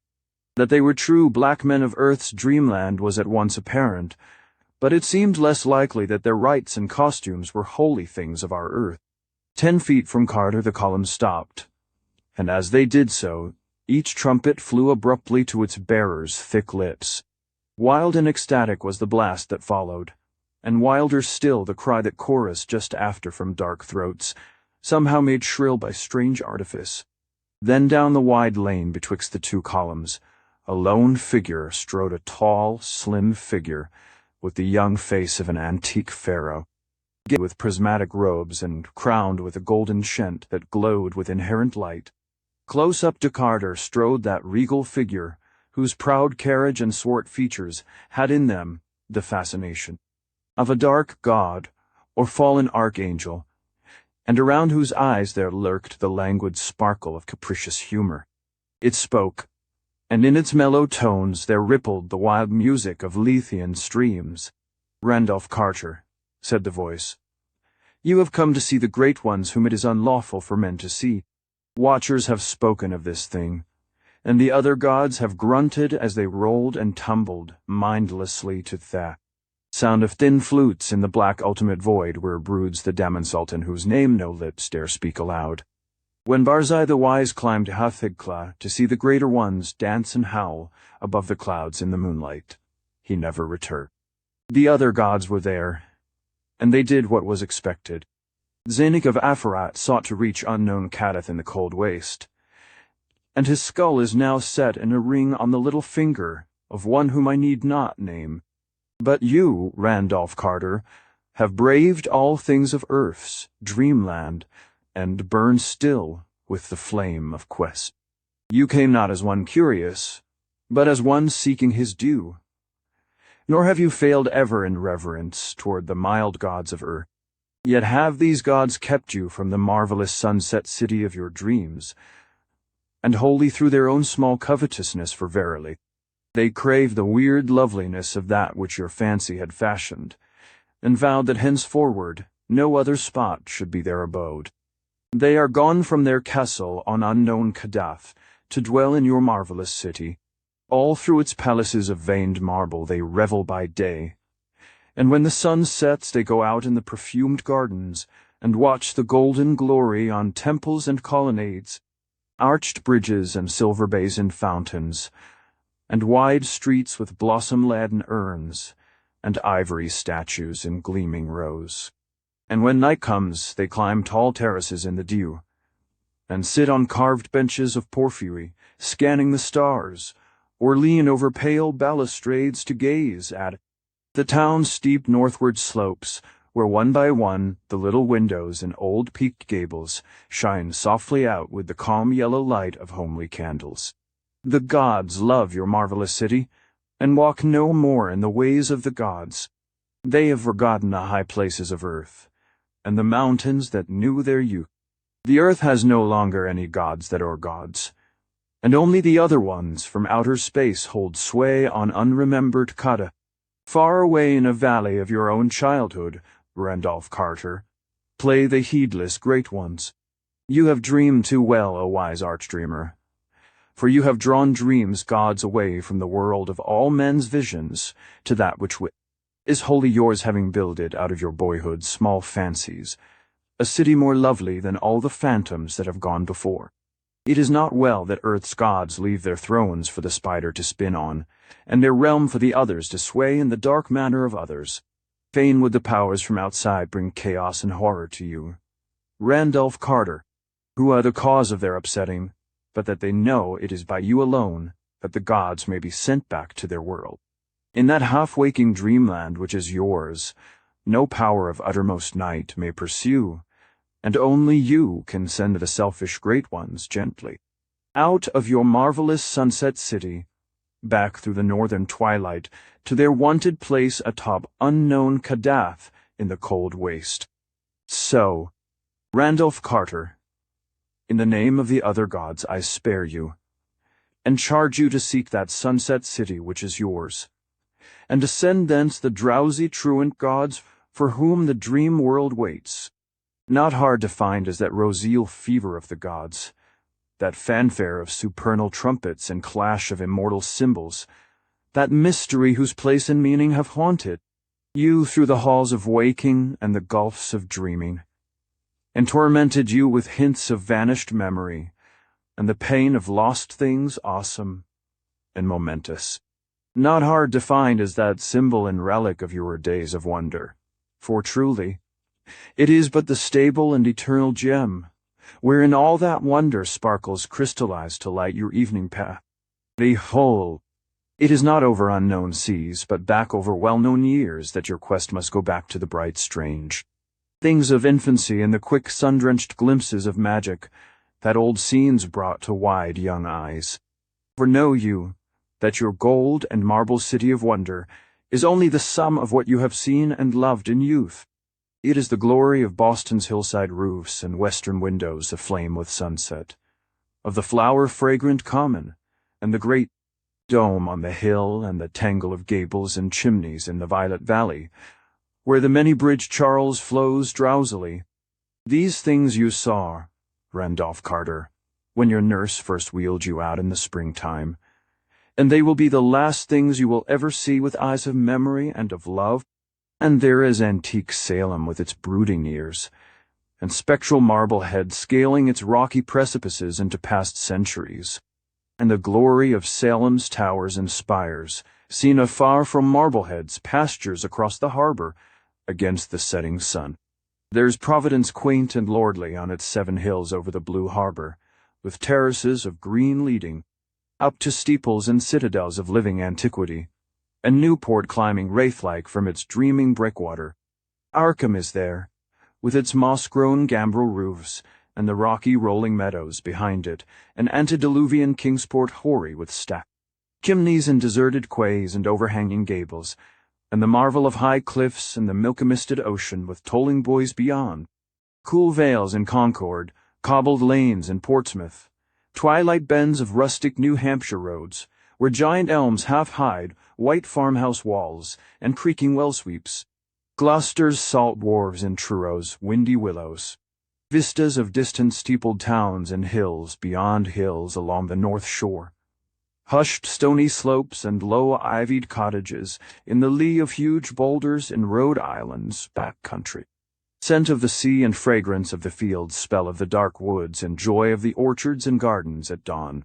These, Randolph Carter, are your city, for they are yourself. New England bore you, and into your soul she poured a liquid loveliness which cannot die.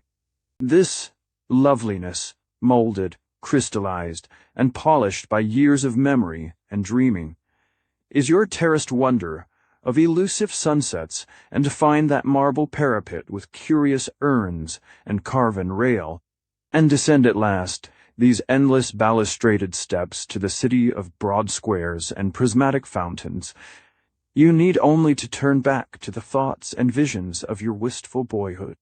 Look! Through that window shine the stars of eternal night.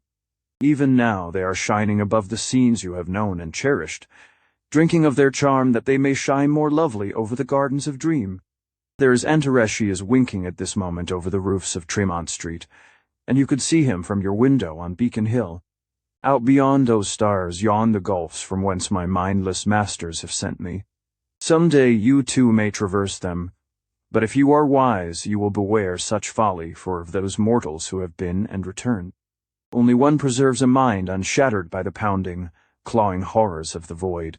Terrors and blasphemies gnaw at one another for space, and there is more evil in the lesser ones than in the greater, even as you know from the deeds of those who sought to deliver you into my hands, whilst I myself harbored no wish to shatter you, and would indeed have helped you hither long ago, had I not been elsewhere busy, and certain that you would yourself find a way.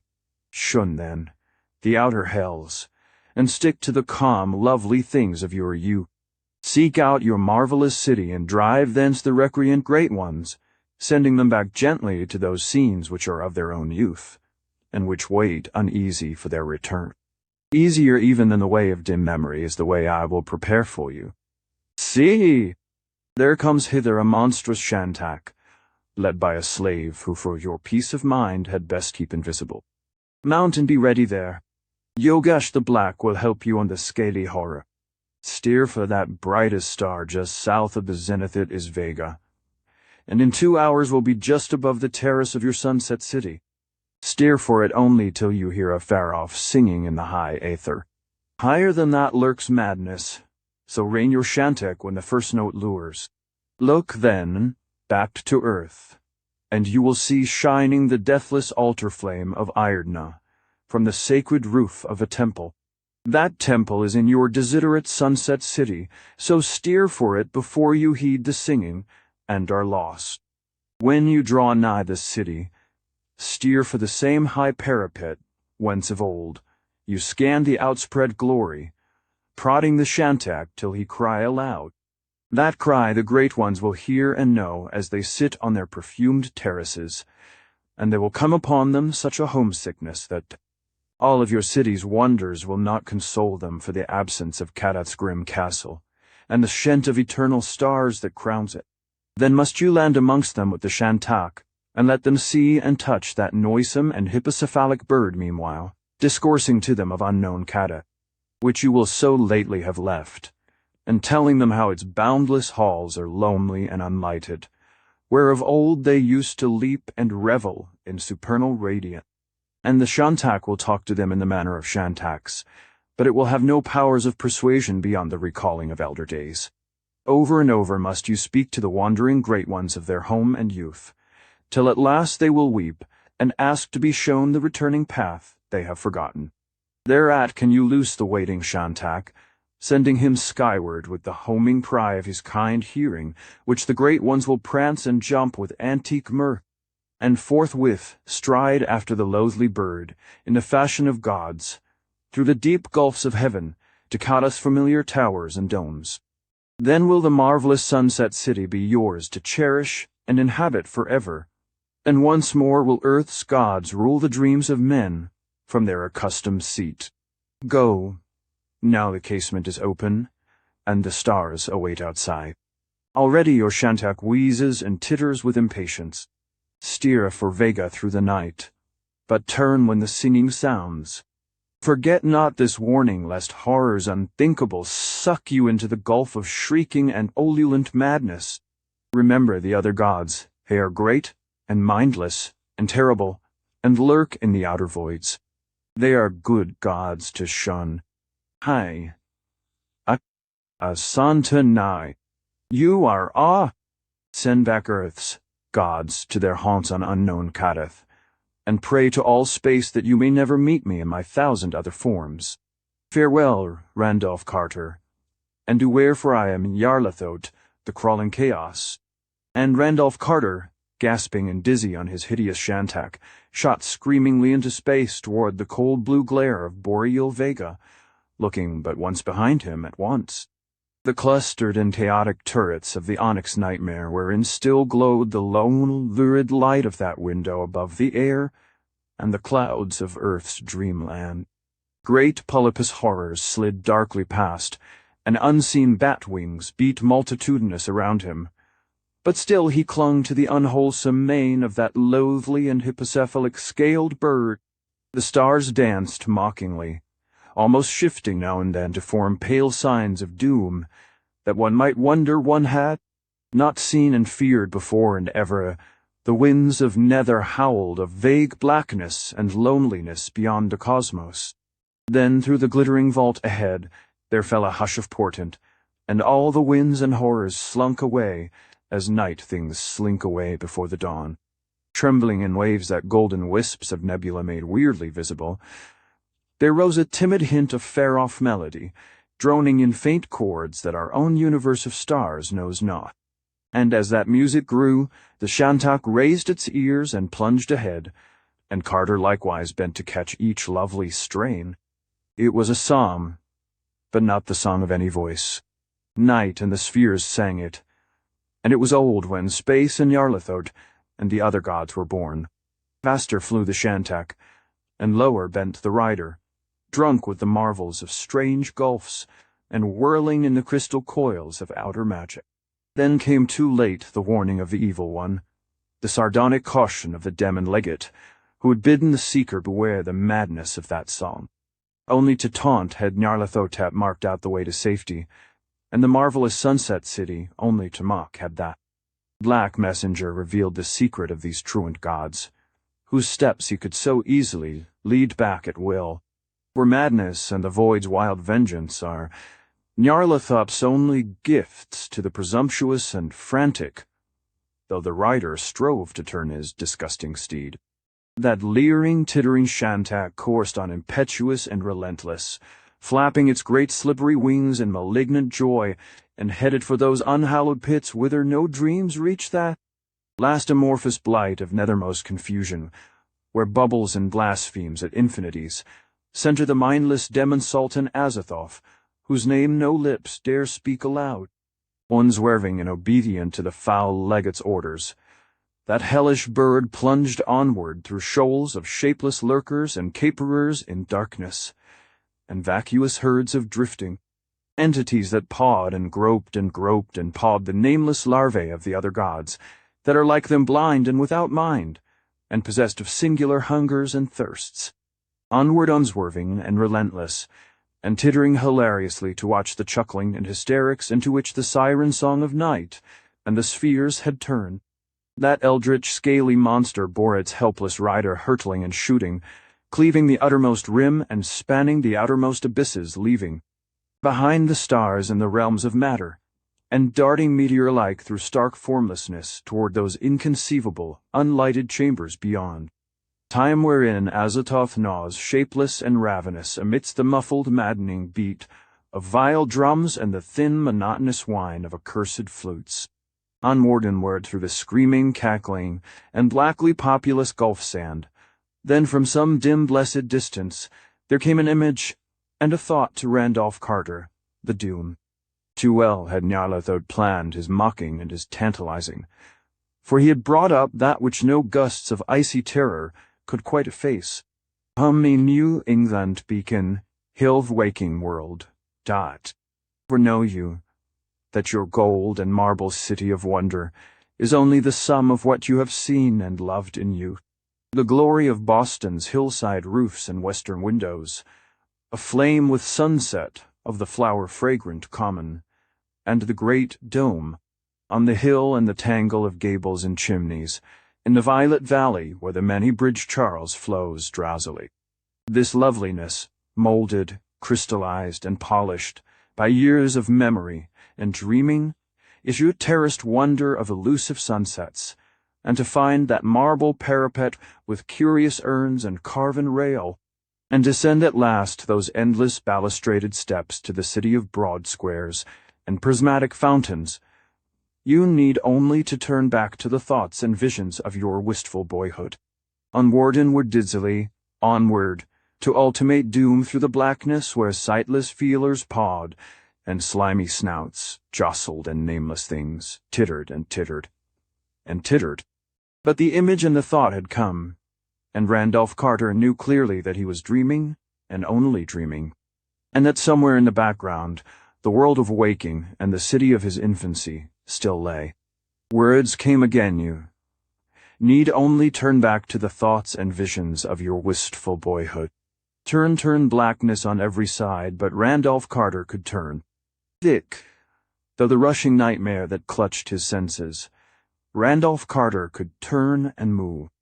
He could move, and if he chose, he could leap off the evil shantak that bore him hurtlingly doomward at the orders of Nyarlathotep.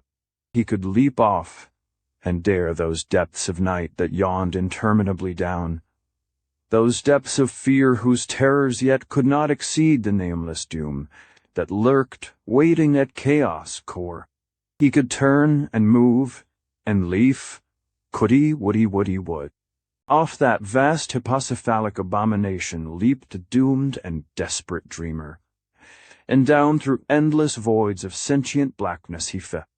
Aeons reeled, universes died and were born again. Stars became nebulae, and nebulae became stars. And still Randolph Carter fell through those endless voids of sentient blackness. Then, in the slow creeping course of eternity, the utmost cycle of the cosmos churned itself into another futile completion, and all things became again as they were unreckoned kalpas before. Matter and light were born anew, as space once had known them, in comets. Suns and worlds sprang flaming into life, though nothing survived to tell that they had been and gone, always and always, back to no first beginning. And there was a firmament again, and a wind, and a glare of purple light in the eyes of the falling dreamer. There were gods and presences, and wills, beauty and evil, and the shrieking of noxious night robbed of its prey. For through the unknown ultimate cycle had lived a thought and a vision of a dreamer's boyhood, And now, there were a remade a waking world, and an old, cherished city to body, and to justify these things. Out of the void, Skak. The violet gas had pointed the way, and archaic Noddens was bellowing his guidance from unhinted deeps. Stars swelled to dawns, and dawns burst into fountains of gold, carmine, and purple, and still the dreamer fell. Cries rent the ether as ribbons of light beat back the fiends from outside, and hoary Noddens raised a howl of triumph when Nyarlathotep, close on his quarry, stopped baffled by a glare that seared his formless hunting horrors to grey dust. Randolph Carter had indeed descended at last the wide marmoreal flights to his marvelous city, for he was come again to the fair New England world that had wrought him. So to the organ chords of mornings, myriad whistles, and dawn's blaze thrown dazzling through purple panes by the great gold dome of the State House on the hill. Randolph Carter leaped shoutingly awake within his Boston room. Birds sung in hidden gardens, and the perfume of trellised vines came wistful from arbors his grandfather had reared. Beauty and light glowed from classic mantel and carven cornice, and walls grotesquely figured, while a sleek black cat rose yawning from hearthside sleep that his master's start and shriek had disturbed, and vast infinities away, past the gate of deeper slumber, and the enchanted wood, and the garden lands, and the Serenarian sea, and fate. Twilight reaches of Inquinoc, the crawling chaos. Nyarlathotep strode brooding into the onyx castle atop unknown Kadath in the cold waste, and taunted insolently the mild gods of earth whom he had snatched abruptly from their scented revels in the marvelous sunset city